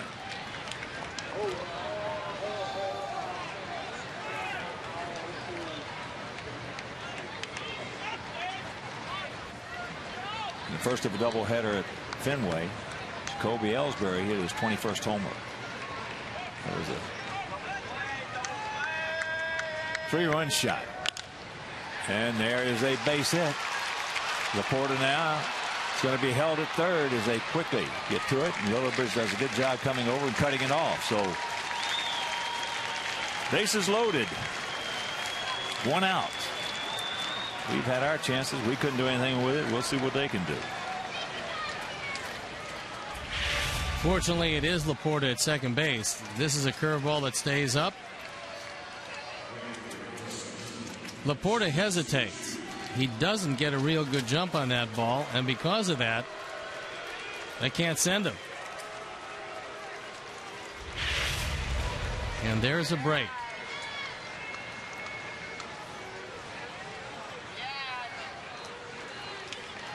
So here's Chu. Chops it foul. Chu has struck out, singled, walked, and scored. Went out deep to center, hit into a 4-6 fielder's choice, and struck out again.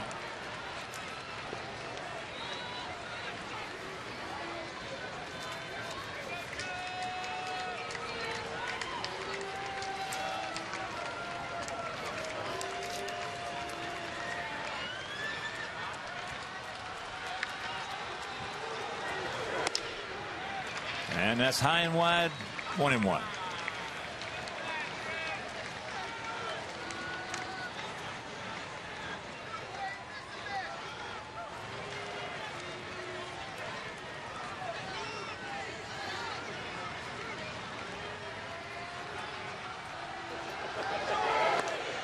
And the count 2-1.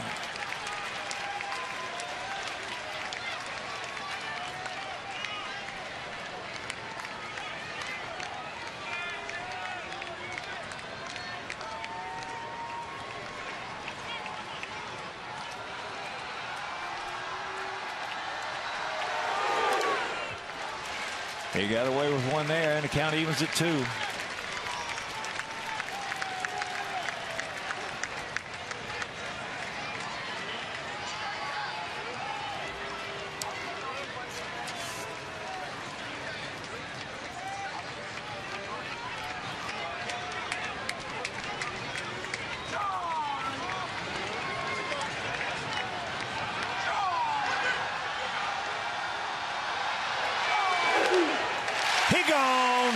Big strikeout.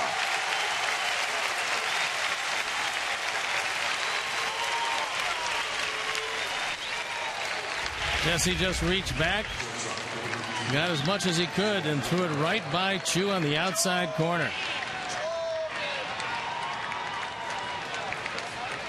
Now we have the best hitter at the plate. 17 strikeouts tonight for Sox pitching.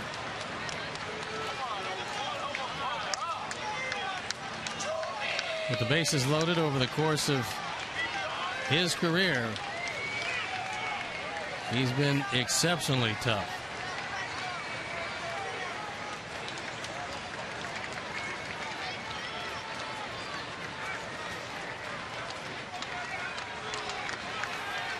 So here he is, Cabrera. He was all over it, just underneath it. Thank goodness.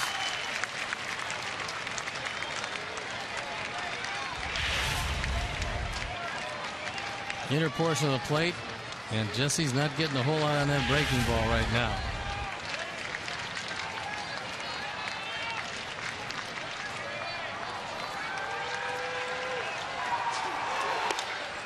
And that's up high.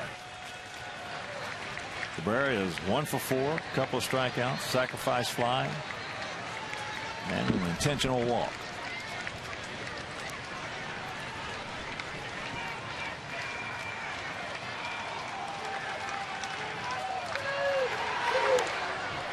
And he's on top of the count, 1-2.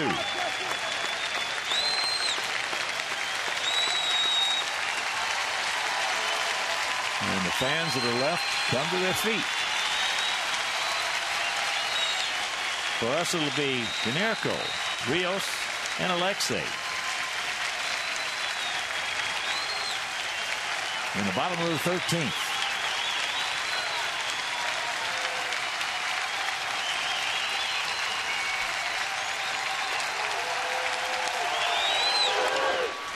Ground ball.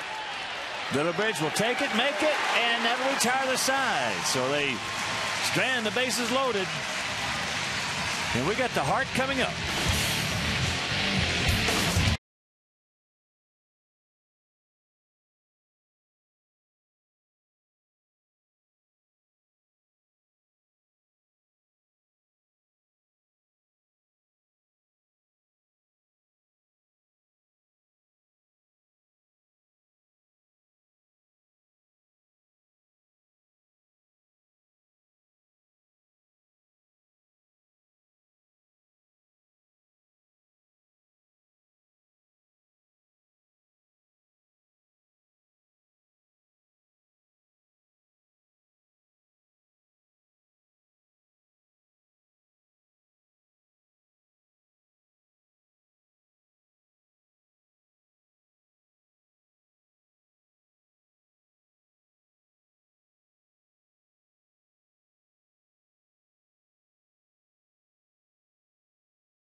13th inning. He's got Canerco, Rios, and Ramirez. And that Arizona 3-2 victory over the Phillies at Citizens Bank Ballpark. They had 45,742.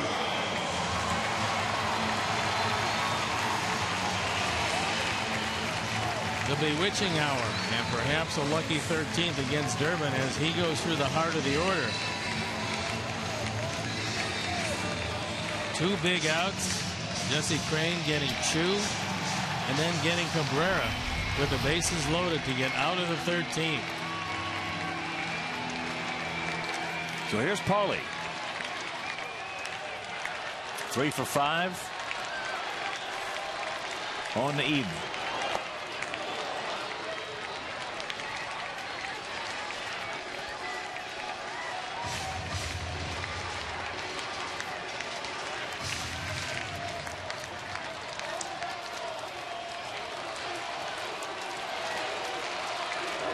That one lowered away. So the count evens at 1. 7-18-0 for us. 7-10-1 for them. Always had his way with Chad Durbin. Let's hope that continues.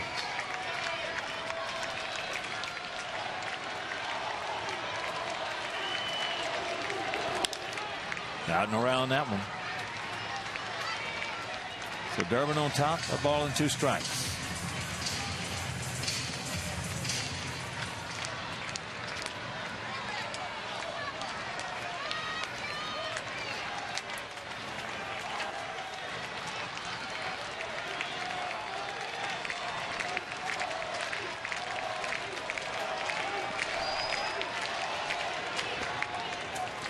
Two and 2 the count. Had to get a little something extra on that slider.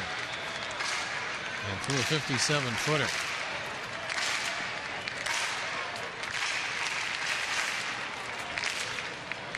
And that 9-7 Yankee victory over Kansas City. Robinson Cano 2 for 5, 4 RBIs, hit a 3-run homer. Oh, Danny Duffy. Ball hammered but foul.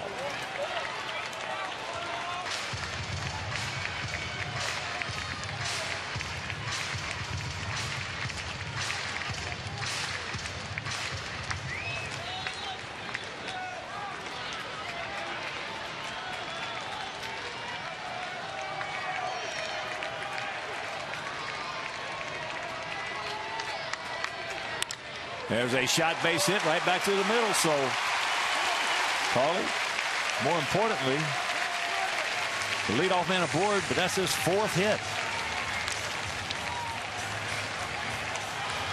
And Omar Vizquel's coming out to pinch run, carrying the winning run with him.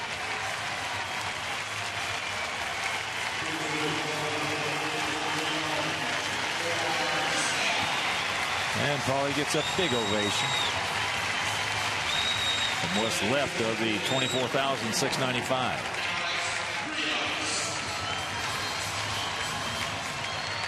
So here's Alex. He's been in the plate once, and if you did not see it, he led off the 11th inning with a triple. And we couldn't score.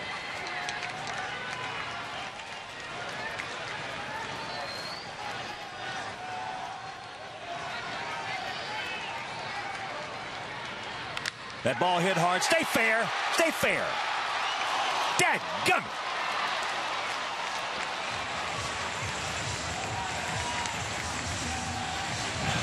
Man.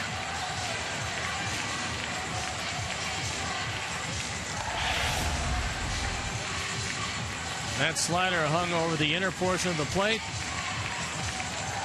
This probably would have ended it as it kicked well by Brantley, but it hooked foul. So just a hard strike.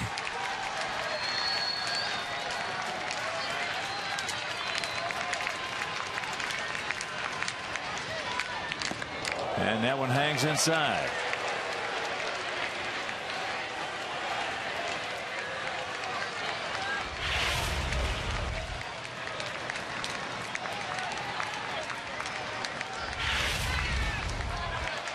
He did not go.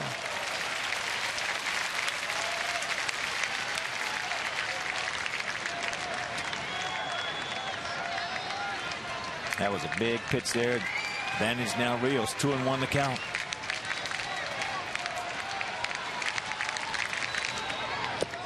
Could not check up on that. 2 balls, 2 strikes.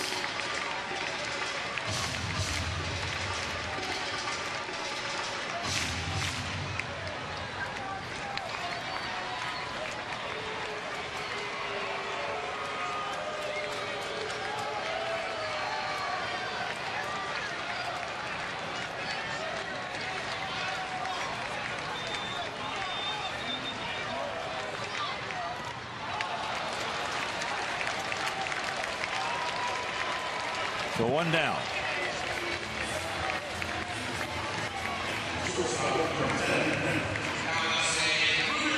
So here's Alexei.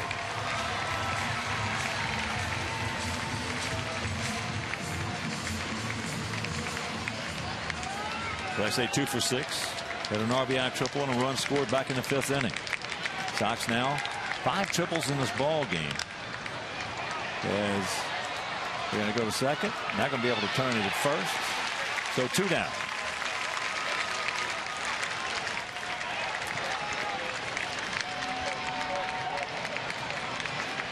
And here's Lillibridge.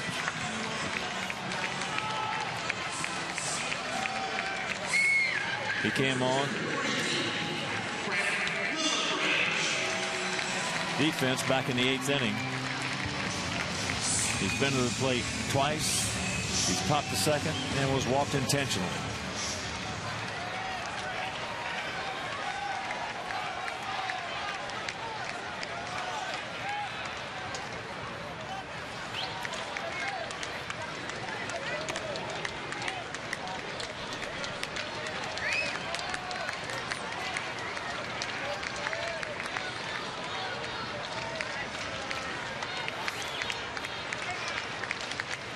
Alexei is 6 for 9 in stolen bases, has just a decent lead.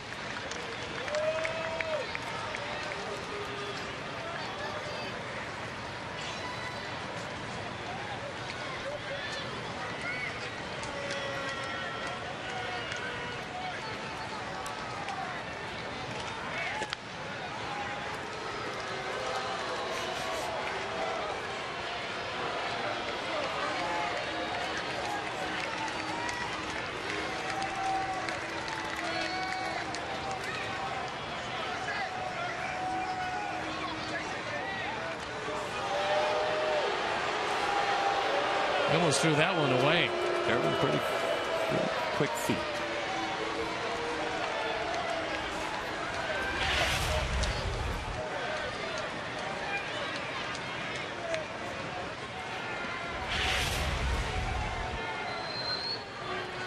One-0 pitch. No.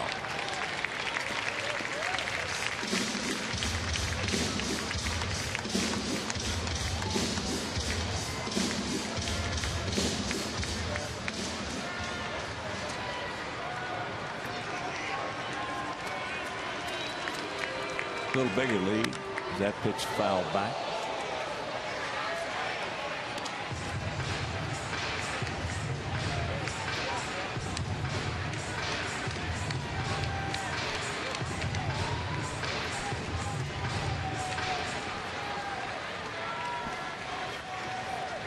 First and 30, Brent. Or light him up, one of the two. Fukudomi really deep out there in center field.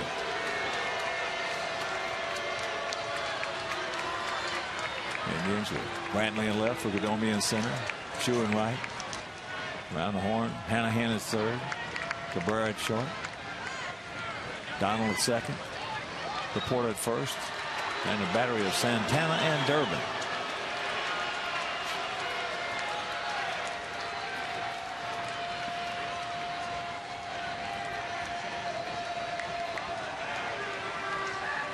There he goes. And he cannot find the ear zone. Pitch is called a strike, so 2-2 the count.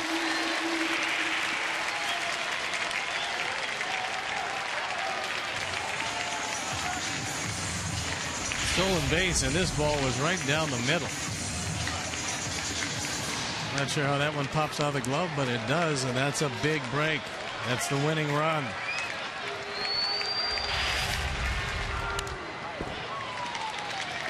Count hangs at 2-2.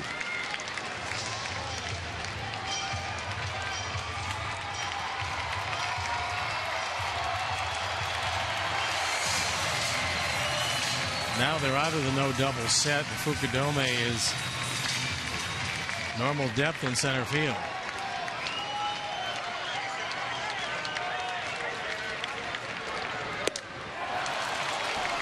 We'll go to the 14th.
.356 on for the 53rd time. This is his 9th appearance as a member of the Sox. And he's got to go through the heart of the Indian order. You got Hafner, Santana, and Fukudome.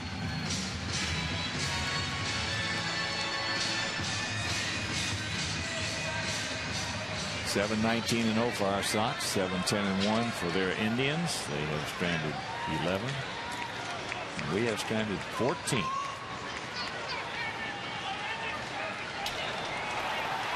So here's Hafner. 2 for 6, RBI single, and a homer.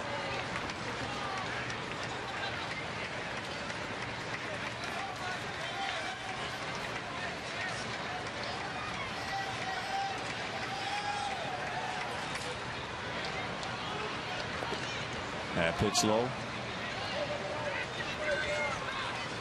Gap out there in left center.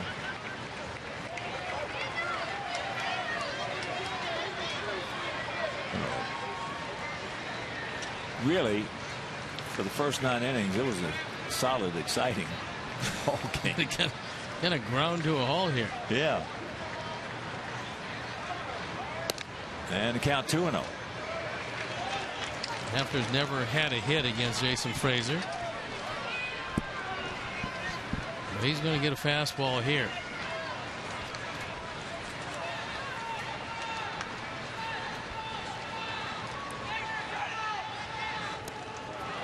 And the count 3-0.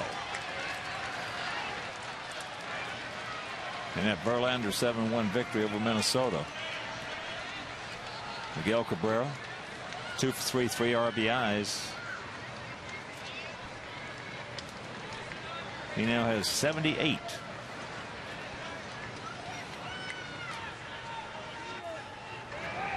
There's a strike.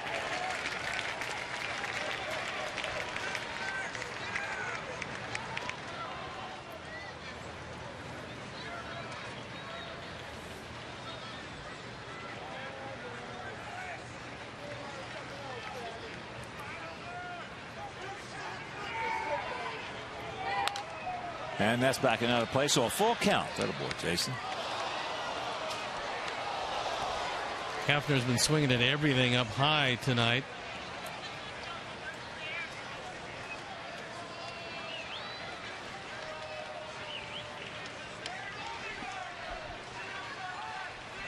He had 40,000 plus in that Tiger game. But a full count right here.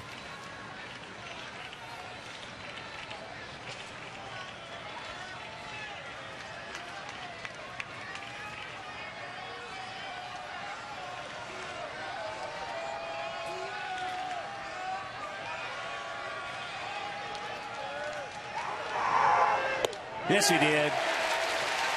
He gone. Dig out. Big break. That pitch well out of the zone. Hafner made up his mind he was going to swing when that one left Jason's hand. And he goes down on strikes. So here's Santana. Carlos. 2 for 6, a bunt single, and he scored on that. Then he drove in a run with a single back through the middle. Starts him off with a strike. Changeup.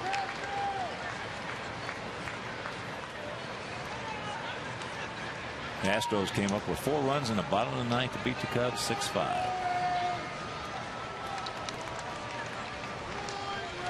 Walk-off grand slam.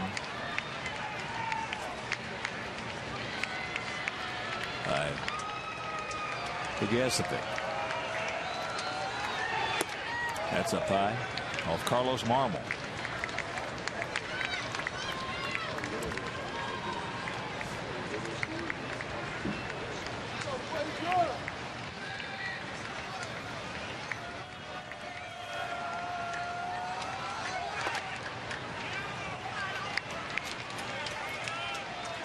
Ryan Dempster pitched well. He went 7 innings, giving up 4 hits.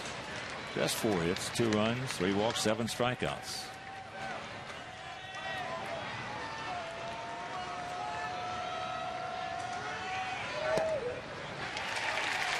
And there's the strike. So 2-2.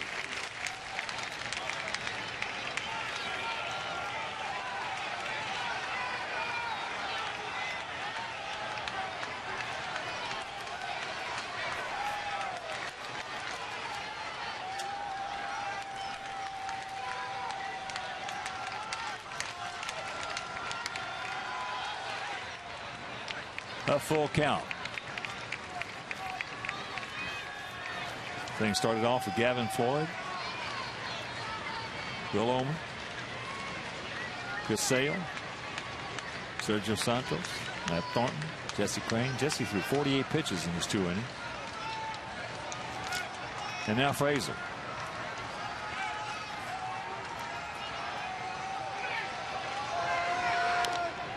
Just got a piece of that one.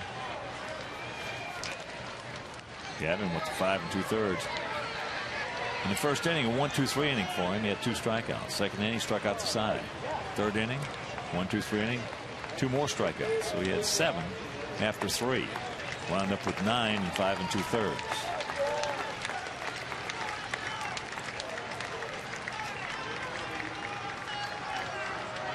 $18 strikeouts for our pitchers today. Make it 19 because he gone.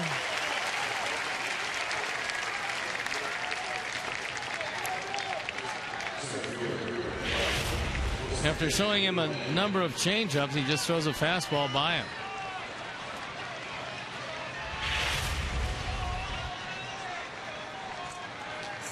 So here's Fukudomi. He's 0 for 5. He walked back in the 6th.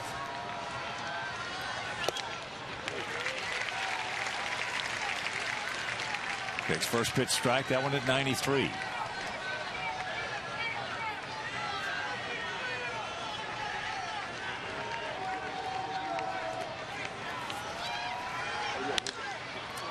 Ball hit well in the center field, but Alex is there. And that's a 1-2-3 inning for Jason Frazier. It'll be Flowers, Beckham, and Morrell in the bottom of the 14th.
tied at 7. We have 19 hits. They have 10. And here is Tyler, who has 2 of those 19. An RBI double, a triple. Come on, big man. Get you a cookie here and heat it up. Chad Durbin. Oh, you got the cookie. He hung one again, and he's been doing a lot of that on the inside part of the plate. That was it. Durbin into his 3rd inning of work. And there's a curveball. So very quickly the count, 0-2.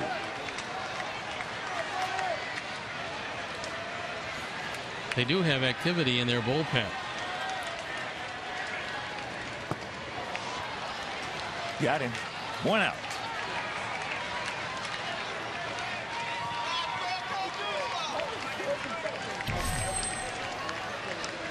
One of their starters, Huff, starting to loosen up. So here's Gordon. Gordon's due. He's 0 for 5. He walked, stole a base, and scored back in the 2nd. And he takes first pitch strike.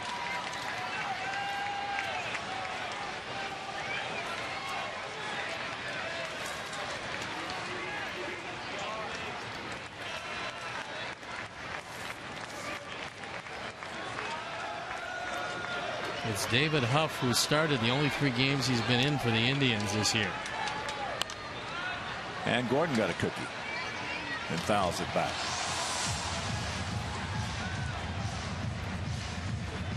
Another hanger.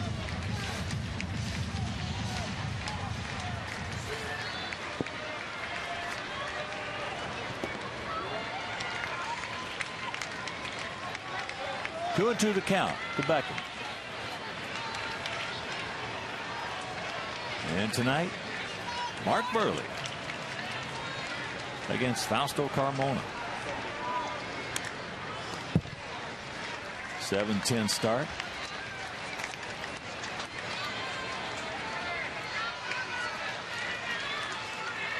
And then tomorrow, there's Mark. Philip Humber against Justin Masterson.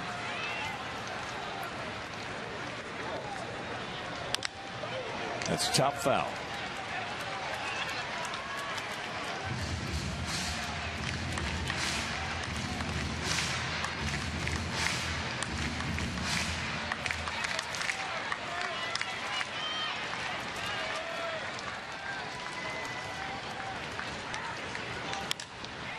That's into the gap. Nobody's going to get it. And it skips by. But Gordon, now he'll pull up. It's a good thing he did. A wise choice. Meanwhile, the double. And that'll set it up for Brent Morrell. That's his 12th two-bagger. This one looked like it's going to be 3 bases for a minute. As Gordon hits it in the gap. This one gets by Chu, who just seems to be always in the wrong spot tonight. Shin-Sen's had a tough evening. He is normally one of the better right fielders in the league. But right here is Brent. He is 3 for 6. Couple of doubles and a single.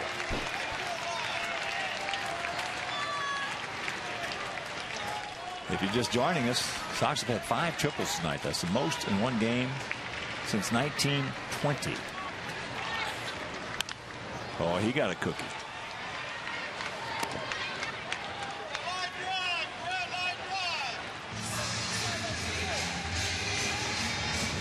We've had some good pitches to hit off, Durbin. That was a good pitcher's pitch that Beckham hit. Kept it low and away. It was a good slider. Gordon went out and got it. Chopper up the middle. Can't beat it. Can't do it. He beat it. First and third, one out.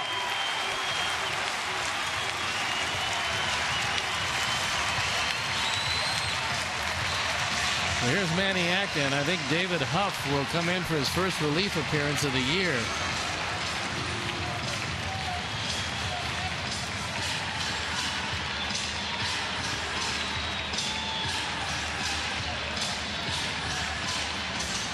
So a good job by Chad Durbin. Goes 2 1/3. Just gives up the 2 hits that you just saw. The double by Beckham, the infield single by Morrell. He departs, and we'll be back.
Pitcher of the night for the Indians, and it's David Huff, who's 1-1, ERA .51. That's in his 3 games, all starts. He inherits runners at first and third. Brent Morrell with his 4th hit doesn't factor into this one. Gordon Beckham carries the winning run, and Juan Pierre will look out at it.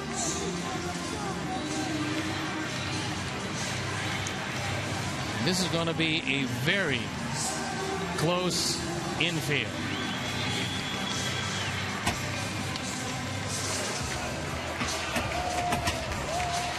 So here we go.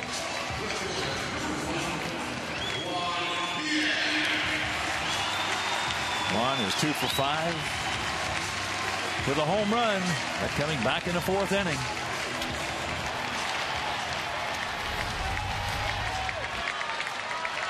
Beckham at third. Morrell, he'll go on this pitch. There he goes. And there's a strike.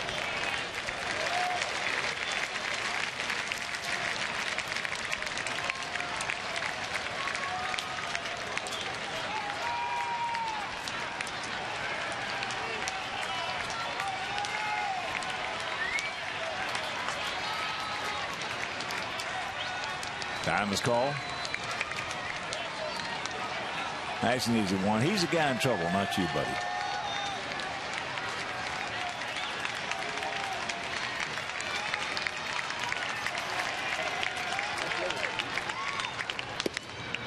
And the count 1-1. Juan has really been playing well. Really well. Since a rough April and May. Very rough April and May.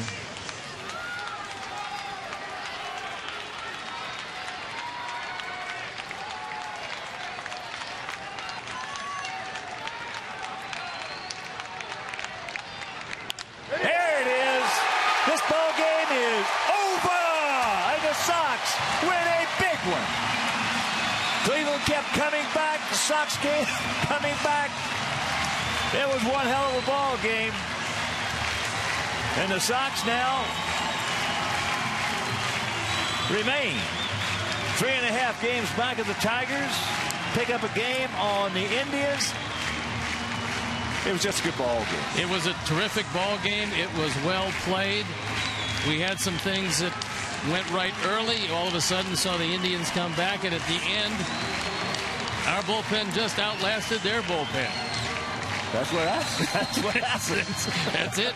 We still had Pensman. They had to go to a starter, and at the end, you win it in 14. And let's check out our GMC player of the game. And indeed it is Juan Pierre coming up with that game-ending single to left field. He also had that home run. Our GMC player of the game. So for my partner, Steve Stone, our director, Jim Angio, our producer, Mike Leary, our associate producer, Dave Ross, our technical manager, Mark Harper, the executive producer, Jim Corno Jr., also for the mayor, Mean Joe Group, and up here in the booth, Greg Silas, Frank D'Amato, Frank Leone. This is the Hawk. So long, everybody. We'll see you later on tonight.